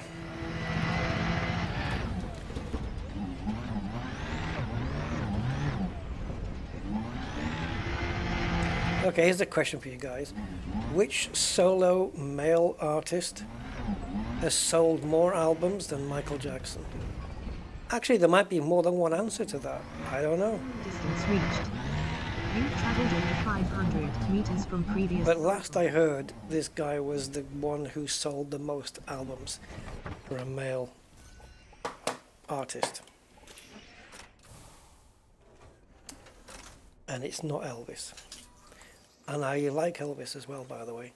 Elvis fan. Nope, not Eminem. That's two people, isn't it? Eminem. Eminem's not the one I'm thinking of, let's put it that way. Maybe Eminem's now in that thing. And no, not Elvis. No. He's a country singer, believe it or not. Probably one of the most famous, I don't know, I guess. Sample collection complete. Right, we're out of here. Garth Brooks, indeed. Yes, sir. Garth Brooks. I've got a concert of his on VHS, I think. There's probably a digital version I've got somewhere as well. He was in, I think it was Garth Brooks in Central Park. Wow. Amazing. Amazing. Incredible. I know the words to a lot of his songs. A lot of his stuff. Yeah, he did a concert in Central Park. It was incredible. Oof. And he ended up being put on wires, and he was playing whilst being suspended above the crowd on these wires. And at the very end, when he'd finished the last song, they let all these fireworks off, and one of them exploded into the shape of a cowboy hat. So it had to blow, to do that, it had to blow up twice, it had to pop once to form the actual I don't know what you call it, the bit you put your head in, and then it popped again to form the brim of the hat. And it was a perfectly shaped cowboy hat. And I thought, how on earth, right, do you make... What am I doing? How on earth do you make a firework explode like that? How do you program it to do that? What the hell? Amazing.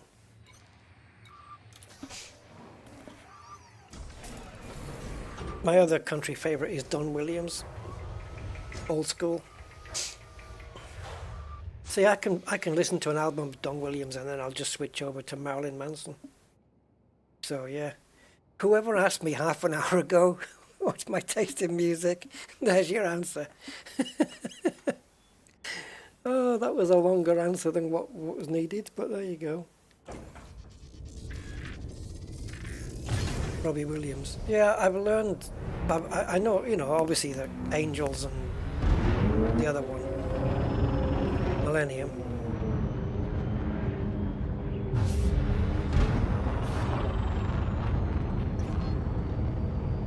Well, there you go, you got your answer. The answer's basically, you know, anything that I think sounds good, I like.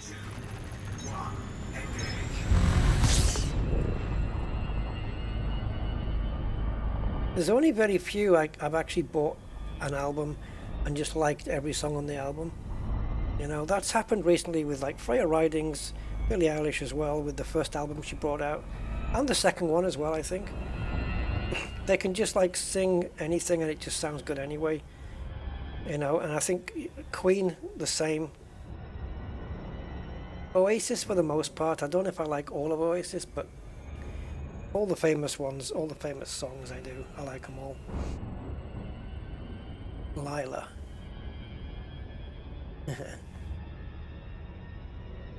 Little by Little. I play that one quite a lot.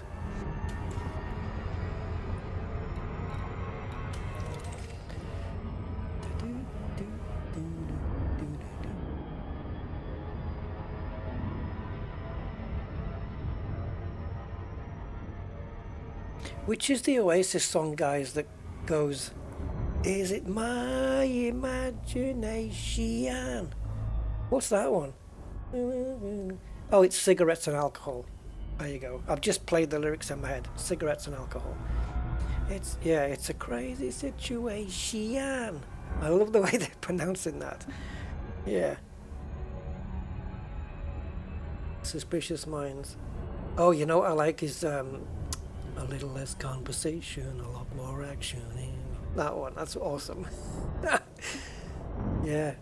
Elvis, I got introduced to Elvis with my uncle. He had a... Now, you think cassette is old? Ha ha ha ha. In his car, he had a Renault 14, I think it was, or Renault 16, and it had an 8-track. And in that 8-track was an Elvis album called Separate Ways. And I used to sit in the car and I used to play that, and it had that bloody old Shep on it, old Shep. It had all the songs on there, I know them off by heart because of that. And then I ended up buying the cassette when I was a teenager. I ended up buying the CD when it came out, and I still have the CD downstairs. Separate Ways. Uh-huh. There is no library. Oh, yeah. Good old Elvis.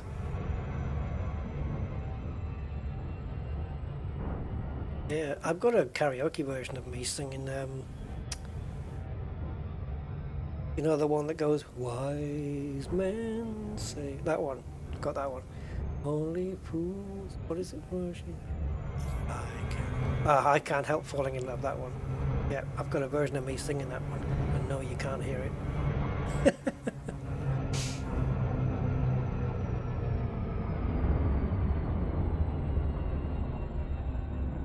Upload it to Discord. You want me to play it? I'll probably get... No, I won't get copyright. Let me see. I'm not going to play it all, so you can forget that for a game of soldiers. That's not happening. Give me a second. I still need to put that photo up of the bacteria.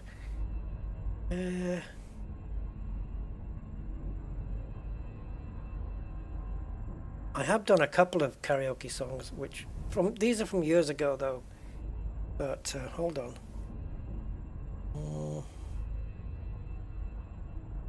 I'm probably going to get copyrighted just for the freaking music.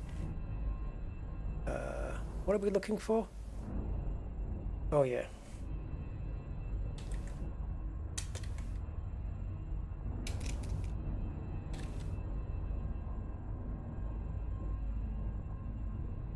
Gotta see if I can find it first.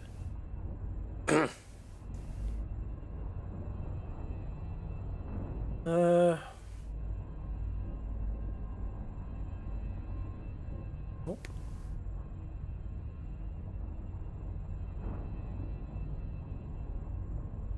Give me a sec. Okay, I think I've got it. Did I really play this freaking thing? No, nobody wants to hear this, do they? See, I've got some Garth Brooks songs I did as well.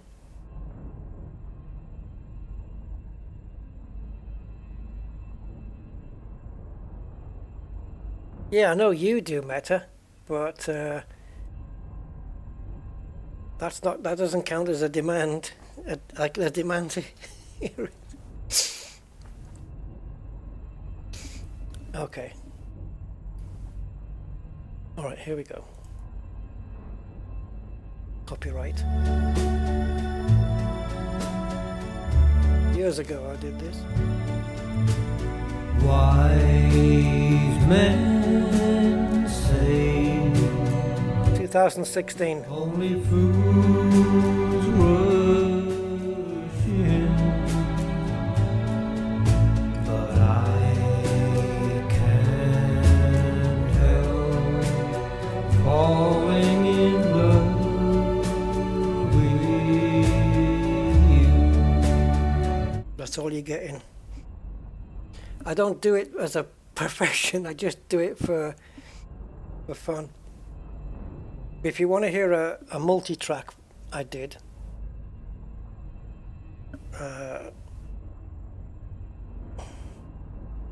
frying an egg for you, is that what it is? So this was a Beatles one, Ticket to Ride, that I did way back in 2004, so this is 20 years ago, man. And this is me. I think it's about three tracks of me singing at the same time. Ticket to Ride.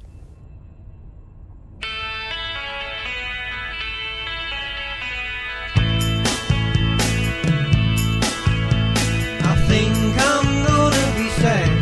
I think it's today. Yeah.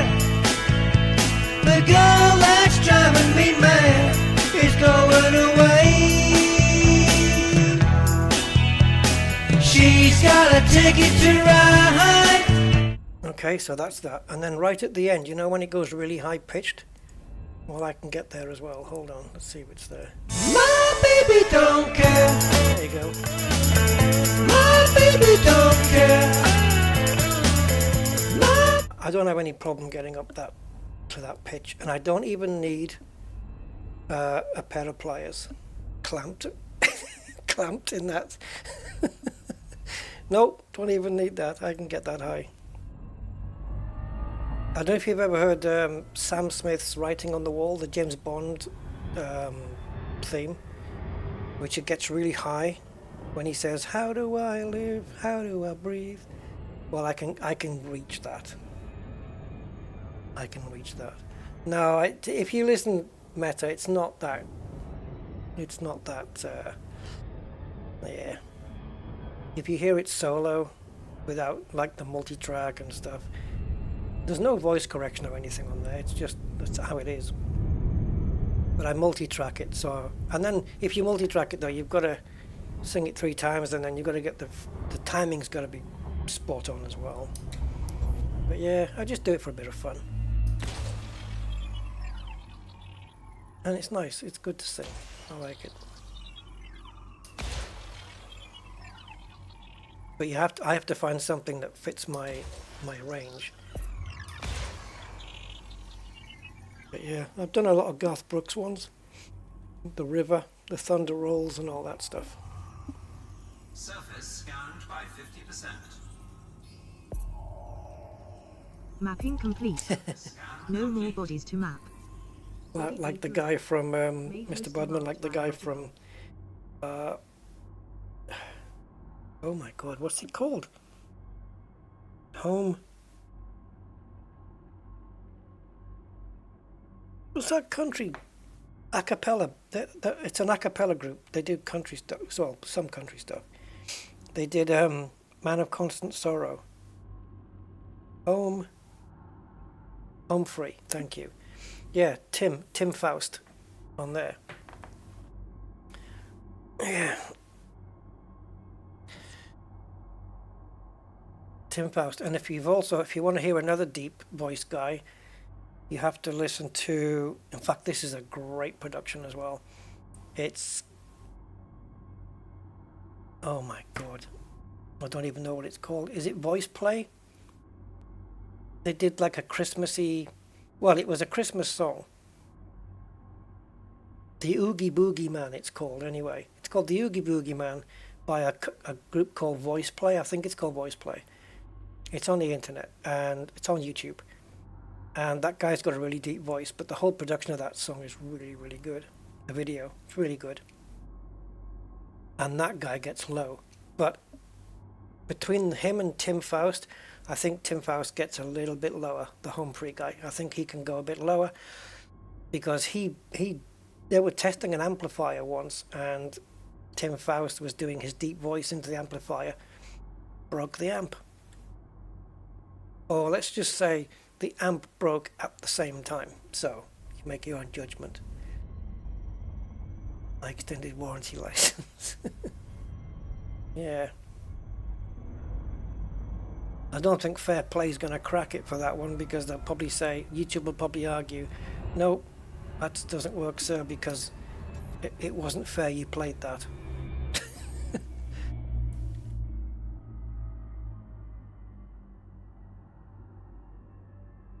Wait a minute. Oh.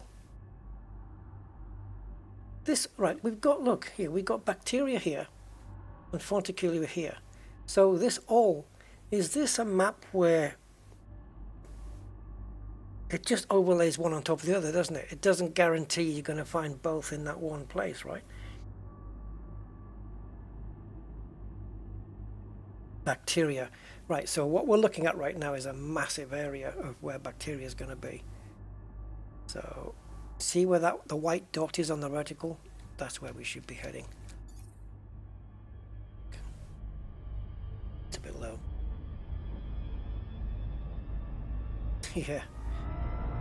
Annoying YouTube, demonetized. Orbital flight engaged.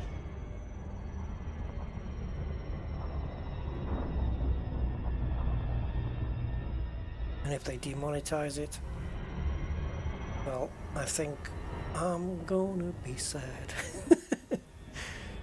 God, that was 20 frickin' years ago, man. Time flies.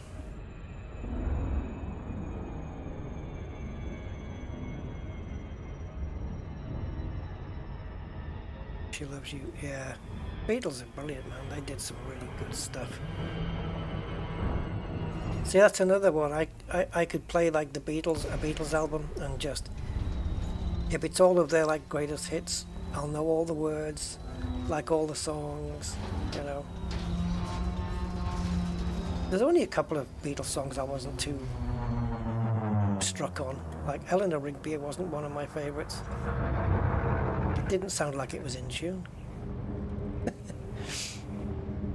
But I loved Ticket to Ride. I loved A Taste of Honey. That was awesome, that song. I'd like to cover that one. Yeah. Listen to me talking like a professional. I'd like to cover that song. Yeah, A Taste of Honey. Awesome.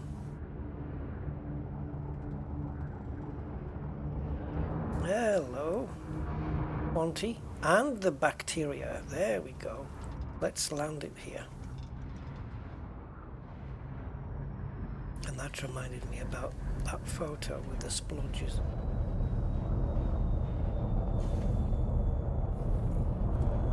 If you guys care to give me a moment, I will show you the splodge on my driveway, which looks like bacteria.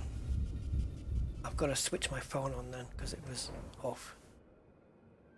Yep, help.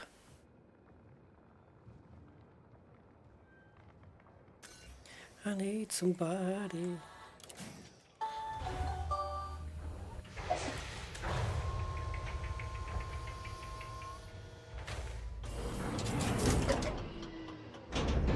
Low gravity warning. A taste. See, I've got a taste of honey in my head now. Tasting much sweeter. Do. Fonticulolipida scanned. Base value 311100. Minimum sample distance 31111. 500 Yep, meters. 3.11 million. New codex entry. Distance 500. Fonticulolipida analyst. Well, let's go for those lot.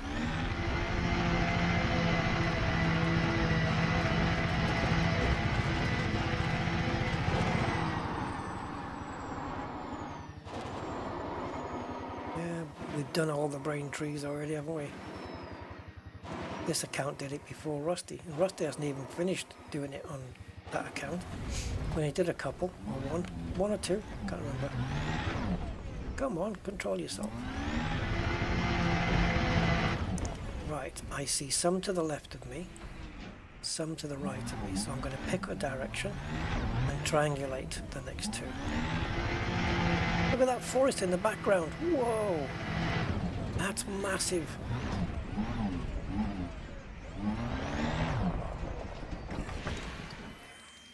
Did we do this already? I think we did.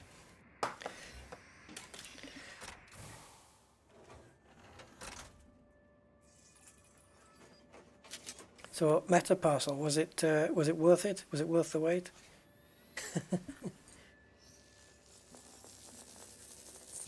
First partial sample collected.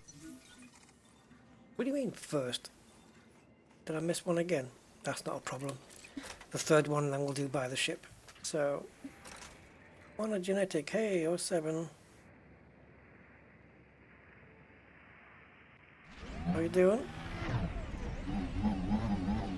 Good greetings and all of that stuff. Right, so we'll do 500 this way, and then we'll come back down to the ship and do the last one, and then we've got the bacteria to do, and that's it. Very slippy here. Have to put traction control on, ABS, and launch control.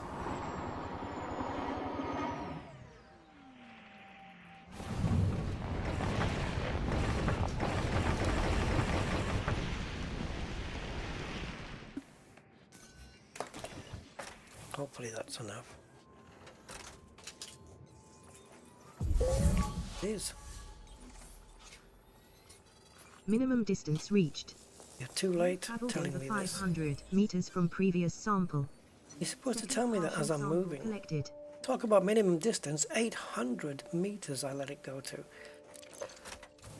Jeepers, as they would say. That would be, who would say jeepers? Was it Velma in Scooby-Doo? Jeepers? I think it was Velma. Shaggy would say, Zoinks! Zoinks, Scoob, like it's the caretaker. Yeah. And then Fred and Daphne were just getting busy with it, getting jiggy with it in the back of the van. Dun, dun, dun, dun, dun, dun. Oops. They always, the music for that was always like Scooby-Doo, Where Are You? But did they ever lose Scooby? He never went missing anywhere, did he? Never ran away. Only joking. Oh, we're only joking. I like that. Cool.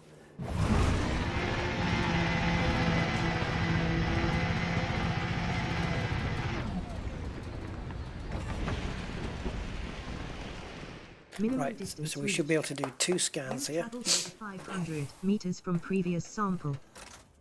Yeah, I would have gotten away with it if it wasn't for those meddling kids. Freddie and Daphne didn't look like kids though. They looked fairly grown up. I wonder how old they were meant to be. Kind of like Richie Cunningham in a Happy Days kind of age, I guess. Shaggy, I don't know how old they were meant to be. Complete. And Shaggy's got a proper name, hasn't he? He has got an actual name. I can't remember what it is, but I know he does. He does. Stand. And like they've all got last names as well. Minimum sample distance 500 meters. Yeah. First partial sample collected. Scooby's last name is Do. Daphne's, I don't remember, but I know that she definitely has got a surname.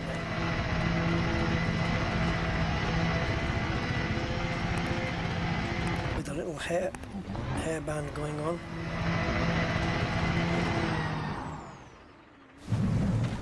Don't think that's 500 meters though. Wait, go back. No, because the ship's only 400 away.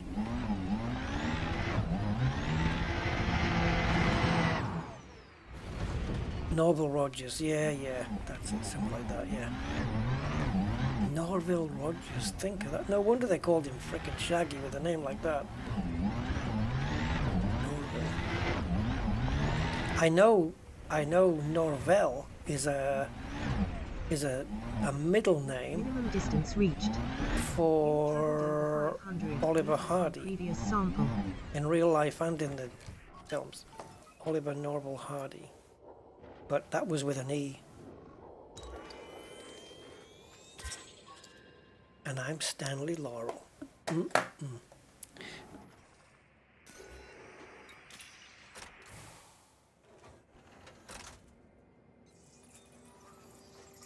Yep, I'm sure I've done that one before, Mark.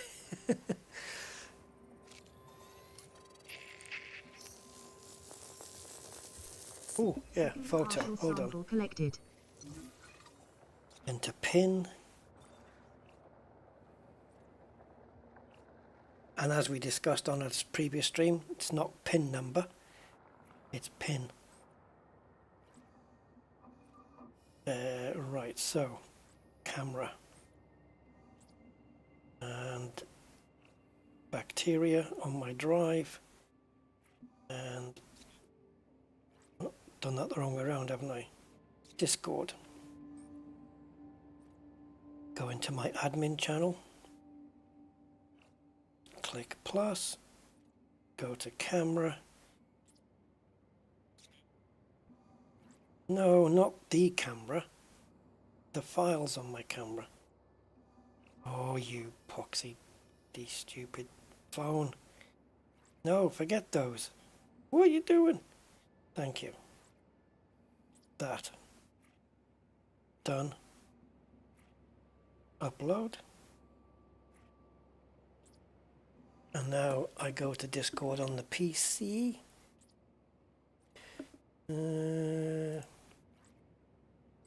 Go to the channel. Right click. Save image. To desktop. I'm just going to call it Backy. And then into OBS. Go to image. Up, Backy. Short for bacteria.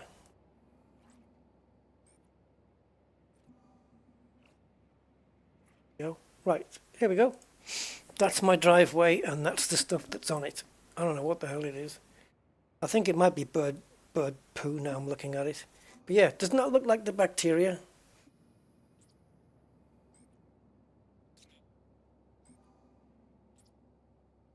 Yeah, or PI number. Yeah, PI number, exactly. Yeah. Oh, that's another one. ATM machine. Automatic teller machine. Yeah, you're right. That's another one. There's a number of them, isn't there?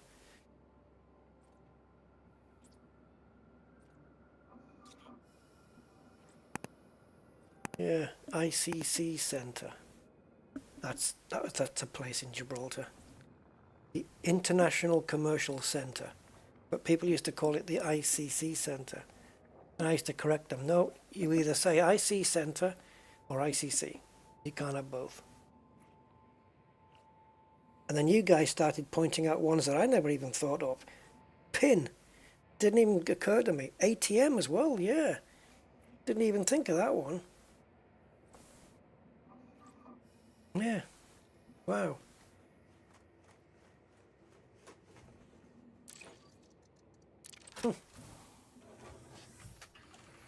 I like those quirks and nuances that we've got in the English language and stuff, and mistakes that we make.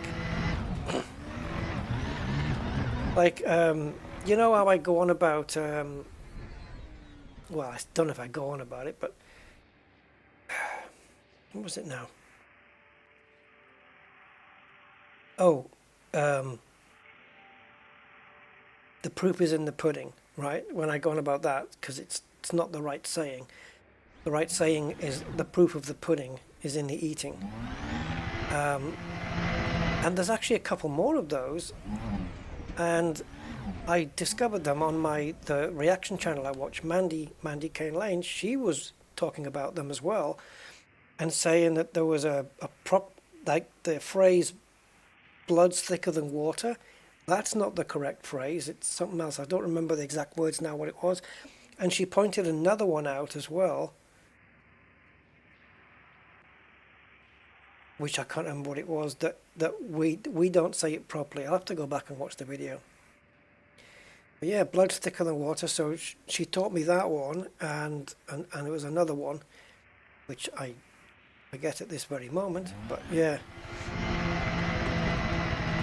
And it's just phrases that people use all the time, but they're just not being spoken correctly. Have you looked inside that pudding? Did you find any proof in it? 500 meters from previous sample.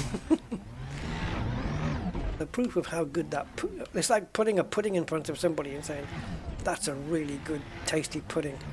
And then your answer would be, well, the proof of the pudding is going to be in the eating. In other words, I'll let you know how good it is when I've tasted the frickin' thing. So yeah, proof is in the pudding. Where did this evidence come from, my lord? It was in my treacle pudding and custard this morning. Who put that proof in the pudding? Yeah, I didn't know that one about the blood's thicker than water, though.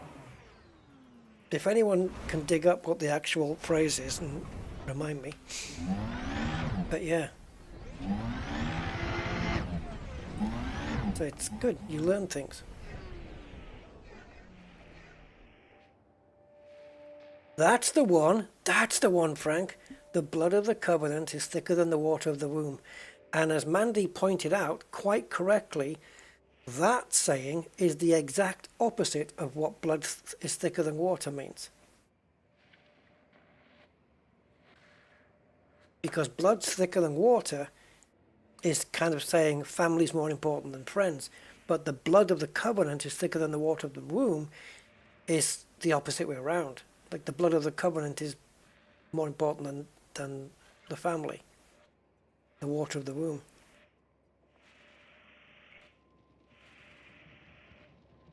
Yeah, it's the opposite way around to blood's thicker than water. It means the opposite thing. And she was quite right pointing that out, and I hadn't even realised. And then you realise that, you know, it's just things that just get twisted around, and you just say them wrong. But it's a mouthful coming out with that one, isn't it? I wish I knew what the other one she said was. Blood's thicker than water, and can't remember what the other one was now. Oh, yeah. So it's good. It's good to learn these things.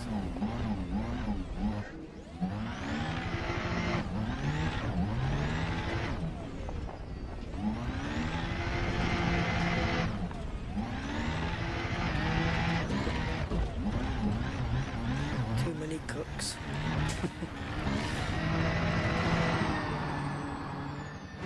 We need one more bacteria, guys. We're trying to find it with the SRV.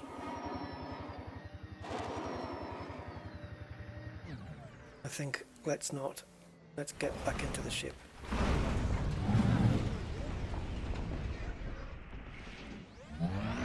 This is a super slippery surface. SSS. Or SSS surface if you want to get it wrong.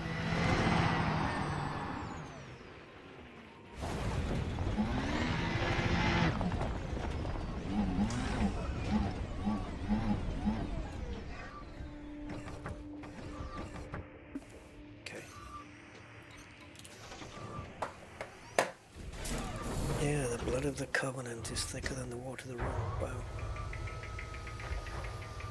Is that right? Curiosity killed the cat, but satisfaction brought it back. Yeah, they do. They're not very nice, are they, Simondo? Not very nice. Not very nice.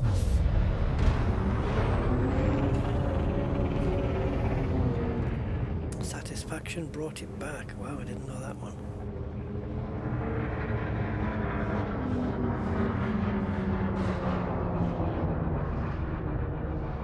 Brought it back to life, or is it that cats have got 9 lives kind of thing?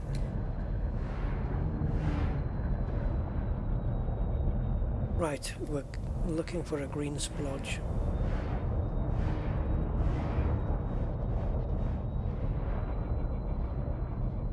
I see green splodge. Whoa, big mama. Well, that size of that guy. Or is it that the other ones were small?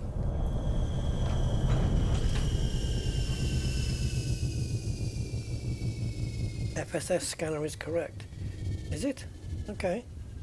So, full system spectral scanner. Yeah. Full, is it full spectrum system scanner? FSS scanner. There you go. It is correct. A full spectrum system, in case you're wondering, is the machine itself, the RAM pack, and the printer. That's a full spectrum system. Oh, you have to have the 48K upgrade as well.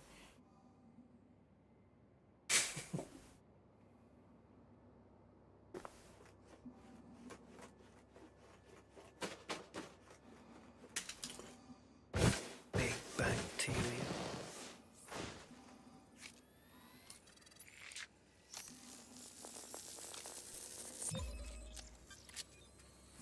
Bacterium informem, the best bacteria you can find, at 8.4 million.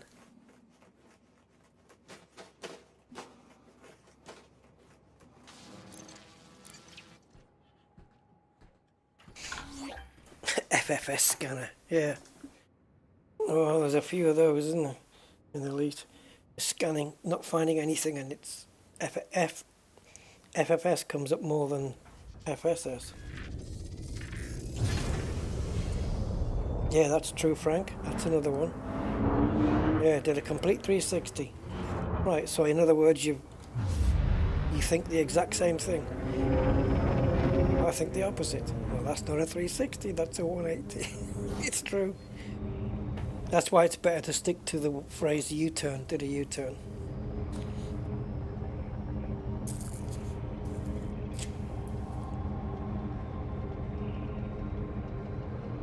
Right, this system is done and we can leave it.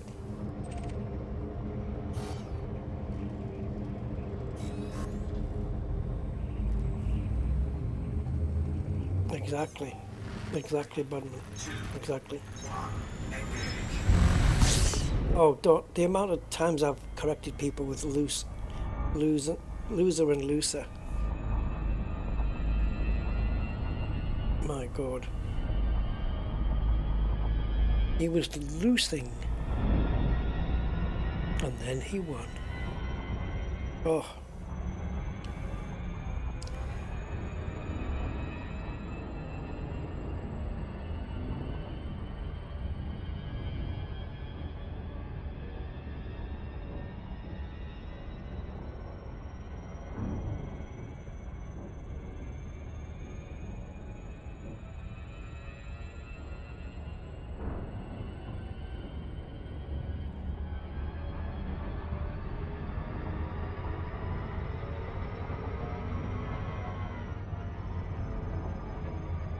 Right, now we can jump. Oh, look at that black box. Horrible. But without it, we'll not see.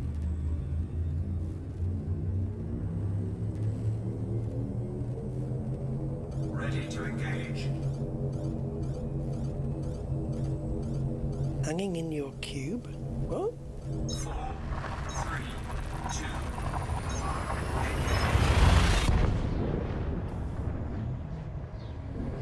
Oh, you want to know 2 more words as well that people say wrongly?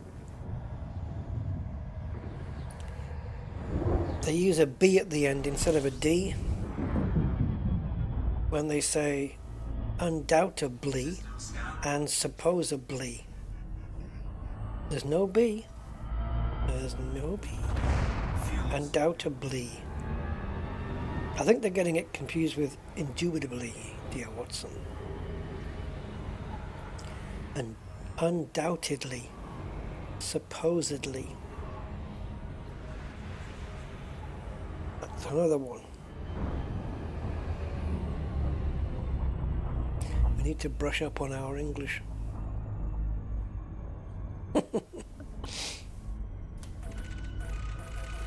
How are you scan? Oh yeah, we need to get a bit closer.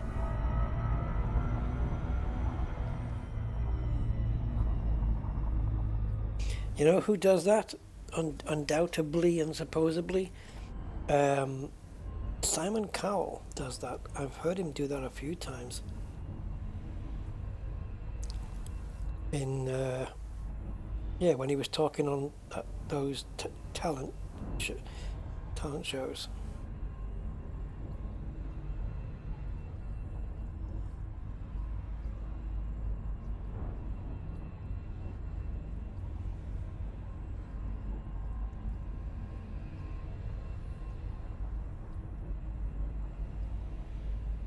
fuel scooping complete.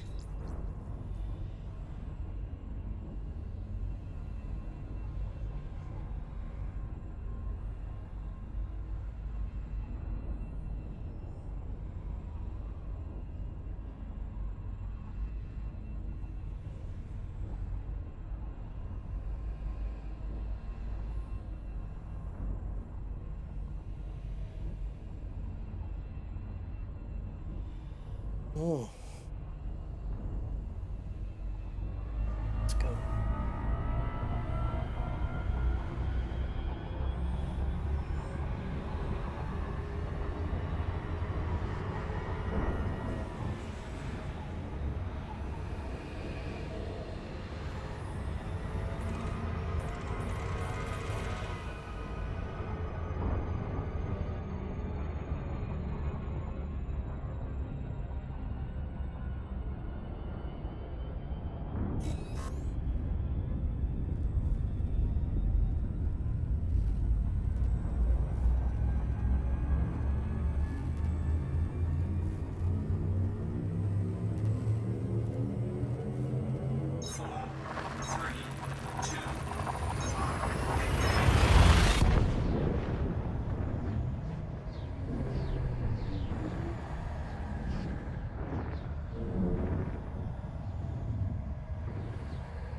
Okay.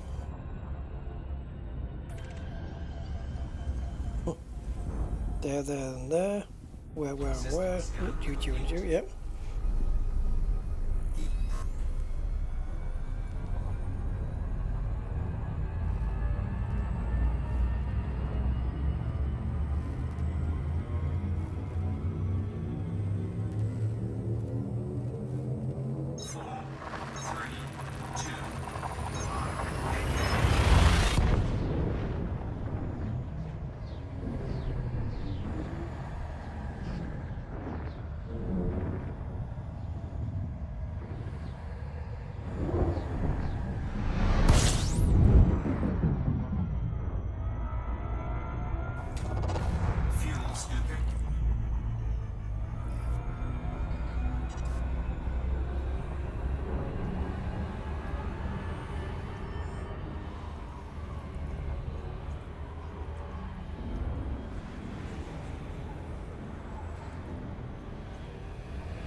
System scan complete.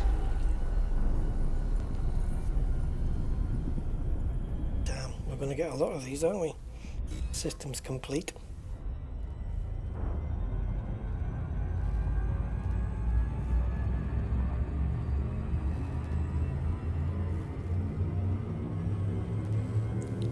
Yeah, that's the problem, isn't it? Mistakes do become the norm. Like if, and it's partly because they go uncorrected. Because nobody wants to offend anyone, and so somebody comes up with a spelling mistake, they just let it slide. You know, and you kind of have to, I suppose, in some ways, because some people don't have English as their first language and stuff like that. But it just perpetuates the problem.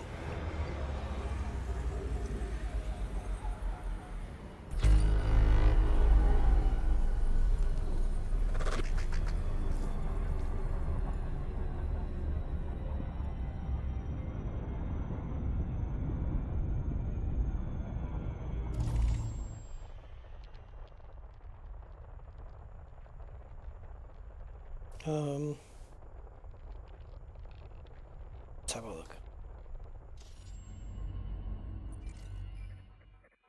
Ooh. Yeah, go on.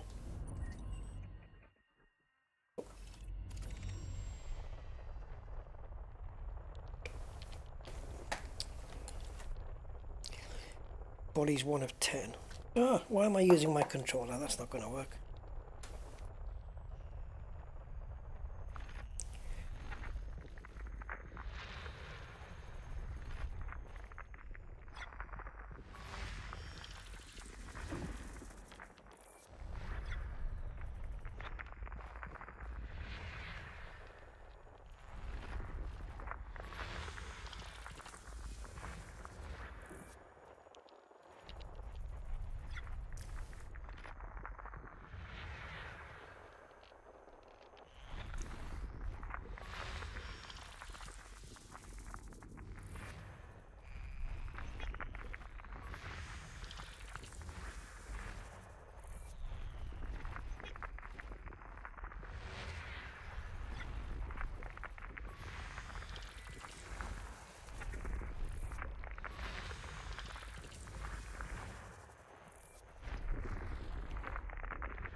Body 4. All premium boost materials in system. Thought we might get lucky on that one.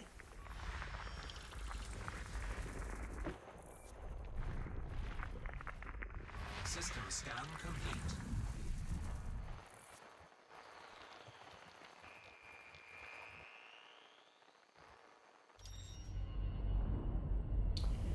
Right. Nothing much on this one.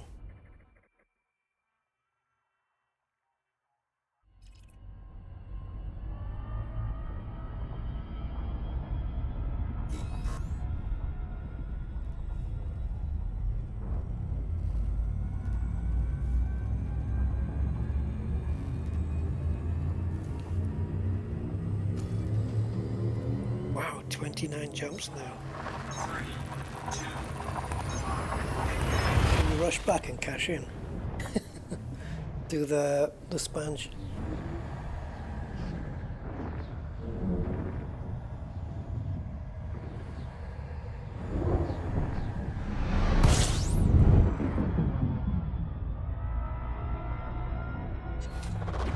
fuel scooping.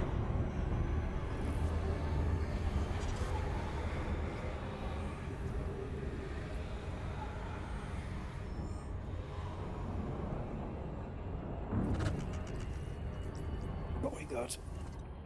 Okay. Gonna be it, I think, right? No, we got one more, but I don't think it's gonna come to anything. Nope.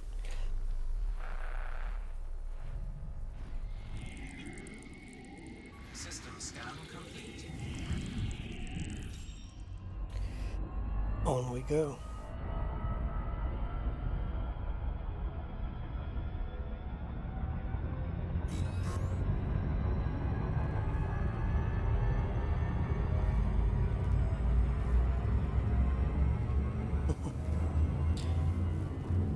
I speak a bit of Spanish as well. I'm not fluent in it, Meta, but I can get by with it.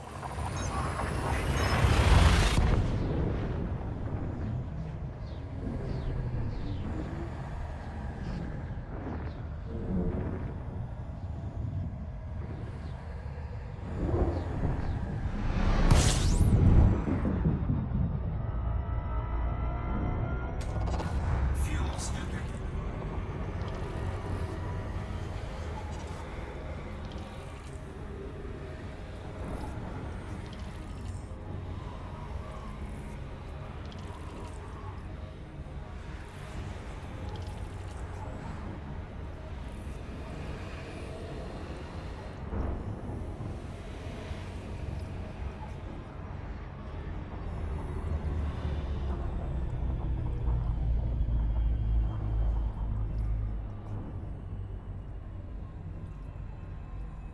Come on.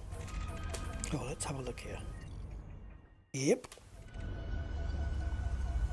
Fuel scooping complete. Whoa, 26?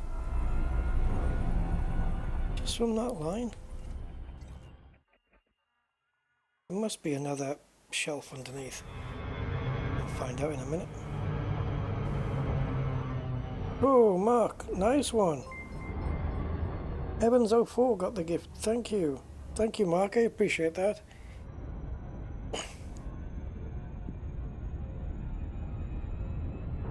Nice one, man. Very kind.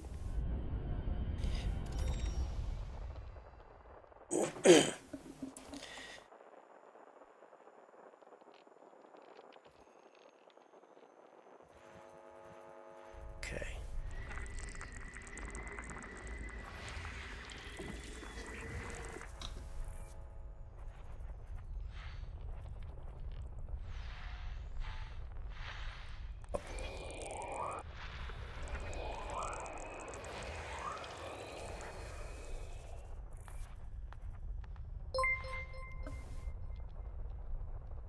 Yay.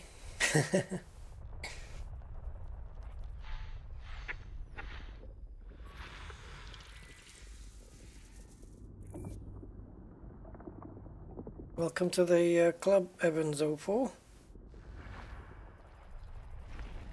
I like the way YouTube handles the gifted memberships as well. It doesn't commit you to anything more than that 1 month, and it leaves it entirely up to you if you want to continue it, which is kind of cool. I know, because I got gifted a membership on a different channel. Body 1D. Ammonia atmospheric landable with life. Body 1D. Ah, thanks, Mark. Poster marked biological. Yeah, I hope Body 1D. I'll get a bit better. Meets mapping criteria. Body 1D. Landable with atmosphere. Feeling okay at the moment, but yeah, hopefully things haven't gone too far. Is that what it said? 5? I just was not paying attention to that at all. I'll pick it up in blah, blah. Yeah, that utility that I use. Can't remember the name. Let me. Core Observatory. There you go. Yeah, Odyssey Observatory Core. So yeah, it's okay. It's somewhere between 8 and 18 million. The heaviest thing on there in terms of credits is Concha, but that's never showed up. Whenever it's appeared on the list, it's never showed up on the planet. 7.7 million. So, and we've got 1, 2, 3, 4, 5, 6, 7 different genuses, but 8 different species overall out of the 5. So 8 possibilities out of the 5. 7 genuses, right? So Alioida, Bacterium, Concha, Fungoida, Osseous, Stratum, and Tussock. But it's also labeling 2 different possibilities for Stratum.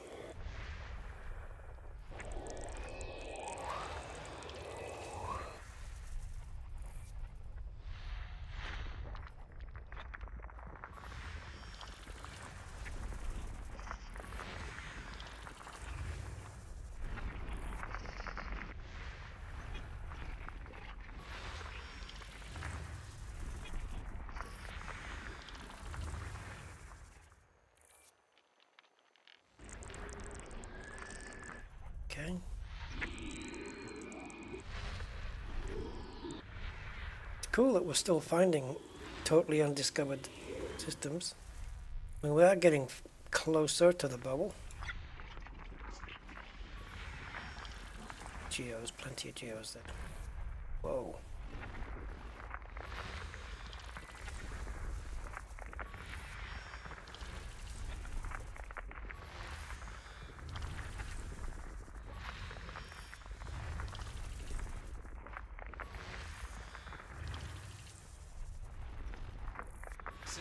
System discovery complete. First body to map is 1D. 1D. One-dimensional.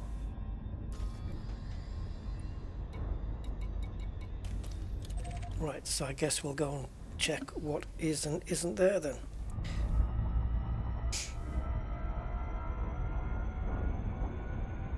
God, have we been 5 hours already? Did I ever play Contra? No.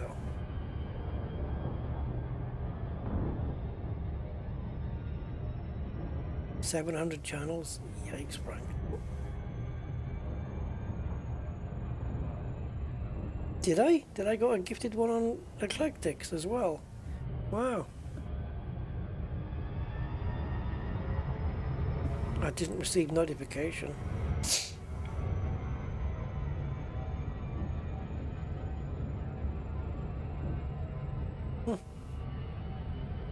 cool. You don't even have to be there and you get a gifted membership.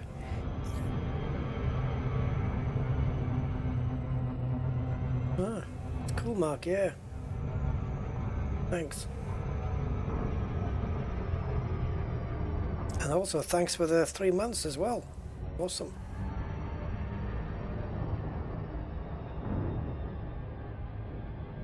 So that's like since the beginning of the year, I guess, right? Yeah. Very nice.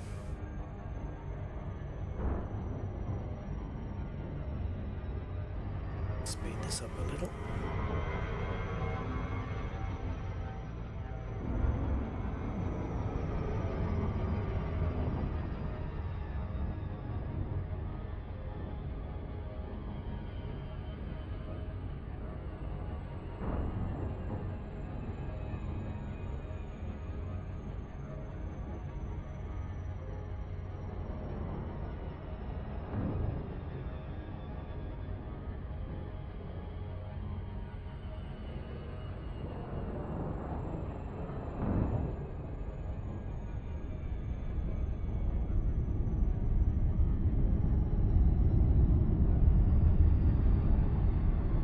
Is that a recent one, Zontar? Because I did see you post a build a little while back. Wasn't that the Mamba as well?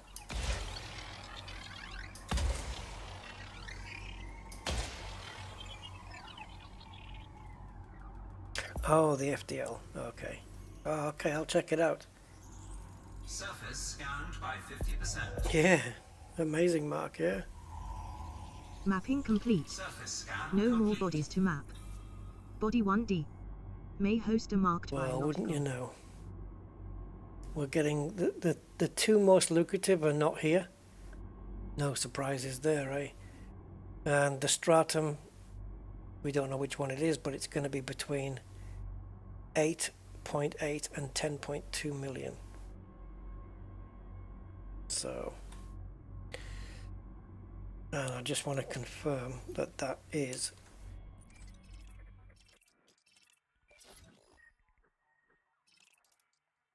okay, cool. Are we going to do these? Right, we don't know which stratum it is, but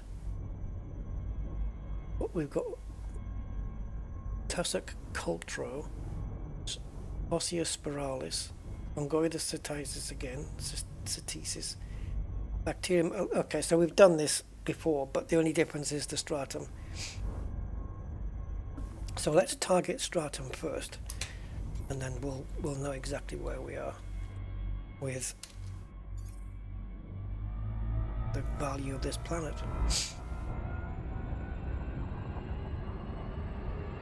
So that bit that's got the two eye holes cut out, that's where I'm going to land.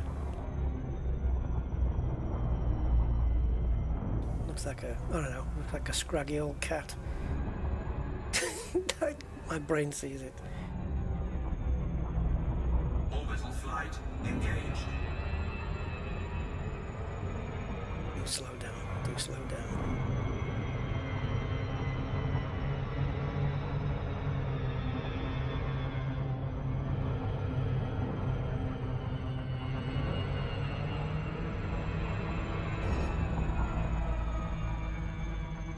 Yeah, I'm going for value because I think it's the more value, the more rank. I just don't want to. I don't want to spend time picking up like something that's only worth like $1 million. And I know it translates to 5, but if I'm going to spend time looking for this stuff, I prefer to make it worth my while, you know.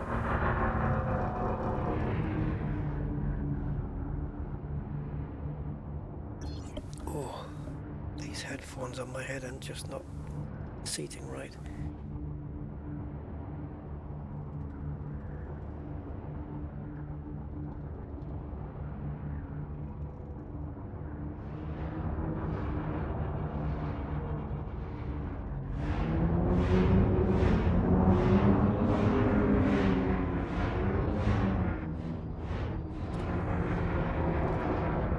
Is that just rocks? Right, so there's bacteria, and there's some stratum. This is a good place to land.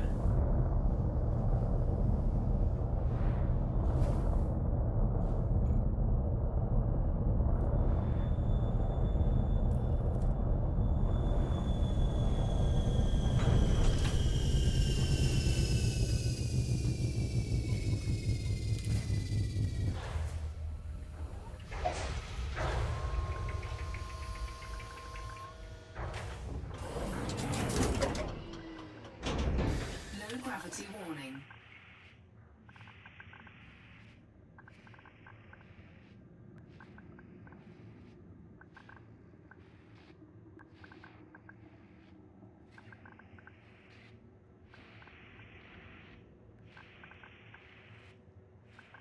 Okay.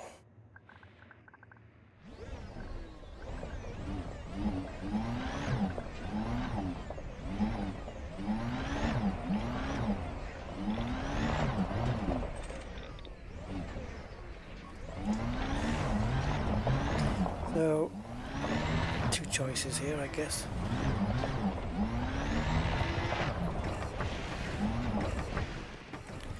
See if I can figure it out. So this is going to be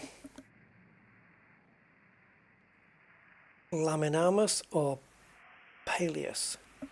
I'm going with Paleus because it's the one that's doesn't. It's not as lucrative. So I'm going with that one, cheapest one. Stratum laminamus scan. Oh, it's not. Base value 27883. So the value of the planet is Distance 500 10.29 million. Codex entry. Stratum laminamus, lime. Yep.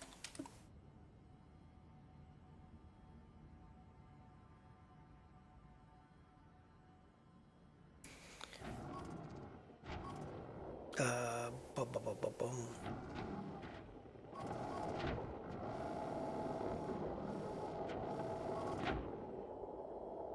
Yeah, cool. There's tussock there, or yeah, tussock. So okay, we got tussock and bacteria. Awesome.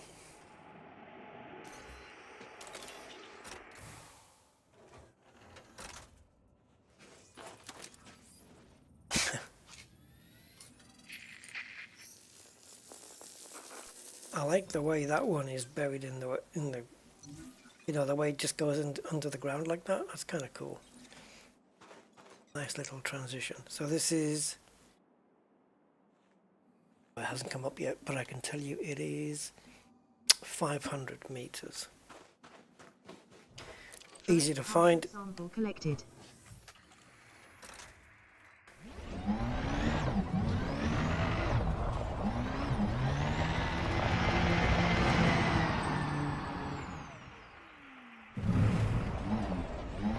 Okay, that's not going to be 500 for sure.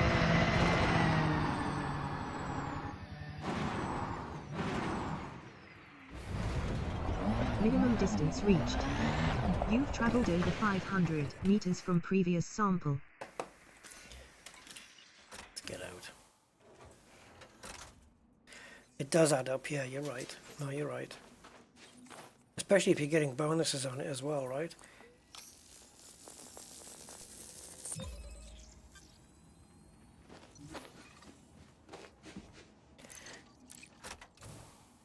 Okay.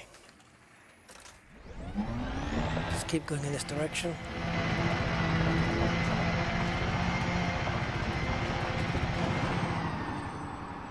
Second partial sample collected.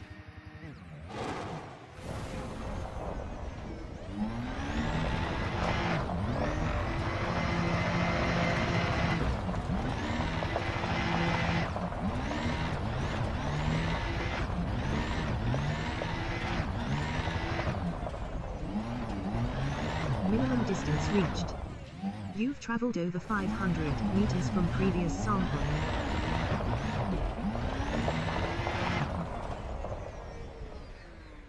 Cool.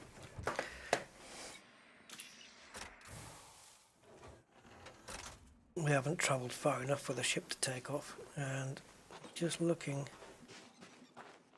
there is tussock over there as well, so we'll grab that at the same time as this, and we can get some on the way back, and then we'll do the bacteria, and that's 3 out of the 5 done. Should I run? Yeah, we can run that.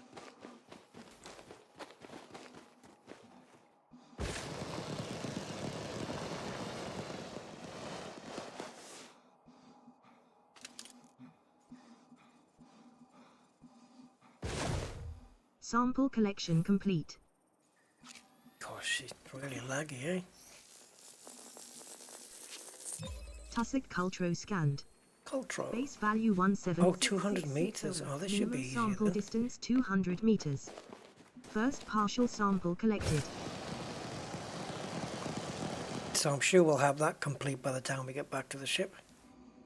And then there's bacteria around where the ship is. We'll venture out on that one. And all that will remain then is osseous and fungoida.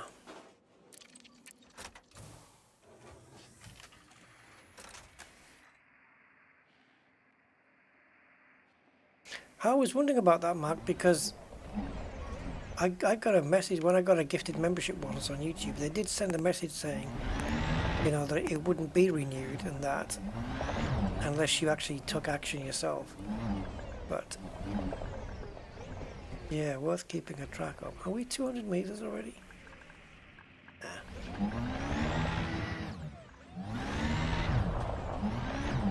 Yeah, I don't know. Minimum distance reached. You've traveled over 200 meters from previous sample.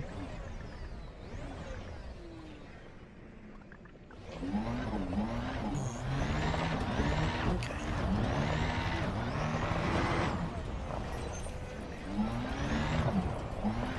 I've got plenty of time to find a middle sample, as it were.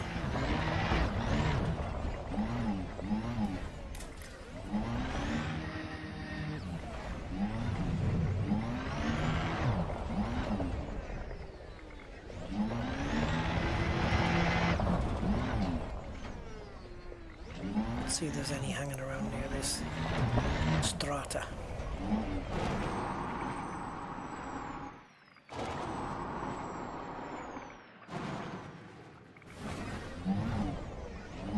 Oh, come on, tussock. Oh, look, there's the Fonticulua thing stuff as well.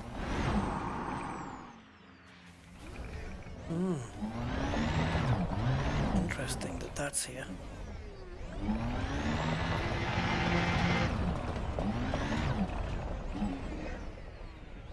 Now then.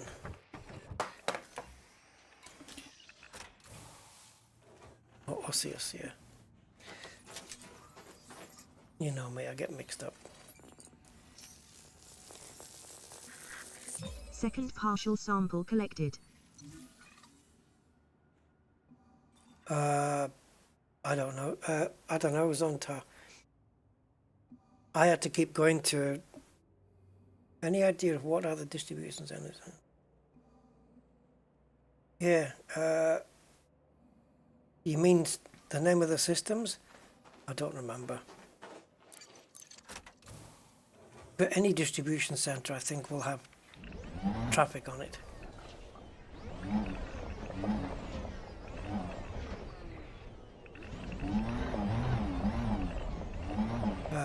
Yeah, it's just you don't get distribution centers in every farming system. That's the problem.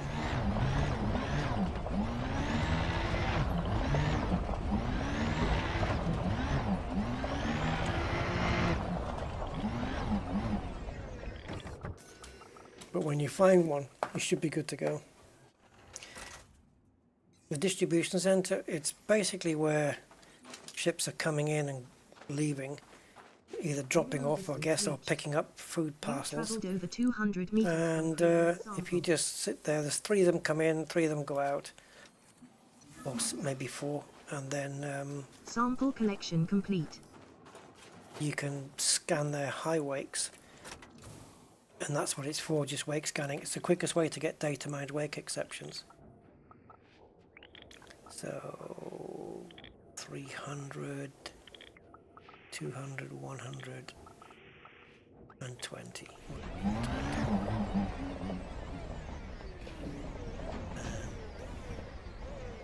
20. That should get me back to these fellas.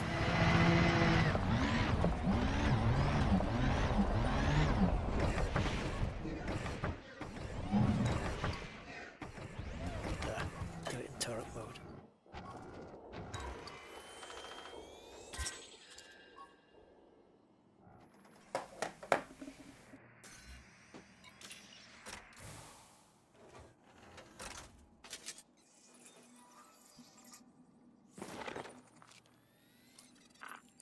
I'm only seeing one of these groups. Ossu's spiral is scanned. Yeah. Base value 2404,700. Minimum sample distance 800 meters. I don't know where there's any other Partial sample samples. collected. So we may have to take off in the ship and get some. Same for the bacteria. Because this is, yeah, 800 meters this. I'm not driving around like that. Finding those, I'll do it in the ship.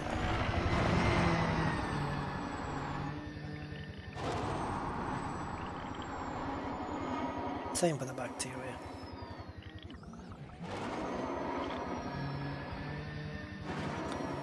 Bacteria tends to have wide coverage on planets anyway.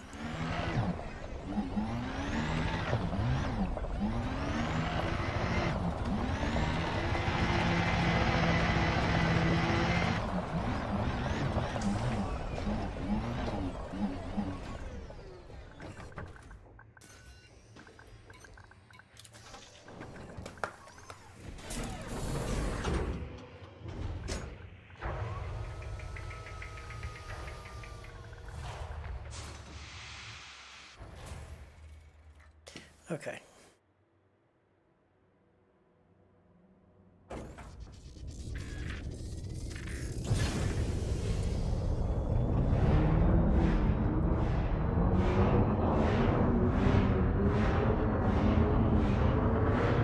So go off in a different direction. See if we can see any more. These headphones are giving me a bloody headache, man. Minimum distance reached. You've traveled over 800 meters from previous sample.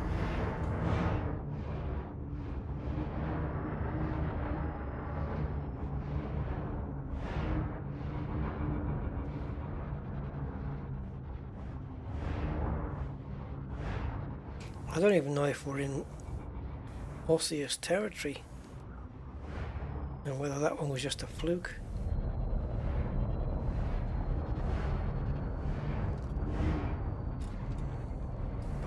Spend a little while looking around. They tend to light up, don't they? So here we go.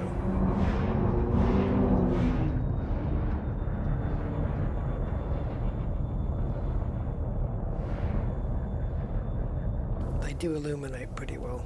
And you can see now, wow, they're everywhere.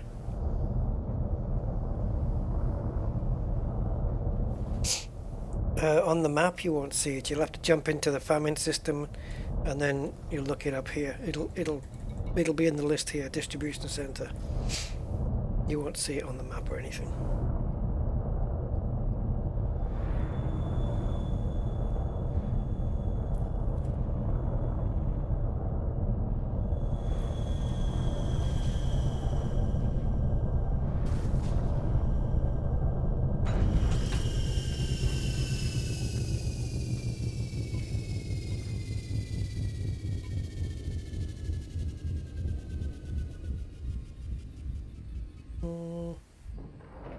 Nope.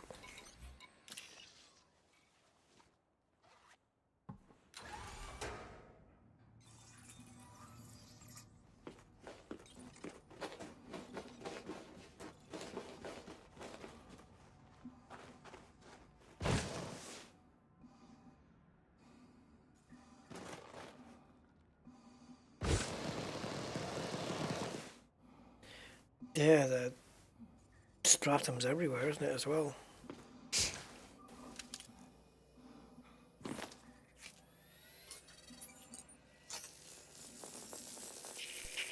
Second partial sample collected.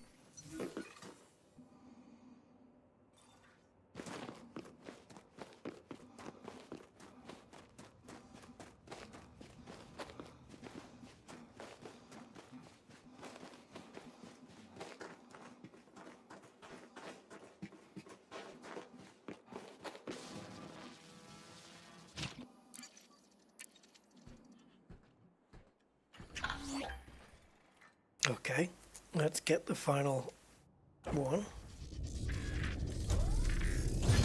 So, to get 800 meters, let's just boost. Stay up here.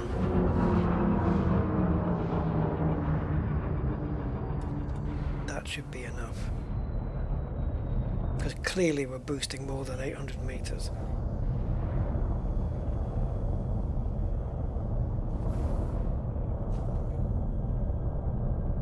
Minimum distance reached. You've traveled over 800 meters from... Yeah, you're not kidding. Because if you think about it, when you're in space approaching a space station and you boost, you're definitely covering more than 800 meters.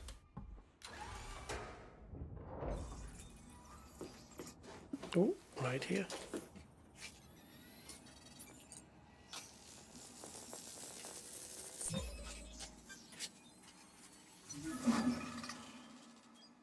Sample Yeah, look at that, 1.5 kilometers there.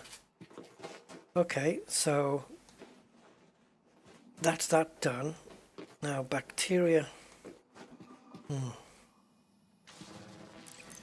Well, there was some where we landed, right? But I don't know if I've ever seen any since.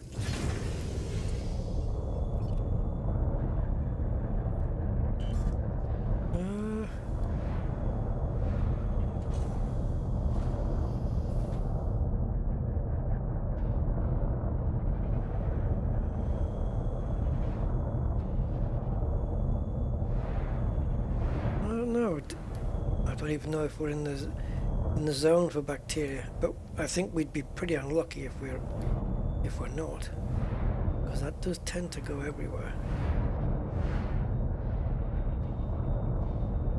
There's so many of these coloured spots here, though. This.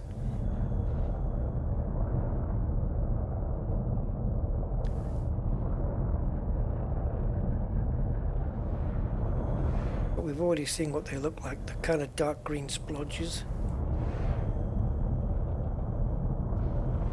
But then so is all these. Oh god, it looks so similar.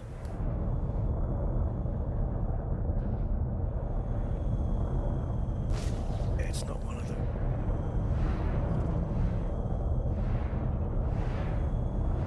Landscape looks good though.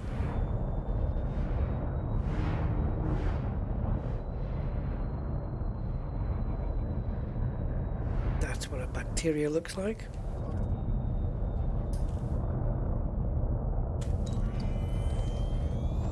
Bacterium alcinium scanned.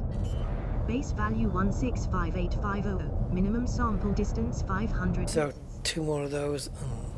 Good. Ouch.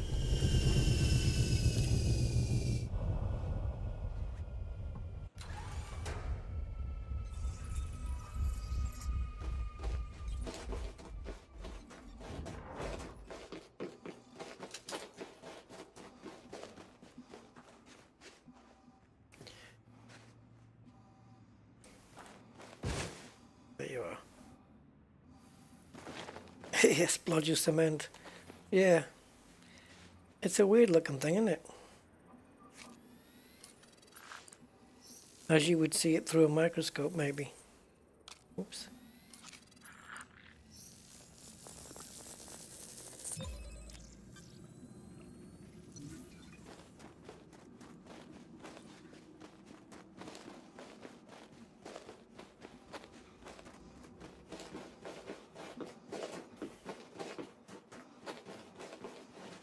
Okay. I prefer those to the ones that, Partial sample. you know, the ones that where the color kind of matches the planet's surface and it kind of looks like it's just cracked. Do you know what I mean? Oh, they can be a bugger to find sometimes. Minimum distance reached. You've traveled over 500 meters from previous. Sometimes on those you just gotta like just be looking down and just traveling real slow. And also as well, it's not, I don't think it's just the bacteria that does this, but sometimes you get stuff that it's just, it spawns in at the last, almost the last second. So you're looking in the distance and you think, nothing. And then suddenly it'll creep up on you, it'll just spawn and be there. So we've got a bacteria on either side now. You look at these.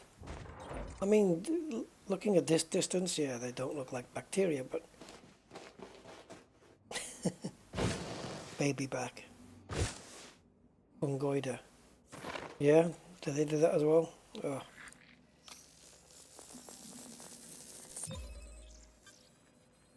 The other thing I had issues with was finding tussock and frutexa in the same area, that they looked the same, you know, and you think, ooh, there's some frutexa, and you approach it and it's tussock. Second partial sample collected. Oh man, nightmare. You just have to wait till you get lucky, really, I guess. Minimum distance reached. You've traveled over 500 meters from previous sample.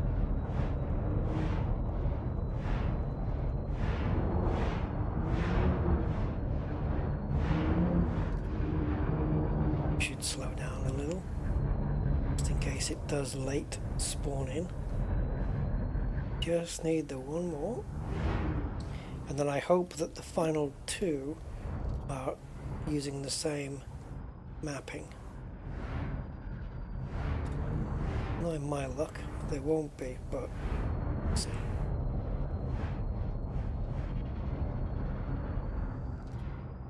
Look at these holes here. What the hell's going on here?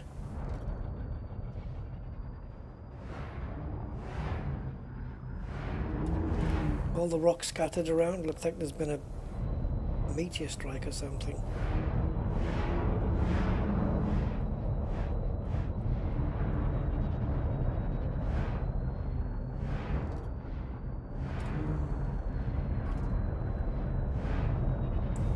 That tussock doesn't come in until 30 meters off the ground.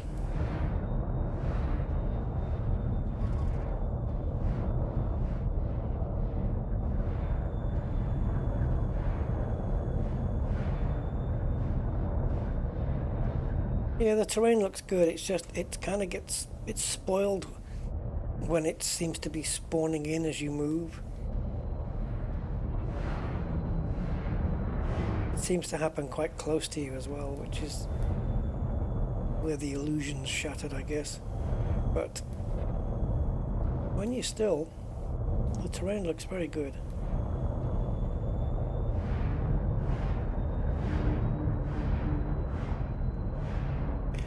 It's always that last one that's going to prove elusive. I'll try and stick to the flatter areas. Bacteria. Come on.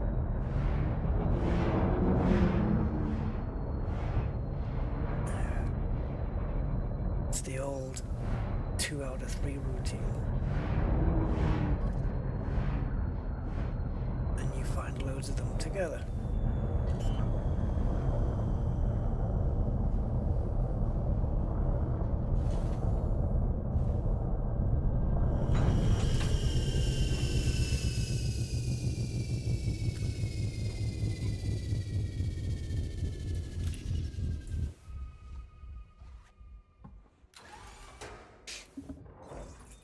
Yeah, it's nice when they do contrast though.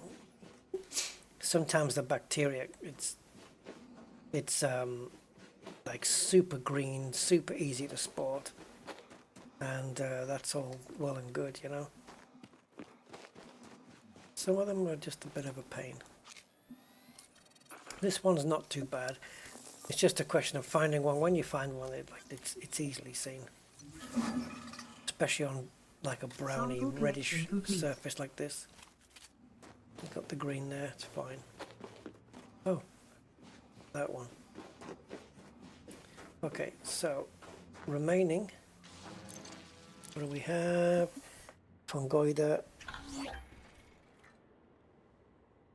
Nope, that's it. Fungoida. We've done we've done bacteria, done osseous. We've done stratum and we've done tussock. Just fungoida, that's it. And then we can skedaddle. At 124. It's going to be the Formula 1 in a couple of hours. I won't be watching it live though. Anyway. It's only the practice session. I'm going to skip it.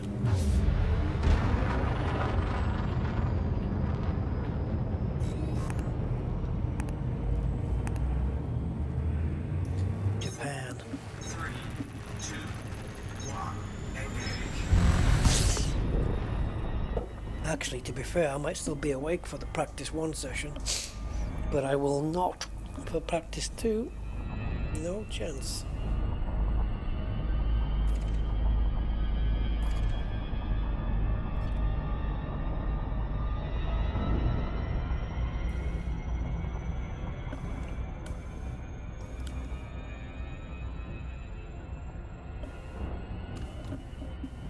Adjust my headphones here.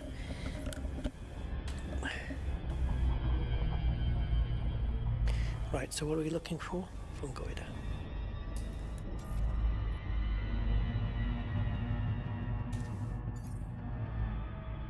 All right, well, ooh, quite a big load of stuff, but we could have landed in a non-blue area for this before.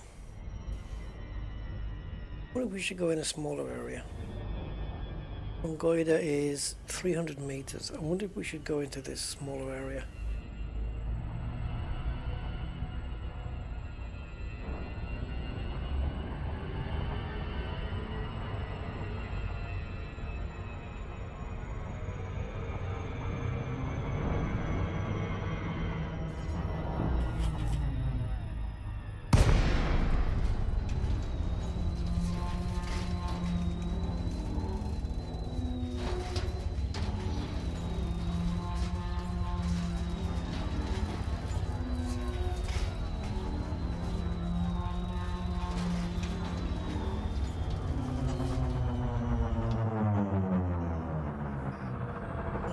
Let's just bring it down here and see. It's only on this faded area then. When it goes brown around the edges there, that's not where we want to be. But it's 300 meters, so we just need to find... We can find all three within a kilometer if we're lucky.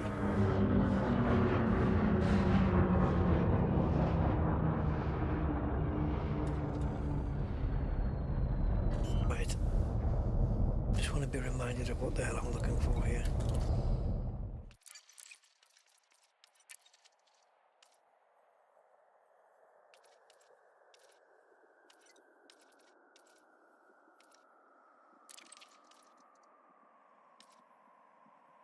Oh, the ones we couldn't find before. Testicles on sticks. Or tomatoes, depending.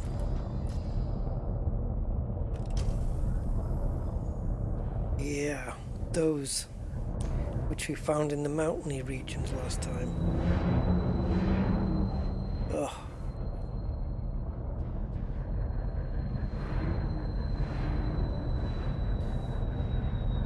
I don't think we have any high terrain here, do we?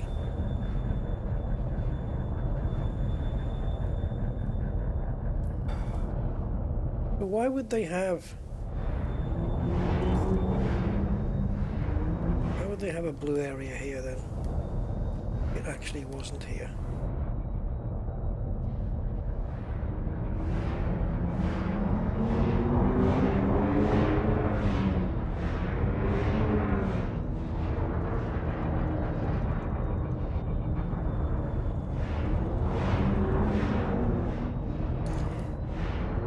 I'm tempted to skip this because I don't want to go in the mountainy areas, it's a pain.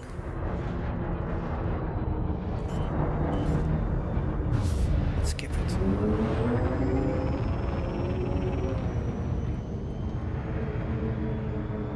After 5 hours and 40 minutes in, you know.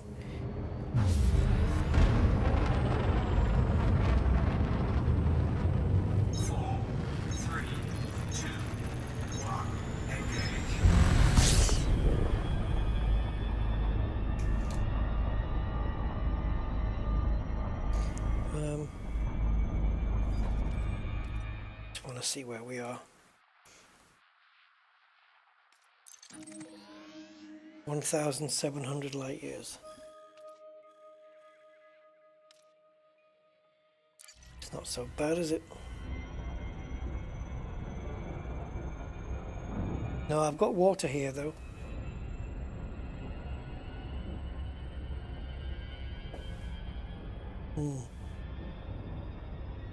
Got lovely water.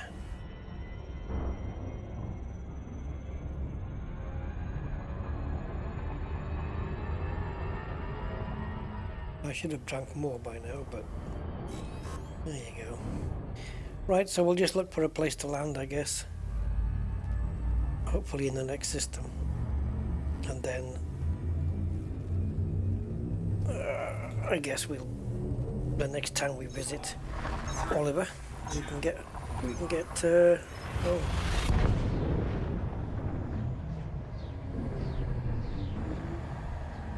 super interested to see how much we make and the rankings and stuff. And all this for Professor Palin just to unlock him so we can get the thrusters done on the Cobra. Okay, we've got quite a few things. Are they light years or light seconds? Yes, okay. Fuel snipping complete. Cool. Okay, 9 bodies and it hasn't been discovered before. All fresh. So let's see if there's a landable. Don't care whether it has atmosphere or not. If there's one with a bio, that's fine, we'll just take that. And, oh, 750,000 in codex. Oh, they're all first footfalls, Cosmic. Yeah, all of them. I'm going to be, as you say, minted for sure. I'm going to be good to go.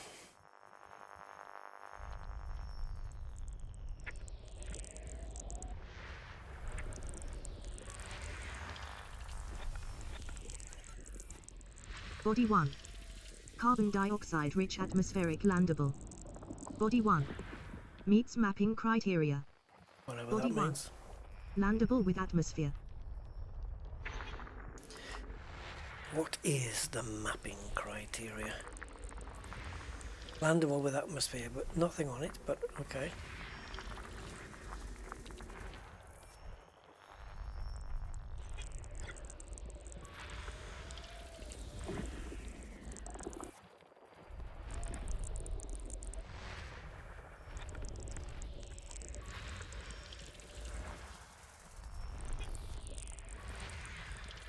Ah, okay, BIOS.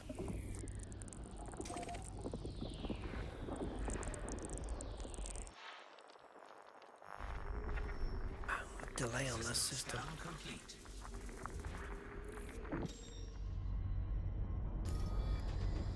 Body 4. Carbon dioxide atmospheric landable with life. Body 4.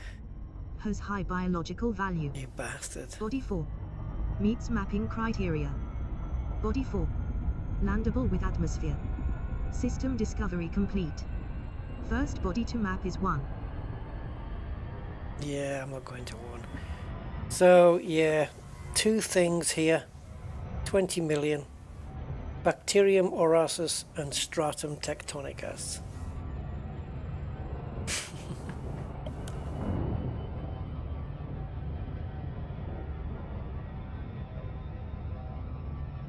On another first footfall.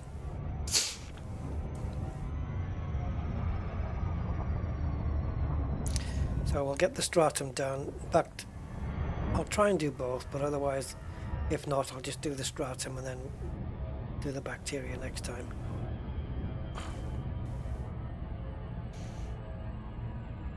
But I definitely want to get the stratum under my belt.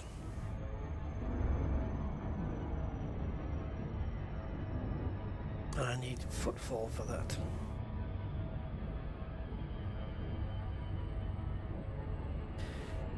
Well, that was a nice way to, because I want to end it on this planet, so it's a nice way to do it. 20 million times by 5. Hello, mama.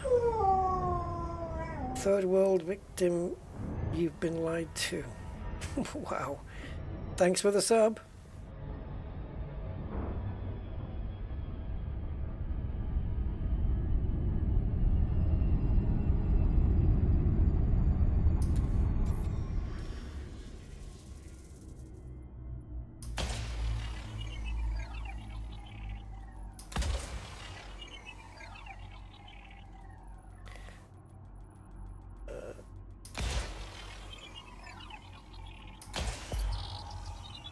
Let's see if that does it.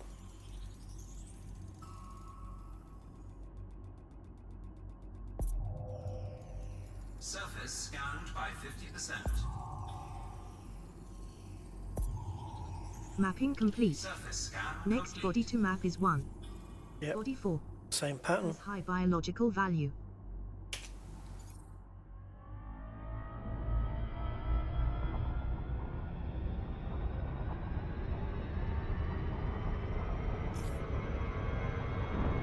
Oh wow, did I go too fast?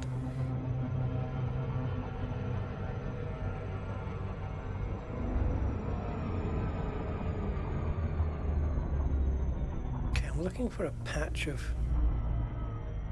turquoisey, but I don't really see any. Just that. Nope, not even that. Orbital flight engaged.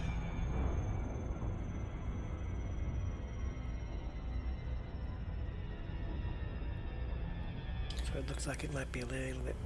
Ah, it doesn't look too bad. A little bit bumpy, but not too much. Stratum's going to be easy again.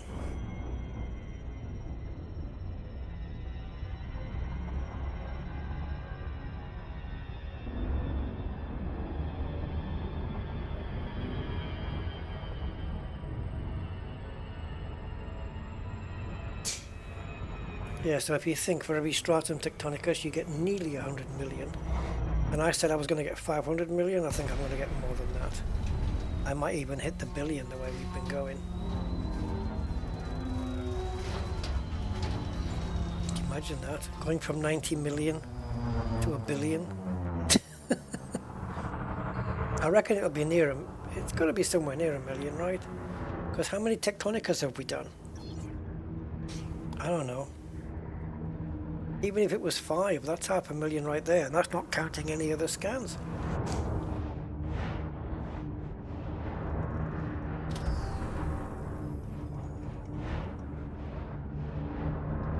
So yeah, it might be a billion or somewhere approaching that.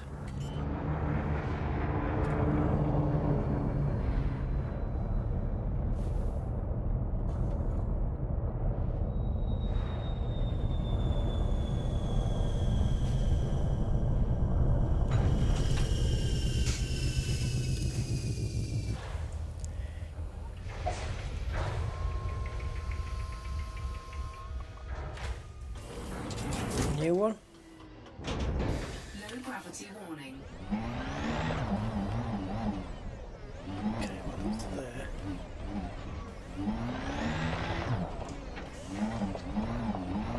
Come on, my little corazon. Don't leave me now.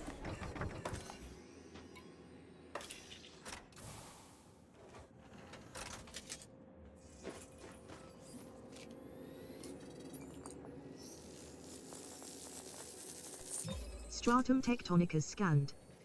Base value 1901080. Minimum sample distance 500 meters. First partial sample collected. Oh, politically, yeah. Yeah, well, we all get lied to all the time, don't we? It's a question of which lies and who's telling them.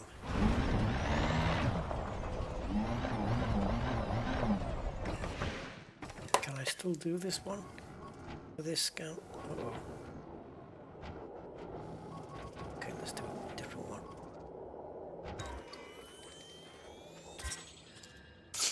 $2005.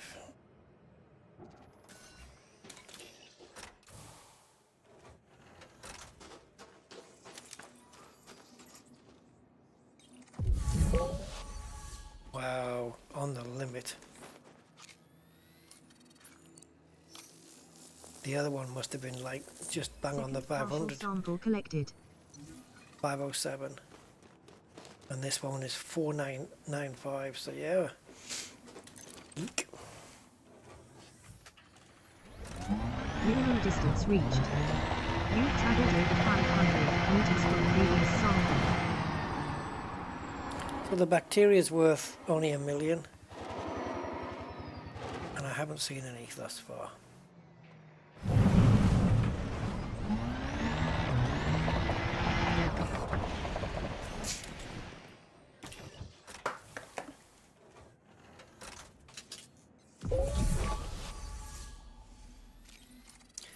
So we'll just get back to the ship, and if I feel like doing the bacteria on the next one, I will.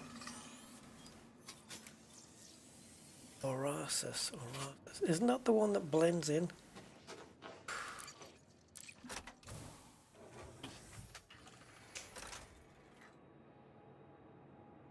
Yeah, the Tectonicas is easy. It is. Sample collection complete. Cabbage leaves. Cabbage patch bios.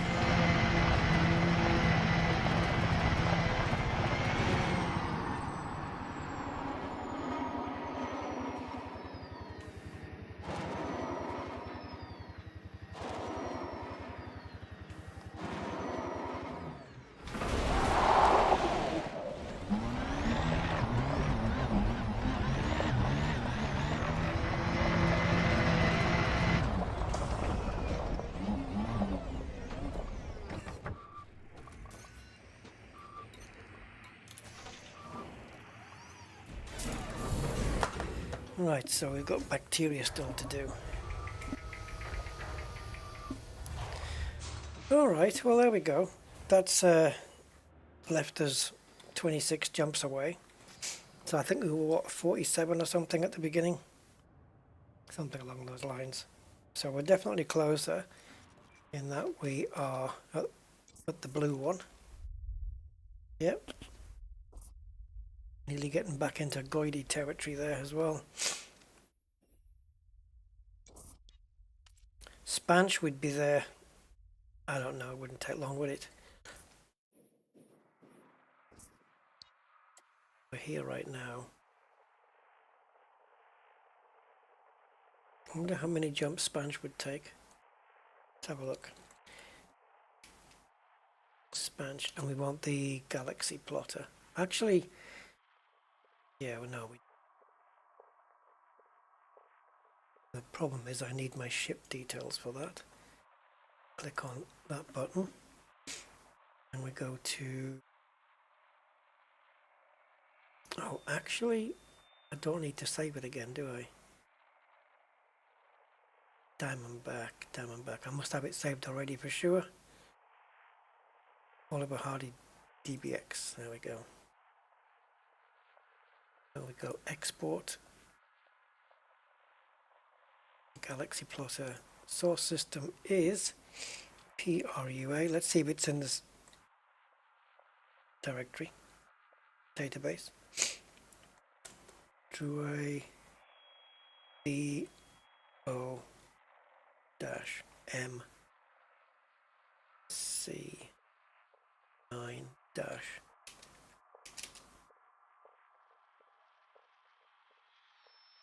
four. Not here. However, C9-3 is here. I don't know where that is, but dear Guandry.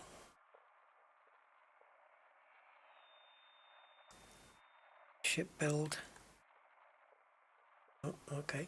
Didn't want to paste that in. Click, copy, paste.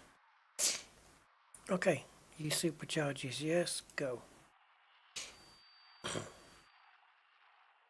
So I don't know where C9-3 is, but it can't be far away. What if it's my next jump? Unlikely.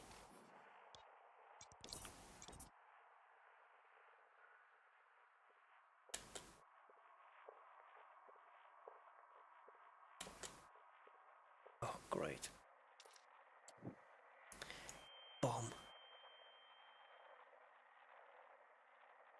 Oh, I hate it when it does that. Oh my god, I hate it when it does that. Jesus.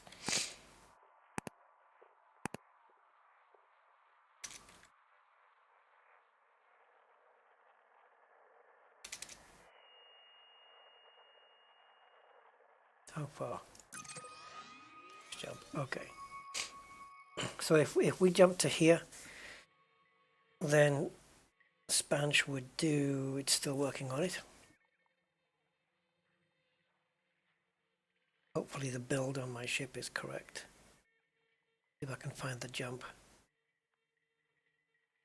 15, basically. So it's only chopping off 11 jumps. I think we'll manage without. Let's do it normal. Yeah, I've got plenty of first discoveries now, I think. And we're getting to that point where it's going to be discovered systems, but not necessarily footfallen though. So yeah, we'll just carry on as normal. Do the 26. Yeah, and do it that way. Alright guys, there you go. 5 hours 56, let's call that 6 hours. Which I didn't think I was going to do. But there you go. My heart's still beating at the moment. Even though I kind of feel it when I lean forward. I don't know why. I don't feel it when I lean back. Weird. But yeah, I'll keep you guys posted. And if I stop posting, well...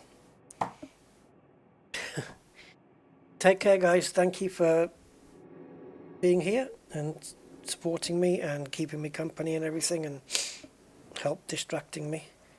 And for all your... Yeah, for the memberships and the subs and all that stuff, all that YouTubey stuff. Thank you so much.